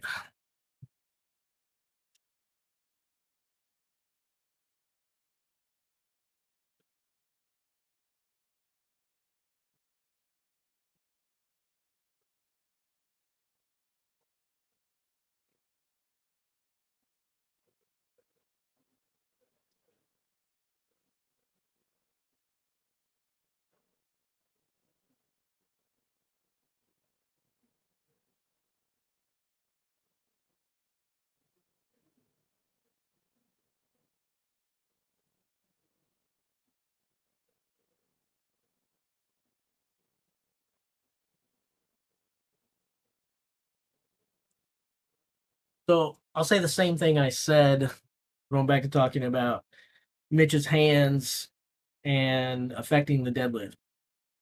The same thing I said before. For people to say that it won't make any difference, I believe that's patently false. Straps will help. To say that it won't make any difference, which I've heard people make arguments on both sides, and I think the real answer is somewhere in the middle. Some people are acting like it would have made a tremendous mega difference. He would have won it outright. You just know that if his hands weren't messed up. And other people are acting like it makes no difference at all. There were straps in the deadlift, um, but having said that, the truth is it's somewhere in the middle. As far as I'm aware, they weren't allowed to use figure eight straps. If you could have used figure eight straps and locked in, then I believe the hands wouldn't have mattered at all. But when you can't use figure eights and you just have to use a traditional strap, you're definitely better off having the straps than you're not having the straps. But you still got to hold that and you still got to secure it. And if you don't have enough grip to hold the strap's just going to slide right off the bar anyway. So, so it definitely makes an impact, but the straps would help. So that's just the facts of the matter. It would have made a difference. It wouldn't be maybe a major difference, but it definitely makes a difference. And there's definitely a pain threshold in that as well. Like in terms of if you're holding that, it's gonna hurt. Now, I suspect that all of these guys are probably used to dealing with pain because it's a painful sport in general. They're probably used to facing the pain. Um, but his grip would be compromised, and that would compromise his ability to hold on to the strap. But then again, the strap would be way better than if they weren't able to strap up at all. Um, so that's the truth. But I think anyone that looks at that and then starts to make an argument for Mitchell in his favor and say, well, he would have got more points and if he hadn't had his hands tore up, and if you start playing that if game to defend one person, you can play that if game to defend all of them. The events shake out the way they shook out. He didn't get cheated. No one sliced his hands open. No one no one did a Tanya Harding, Nancy Kerrigan thing and bashed him on the kneecap with a lead pipe, which for a lot of you young people, you'll have no idea what reference I'm uh I'm talking about here. Um, Mitchell Hooper got hurt in the course of competition with an injury that's super common in this sport. People get their calluses ripped open all of the time. Um, and he had to do the same thing that the other people had to do. They had to do the same thing that he had to do. So I don't get the argument that it's not fair. It is fair. It played out exactly like it did. And now he has to deal with it. That's part of playing the game.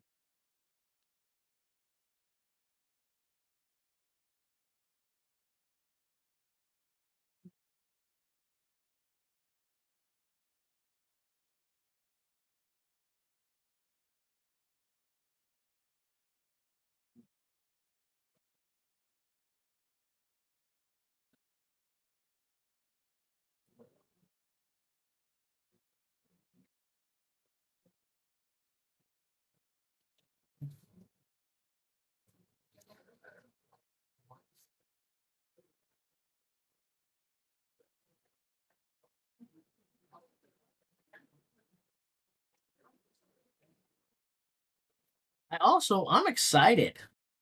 I'm kind of excited for a Tom Stoltman win, not because I was rooting for Tom, because again, I don't really root for the guys.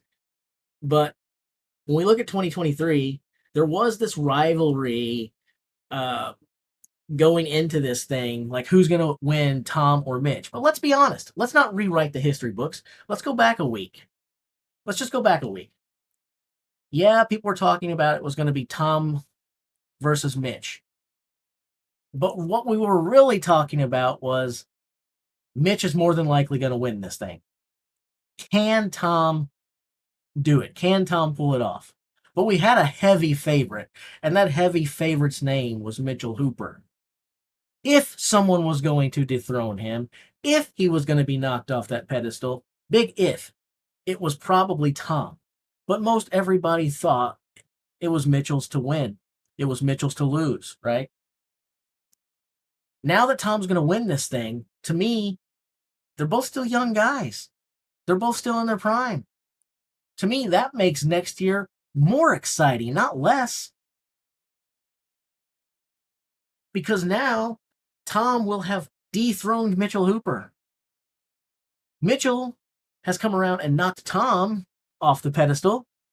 And now Tom has come around and knocked Mitchell off the pedestal. And now we're in for a fight next year, guys.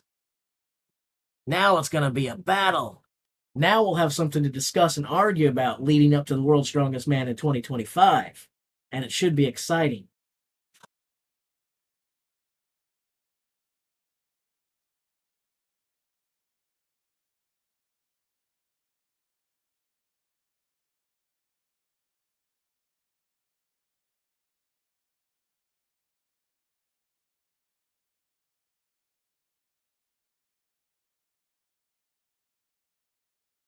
Well, Thor's not going to school these boys in 2025 at the World's Strongest Man, primarily because, in all likelihood, Thor will not be competing in the 2025 World's Strongest Man. Now, if you mean in other competitions, I guess possible. It remains to be seen. We'll have to check it out. But he definitely, I guess I shouldn't say definitely, things happen. People have a way of finding their way in places and doing things they said they're not going to do. But as of right now, it's exceedingly unlikely that Thor would school these boys in the World's Strongest Man 2025 because Thor is on record of saying he has no intention of ever competing again in the World's Strongest Man because of Colin Bryce.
My brain just went dead. I was trying to think of a question. Dang it.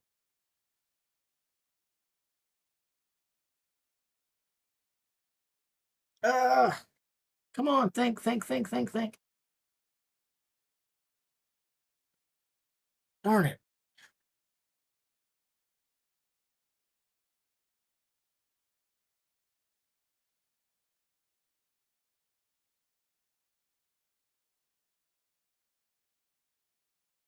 I can't remember what I was going to do. Ugh.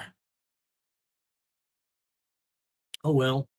While I'm waiting, I'll ask a non serious competition question, and we'll look at something more important than strength. Let's talk beards, guys.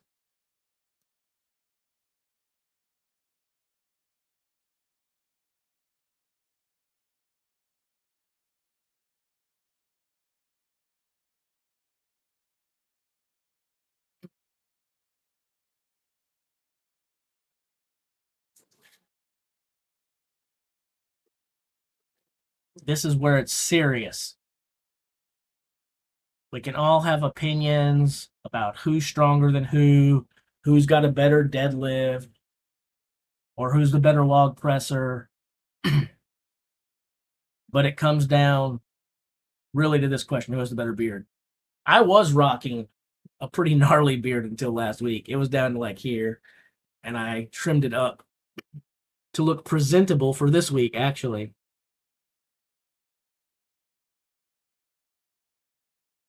But my beard didn't look good. It did look pretty Robert Oberst-y. I looked like the guy eating out of the garbage can behind your gym.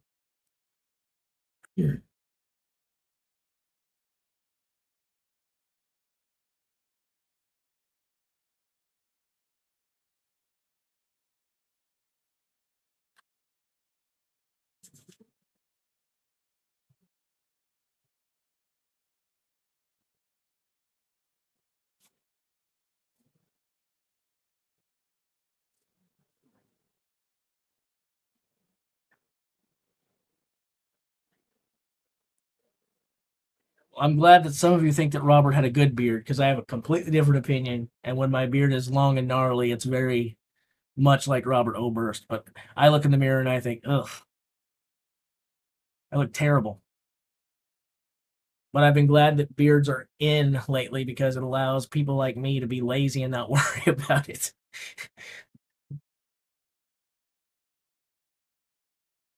That's the best part of having a beard, is that you get to save a lot of food for later.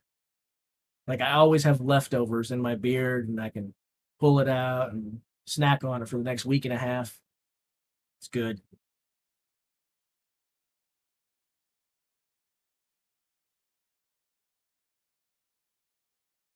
Chicken wings make a great everything. Chicken wings make a good pizza topping. They make a good appetizer. They make a good main course. They make a good thing to propose to your woman with. You don't need to buy them a ring. Just handle some chicken wings. That's every bit as romantic. Much more so, in my opinion.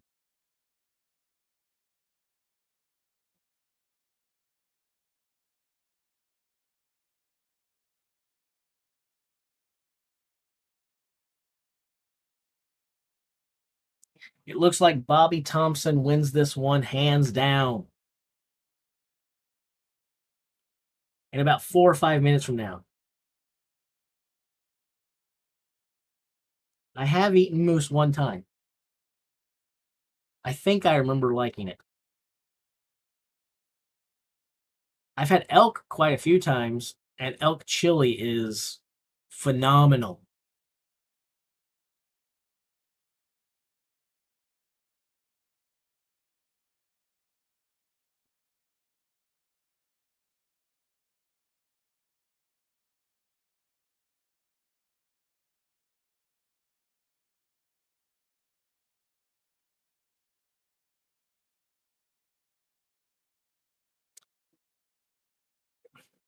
The Atlas Stones will be the last event. Tom Stoltman will win those, more than likely, and he will win the 2024 World's Strongest Man, more than likely.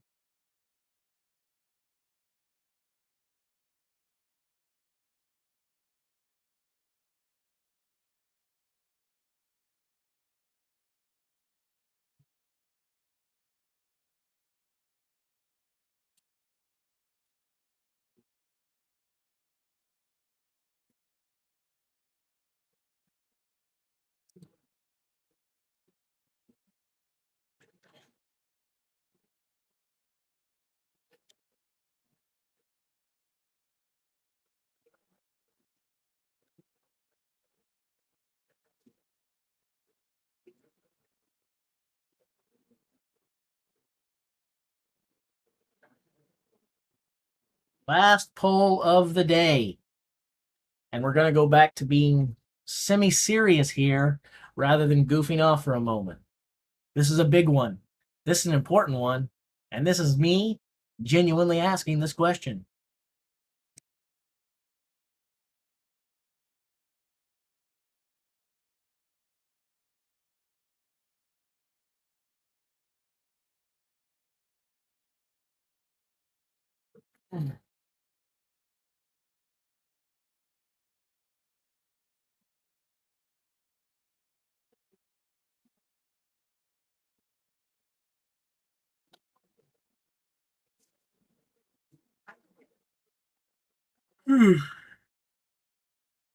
Big yawn, big yawn. When the event is over, I'm going to have to make a 2024 World's Strongest Man recap video. And I've got to mow my grass, which I really don't want to do. If one of you guys wanted to volunteer to come mow my yard for me, I'd probably say, okay, I'll let you. I don't think I'd put up much of a fight.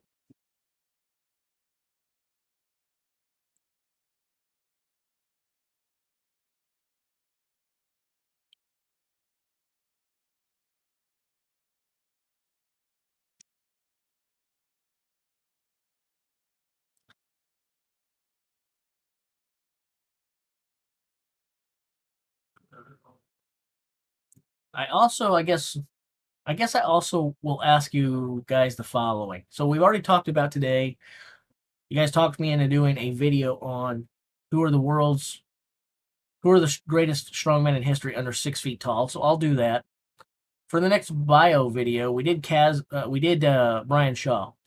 Should the next bio video after that be Kazmaier or Zydrunas Savickas? What should be our next bio video? Kaz or Big Z? I should put it in a poll, but I'll just ask in the chat. It's 4 days of competition, so it's a 5-day event with one off day.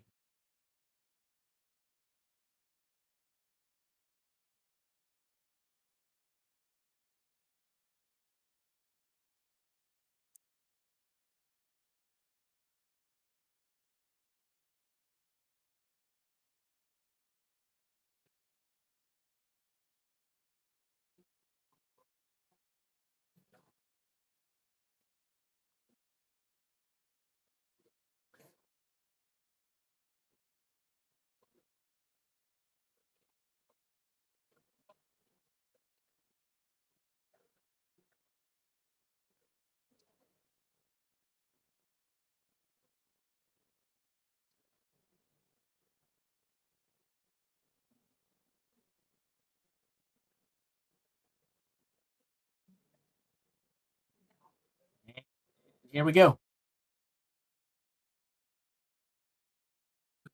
So 89% of you have committed to coming back next year. I hope you keep that. Hope you keep your word. If I know that we're going to have people interacting and doing stuff, I'll definitely produce more content. Like I've said in the past, though, it's hard to get motivated to do it when I feel like there's only going to be one or two people that consume the content. I'm not doing it to make money, so I don't really care about that aspect. But it'd be nice to know that there's eyeballs on it. I didn't get anything from Sonic today. This is yesterday's cup that I just keep refilling. It is pretty rare that I don't get anything from Sonic. I typically get something just about every day from there.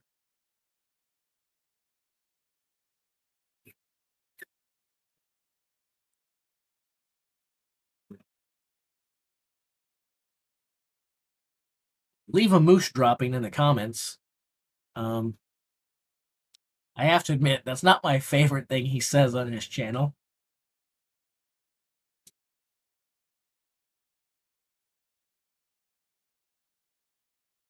The implication being that everyone that comments is just talking crap, right? The implication being that everyone that says anything is full of Nikes. Leave a moose dropping.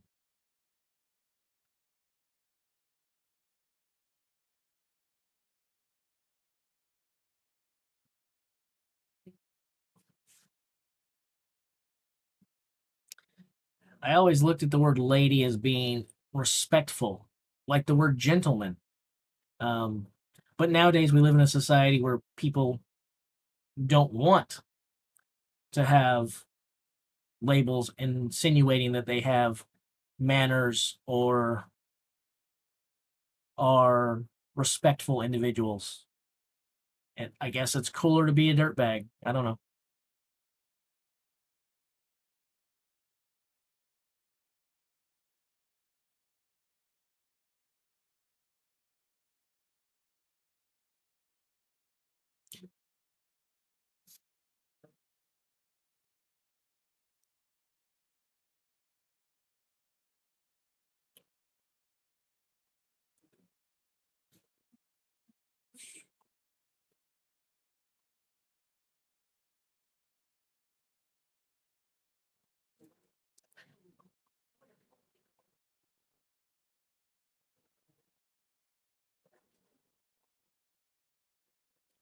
Atlas stones start around now.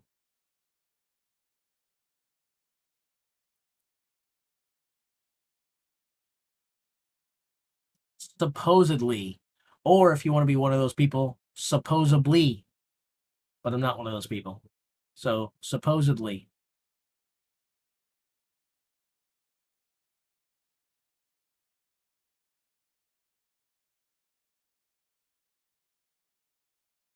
Where does Tom need to place to finish first? Okay. So he has a 4.5 point advantage. Basically a 5 point advantage. The odds that people have the exact same time in the Atlas stones are not very good. So he's got a 5 point advantage. So that means if he finishes sixth or better, he can't be caught.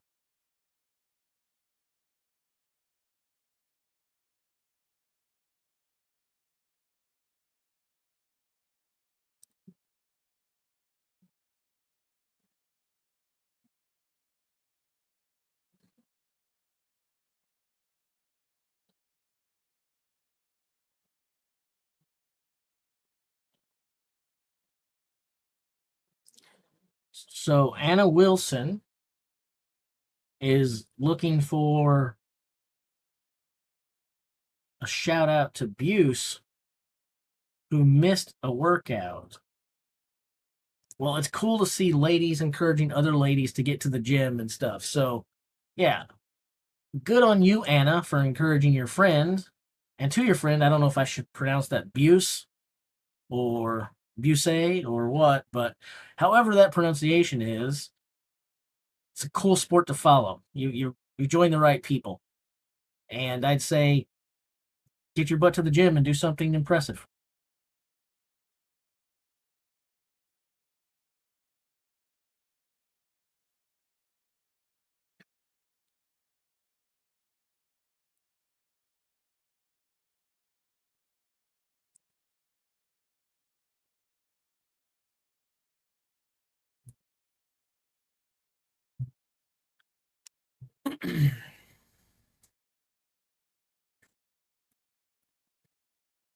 Should have our first results on these Atlas stones trickling in any moment, I believe.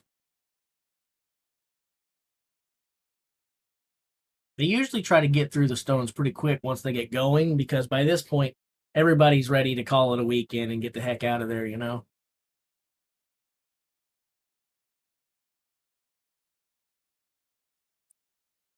I feel kind of weird with people asking me to do shout outs.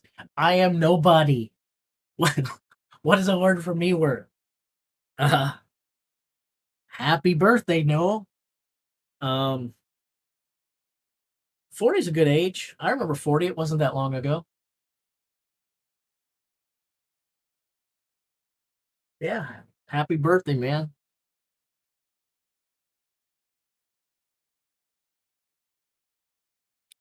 It's like I'm also I don't know. I guess I'm a confident guy, so I'm not exactly bashful, but there are certain things that make me feel uneasy. Like, so I'm a veteran in my country, and I never. A lot of people want to be thanked for their service. I don't. I've never felt good when people thank me for my service. I appreciate that they appreciate me. Don't get me wrong, but it feels weird to thank me for something that I volunteered to do, that I wanted to do, that I personally felt like I had to do. Um, and I didn't do it like for John, who just said thank you to me, for Nancy, who just said thank you to me. I'm always like, don't, it felt like the right thing to do. And I just feel like we don't need to be thanked for doing what that which we feel is right.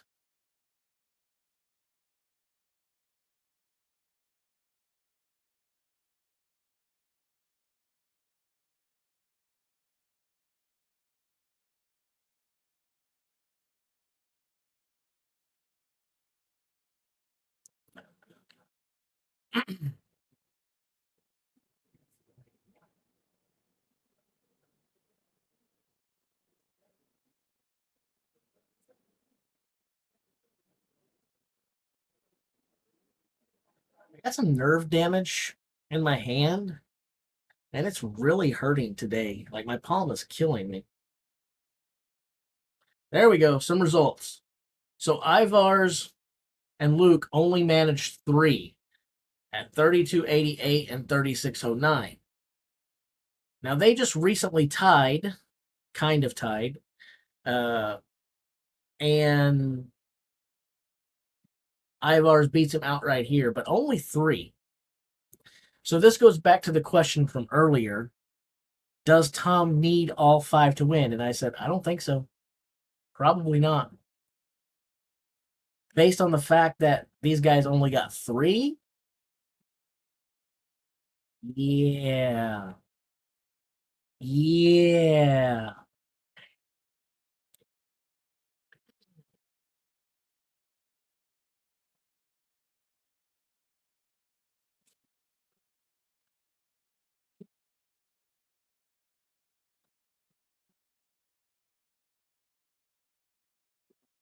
Is there anyone in the chat that thinks that Tom is not going to win the World's Strongest Man this year? I know most of us look at it and say it's, Tom's winning. But I'm just curious, is there anyone in the chat right now that thinks that Mitchell wins, that still believes that Mitchell wins this year? Not next year or not future events, but is there anyone in the chat who still believes that Mitchell Hooper wins the 2024 World's Strongest Man? Just say I do. If that's you, say I do. I'm not going to make fun of you. Others might. Uh, I can't make any promises, but I'm just curious because if there's anyone that thinks that and it does happen, you will get ridiculed now. But if it happens, you are going to look like the biggest genius in the room.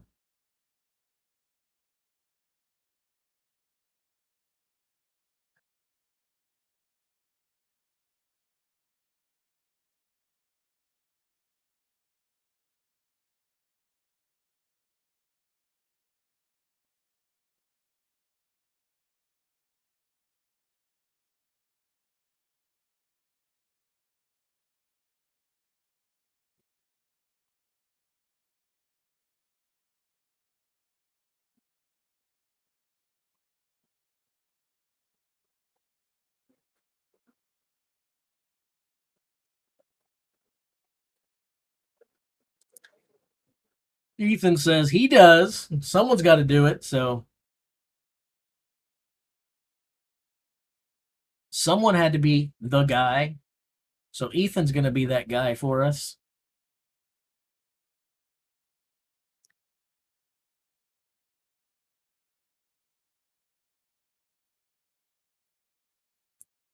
Now let me change it up, Ethan. Are you comfortable putting money on it? My guess is no.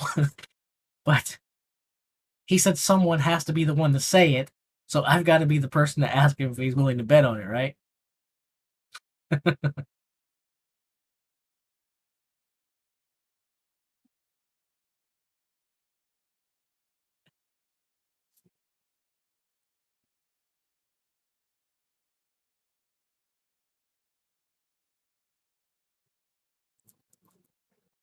I'm a little more fit this year than I was last year, which is pretty incredible because I've had a tough year physically. So Um, but anyway, thank you for the compliment.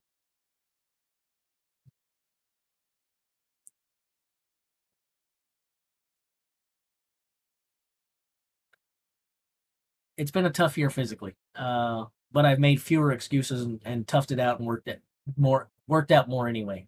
Um, but I've got some competitions coming up, so I have to get serious for those, and I'll try to produce more content. We'll see how it goes, but I will tell you that I fully expect to look a whole lot different and a whole lot better this time next year.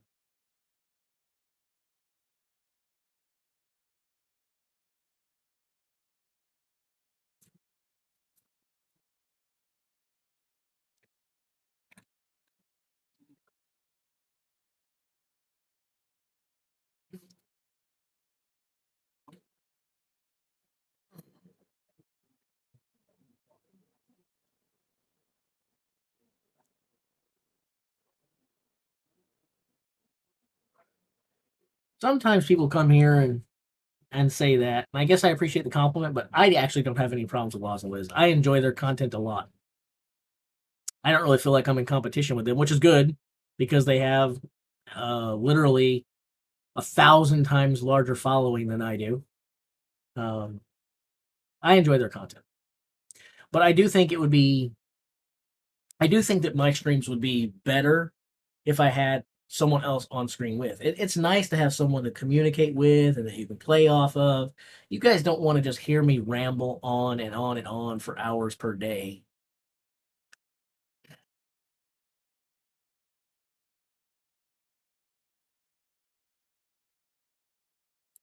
I don't do cardio really. I should. I definitely should, but it's something I don't do much of.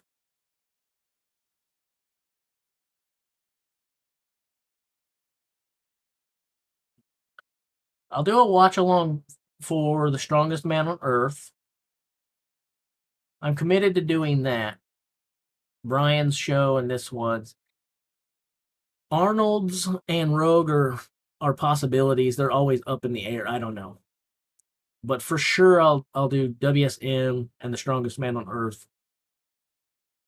I want to commit to doing the four big shows: World's Strongest Man on Earth, Rogue, and Arnold.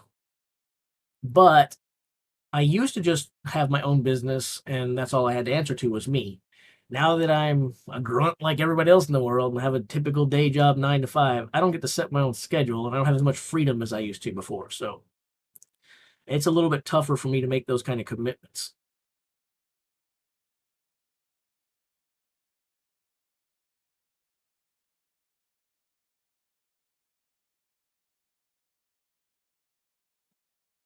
Well, I can't swim, so that's not what I do. Uh, my foot doesn't flex. We've talked about that some here from all the surgeries and stuff I've had. So contact, just walking, is incredibly painful for me, and running, it doesn't feel good. Let's just put it that way. Cycling is about the only thing that I can do. I will use the elliptical at the gym from time to time. I actually enjoy the feeling of the elliptical. I do like that.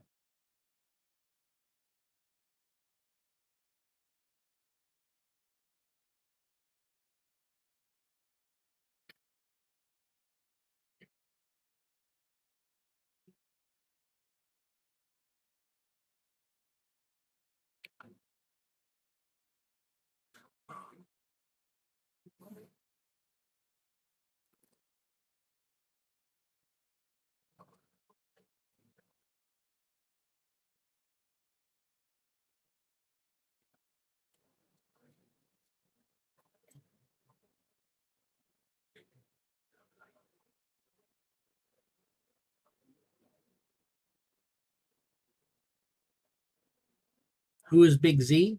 So I think you're way behind the live stream. Um, but Big Z is Zadrunas Zavickas, arguably the greatest strongman of all time. I think he's in everybody's Mount Rushmore of strongmen for sure. probably more people lean towards him being the greatest of all time. Um, it's usually a conversation between Big Z versus Brian Shaw, and if you're an American, you typically lean Brian Shaw. If you're from somewhere else in the world, you typically lean Big Z. The word typically is used there because undoubtedly there are people internationally that lean Brian Shaw, and there are Americans that lean Big Z, but typically you fall into those two camps. Uh, I vote on someone different than those two. I vote for a completely different American. I always go Kazmaier because that's who I grew up following. That's who I grew up loving.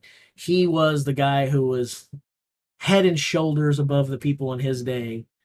Um, for me, it's Bill Kazmaier, but that's we all find our little athlete that we root for, that we cheer for, and that we sort of connect with.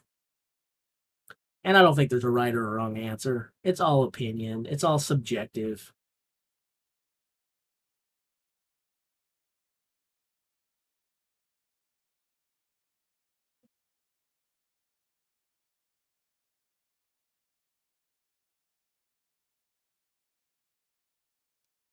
Someone says I should refresh.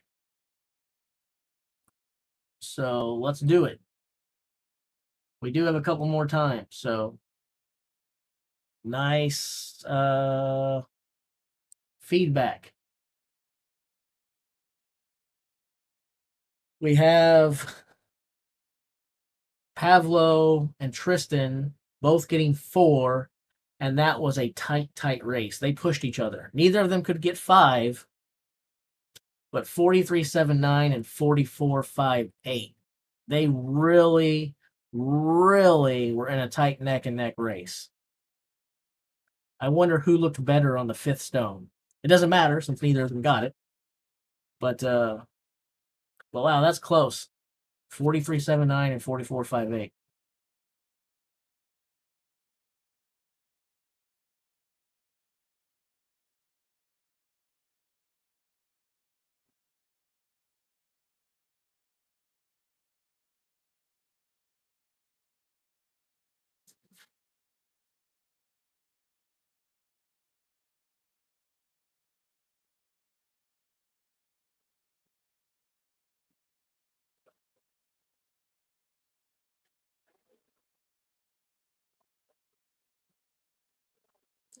Nah, more than 2 people will get 5.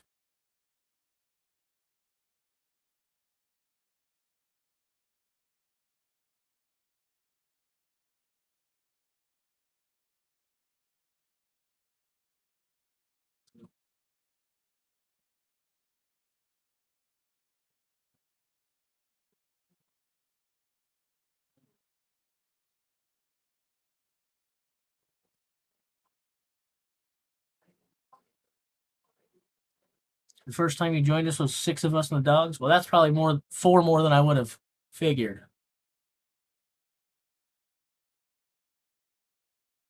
Yeah.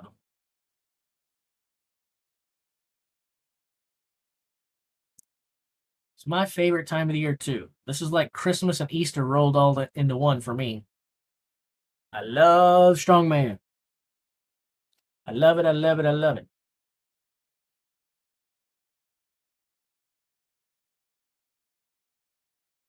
Big Z versus Half Thur. Big Z versus Half Thur. We gotta spell Half Thor right. Anyway, okay, you can stop. I'll answer your question. Um, okay, stop. Okay, I won't answer your question then.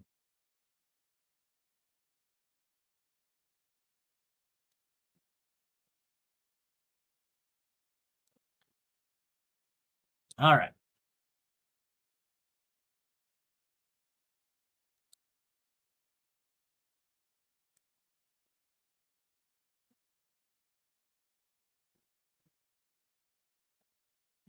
So I think overall, if we consider strongest of all time, like a long reign of dominance, you got to go with Big Z.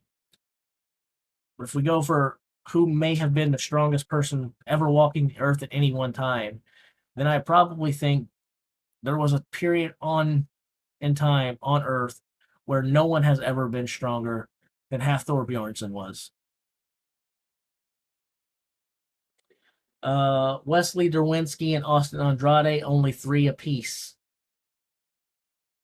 24.42 of 3 for Andrade, 30.3 or 30.8 for Derwinski, but only 3. So when they said, hey, only 2 people are going to get 5, maybe you're right. Maybe you're right. But earlier I said, hey, 5th place finish is more than enough for Tom to win. That basically means right now, if Tom does 4 and faster than 4.379, he can't lose.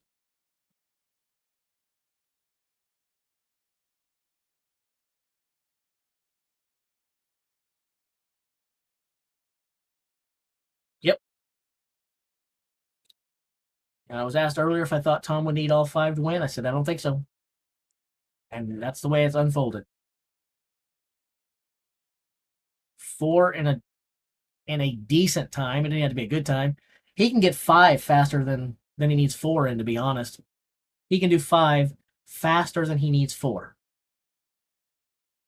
So it's all but impossible for Tom to lose unless he gets hurt and can't finish. That's like literally the only thing that can keep him from winning right now, pretty much.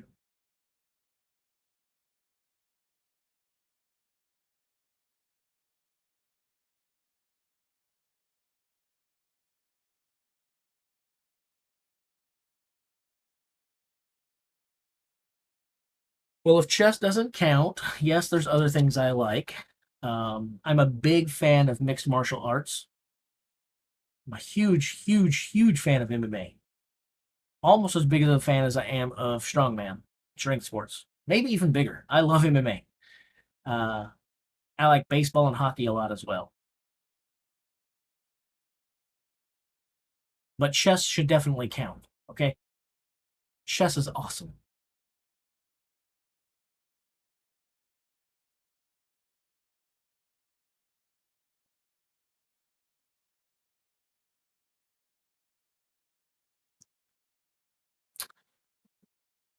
You guys are gonna hate my answer. I really don't root for people. I know you guys want me to back a dog. Um, I don't really have too many favorite fighters or guys that are. I just again I root for good competition. I know you guys hate me for it, but that's just how I am, and it's true too. There are guys that I respect immensely for the character, the attitudes they have, and by attitudes I usually mean a lack of attitudes. I like guys who are soft spoken, humble, gentlemen. Um, so if I'm really picking, George St. Pierre is probably my all-time favorite fighter because he's one of, if not the greatest fighter of all time, and he seems to be an incredible dude who's kind, soft-spoken, and humble as well. So,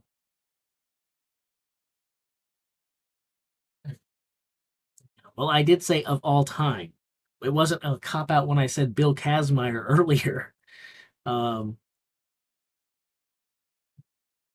if uh if you want a favorite fighter now, it's tough because again I don't really root for the guys. If you're asking me who I think is the best fighter on the planet right now, that's different than who do I like the most. Who is the best and who do I like the most are different questions, right? Um I think pound for pound, probably the greatest fighter on planet Earth right now is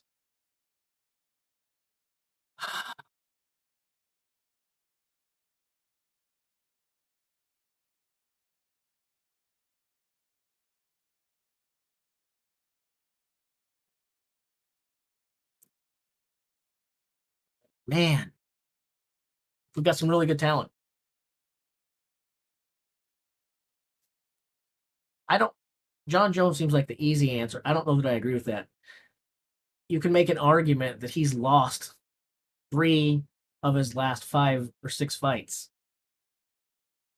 On the scoreboards, he comes out on the right side. I'm not saying he lost those fights, but there are plenty of people that would argue that he lost to Dominic Reyes, that would argue that he lost to Gustafsson, that would argue that he lost to Thiago. There are people that make those arguments. So, and he doesn't fight enough.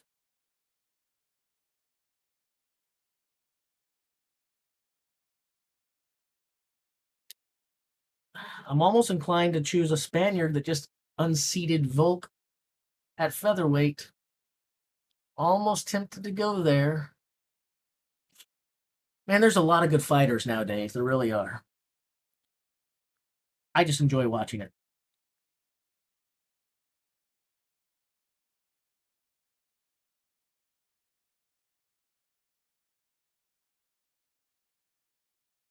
Someone says refresh again. Okay. I'll do it. There we go. Evan Singleton only managed 3. I am shocked. Matthew Ragg doesn't finish it either. So, wow. Okay. So I apologize to Yuri when I said there'll be more than 2 that does 5. Obviously, more than 2 won't do 5, and maybe no one does all 5. Tom doesn't need to. Mitchell's compromised. Maybe he can't. Holy cow. Holy cow.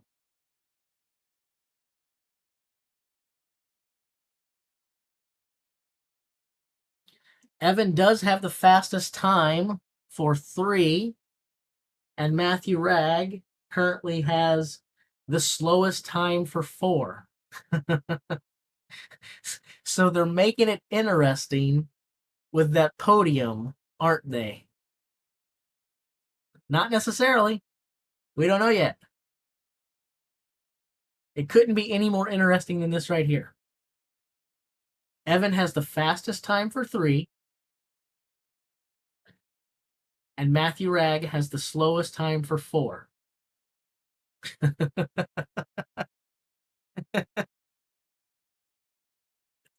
It's bonkers how close this is.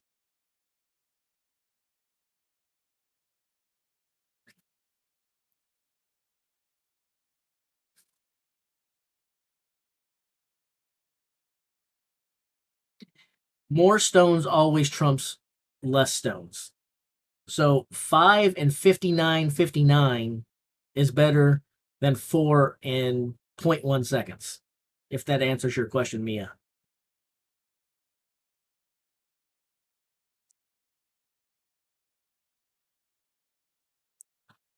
I kind of just want to spam hitting F5 over and over.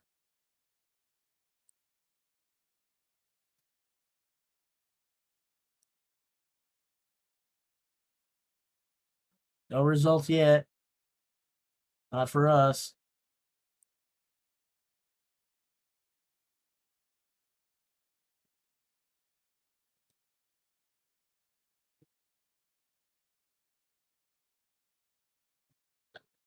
I'll just keep hitting F5 until we see a number.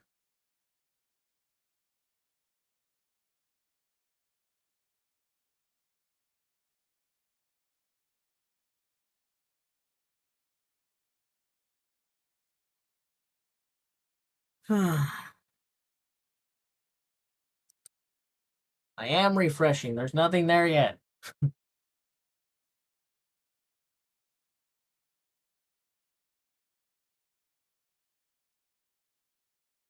There we go. Okay. So Tom is the only one to get 5. Mitchell gets 4 and 37. They have to dole out the points, which they're not telling us yet. So obviously it's a win for Tom. So he's in the lead. He gets a win. I wonder if that makes him the winner. Obviously it does. And then 4 and 37. Mitch gets the second best, so he gets 9 points. 4 and 37 that's the fastest of 4, which also means that the 3 and 24 and the 4 and that, no one comes between them. So I think Evan's going to hold on to the podium by a half a point. I believe Evan holds on to the podium by a half a point. I'm still waiting for them to show points here. But based on my math, that's the way it shakes out.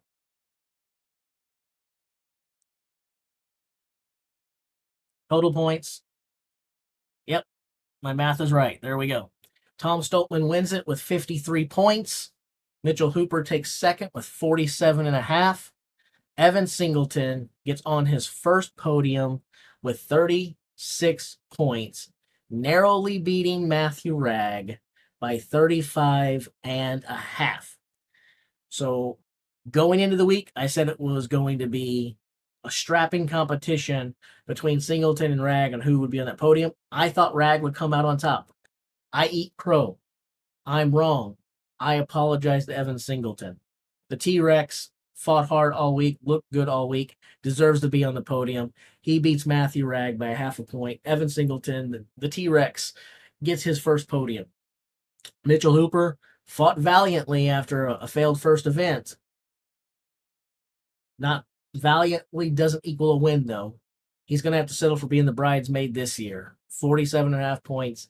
And your winner of the 2024 World's Strongest Man, Tom Stoltman, and now a 3-time champion. Hooper knocks Stoltman off the ladder. Stoltman comes back and knocks Hooper off the ladder. 2025 should be quite fun. These two are going to duel it out for years to come if one of them doesn't walk away early. As long as they decide to do this, it should be fun to watch this rivalry carry out. I'm going to do a quick recap of the Atlas Stones. We're going to give everyone their total point totals again. And then I'm probably going to bid you all a fond farewell. So the Atlas Stones, won by Tom Stoltman, didn't need to do it, but that's called putting a stamp on your victory. That's called, I could take it easy. I could lift 4 stones in 49 seconds and be your champion, but I don't want to do that. I want to show that I've earned it, that it's mine, that I deserve it. And if you want to talk smack, you're simply a hater who's disrespected me, because the proof is in the pudding, the proof is on the board. I'm the best guy here this week. The only man to get 5 stones, and in a great time as well of 38.14. In fact, his 5 and 38, only one man managed to do 4 faster than that, and that was Mitchell Hooper. So it took Tom less than a second to do 5 in the time it took Mitch to do 4. And yes, we know about Mitch's hands. We know all about them. It is what it is. Tom wins it with 10. Mitchell Hooper still fighting to the end, fighting through the pain, fighting through all of that. He does get second place points here, 9 points. So he defends his second place, I guess you could argue, by getting a second here. 4 and 37.35. His fellow countryman is the 3rd fastest stone lifter at 4 and 43.79, narrowly beating Pavlo for 4th place, who is 5 seconds ahead of Matthew Ragg. Evan Singleton is your fastest for 3, but yeah, you heard me right. Evan Singleton only managed 3 stones. Before you go making fun of him, realize that he was one of 1, 2, 3, 4, 5 guys. Half the field only managed 3 Atlas stones. So 3 and 24.09 for Evan, 3 and 24.42 for Andrade, 3 and 30.8 for Wesley Derwinski, 3 and 32.88 for Ivars, and then Luke Stoltman had the lowest time. So you had younger brother Tom as the best stone lifter, older brother Luke as the worst stone lifter. Just an interesting little note to take note of there, or something that my eye happened to catch. When we go over and look at the total points, we already told you who won. Tom Stoltman reigns supreme over all. Your 3-time World's Strongest Man champion, Tom Stoltman. Mitchell Hooper, he's he still can't take anything away from him. He still has, even with a second place finish here, probably the greatest 18 months in the history of the sport behind him that he's on right now. But he has to play for second here. Evan Singleton gets on his first podium. This is someone that, yes, he talks a big game. He says how great he is. He says how he's going to win the World's Strongest Man. But it's not just Evan Singleton who says these things. There's tons of past winners who say it's only a matter of time before Evan Singleton wins the World's Strongest Man. There are so many people that believe in Evan other than Evan. He just typically gets in his own way. And now I think he's unfortunate enough to live in a time when there's guys named Tom Stoltman and Mitchell Hooper around. But hats off to Evan. Props and kudos to him for staying composed and controlled enough and performing well enough to get into the final. And then, in addition to getting to the final, stand on his first podium at our sports creme de la creme of shows, so to speak. Third place for Evan Singleton. Matthew Ragg, man, he couldn't have been any closer to sniffing that podium, but he falls just short. 35.5 points puts him in fourth. Tristan Hoth and Wesley Derwinski, Canada's looking really, really good. Canada's looking really good. Tristan gets a fifth place finish. Derwinski just right behind him at 31. Austin Andrade, dual citizenship between U.S. and Mexico, competing for Mexico, gets them a seventh place finish at 30.5 points. Nero Pavlo is going to be eighth place for 27. Luke Stoltman, Mr. Spicy, 19.5 points. And then Ivar's bringing up the rear. He gets 12.5 points for your final.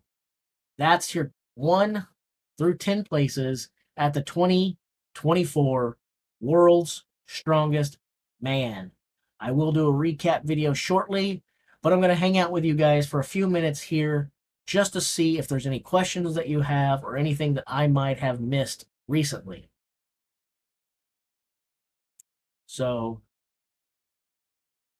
let's just see if I missed anything real quick.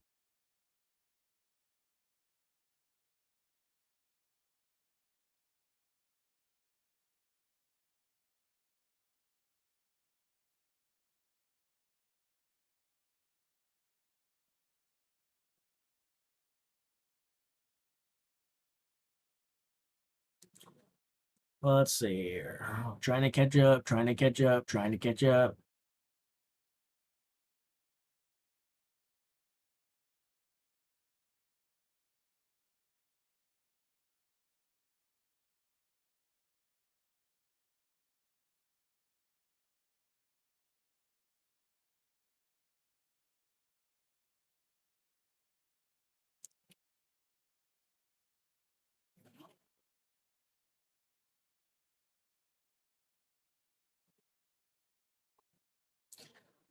Yeah, strongman's the only thing I do cover. I would like to I'd like to expand that to powerlifting for sure.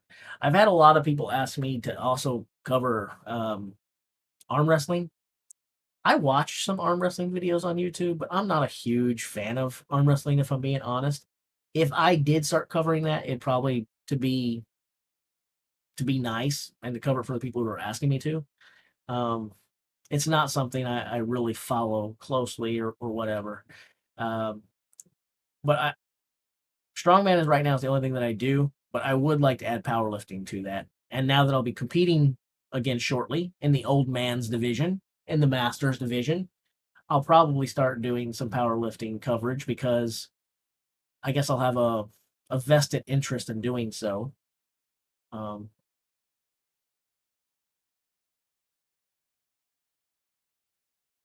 I actually did think about doing UFC coverage for a long, long time. I really thought about covering MMA.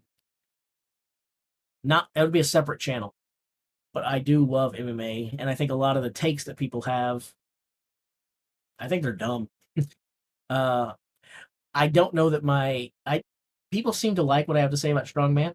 Uh, they think that I sound knowledgeable. I think that I'm pretty knowledgeable with MMA too, but I don't have very similar opinions to a lot of people about MMA.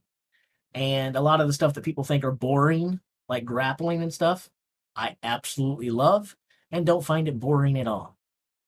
And and so I have different opinions about mixed martial arts than a lot of people. And I think I would enjoy doing a channel like that, to be honest, but I don't really think people would enjoy listening to me.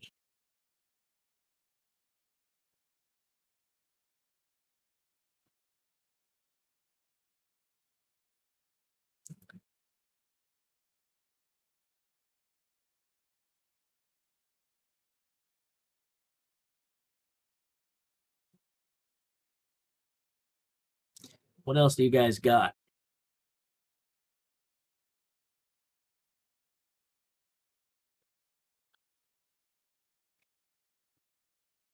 Is the Whopper better than the Big Mac? Well, in this case, the Big Mac, Matthew Ragg, finishing fourth. So, um,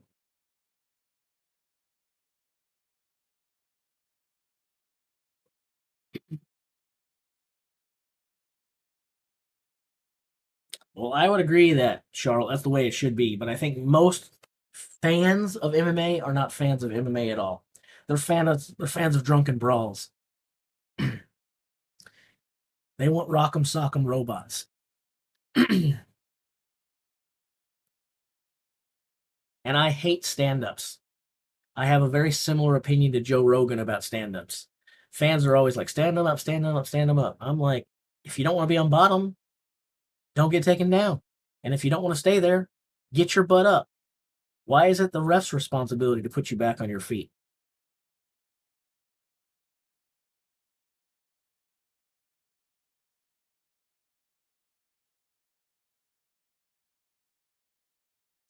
I think sometimes we get in sports in general, we're a spectator sport driven community, and that's where the money is, right? So it makes sense. I know why they do it. But I think sometimes we care more about pleasing the fans than we do about the integrity of the competition. And that's not for me.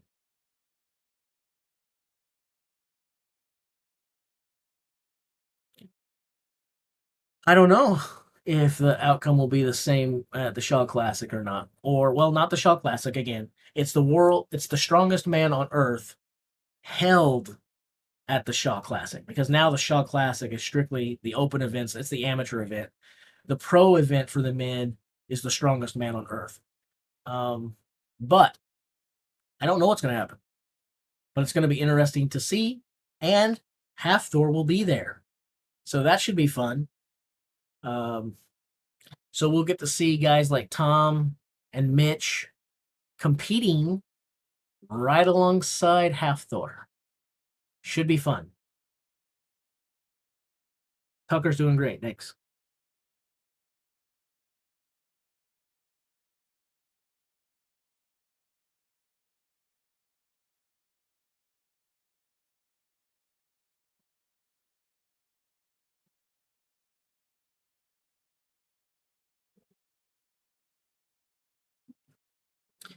All right, guys. Last comments. Go ahead and get them in, and and then I'm gonna go ahead and bid you guys adieu. And you can look for the 2024 recap video in an hour or so. I'm probably gonna take a break, get some food in me. I haven't eaten today. Uh, rest my vocal cords, and then I'll probably come back and record the 2024 recap video so you guys can see that this evening or tomorrow morning or later this morning, depending upon where you're at, whatever it may be. A few hours, bottom line. Uh, and then I've got to do some computer programming until basically it's time to go to bed. So, guess I better get my butt to the gym at some point too. Thanks for tuning in, Charlotte. Thanks for giving us a little break from all the nonstop testosterone here because it's just a bunch of dudes hanging out. So,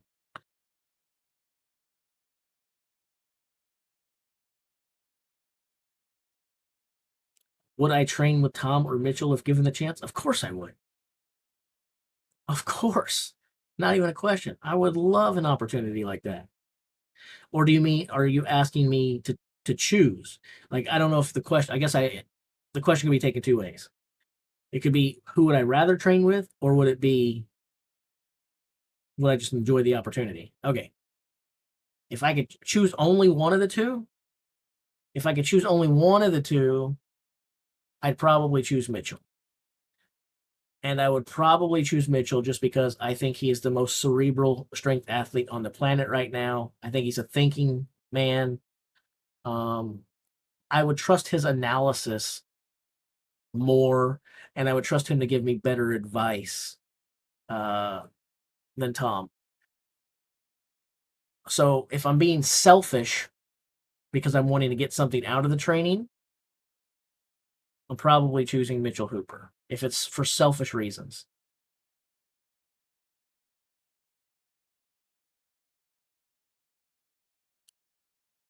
But I wouldn't say no to training with either one of them. No way. I would love that opportunity.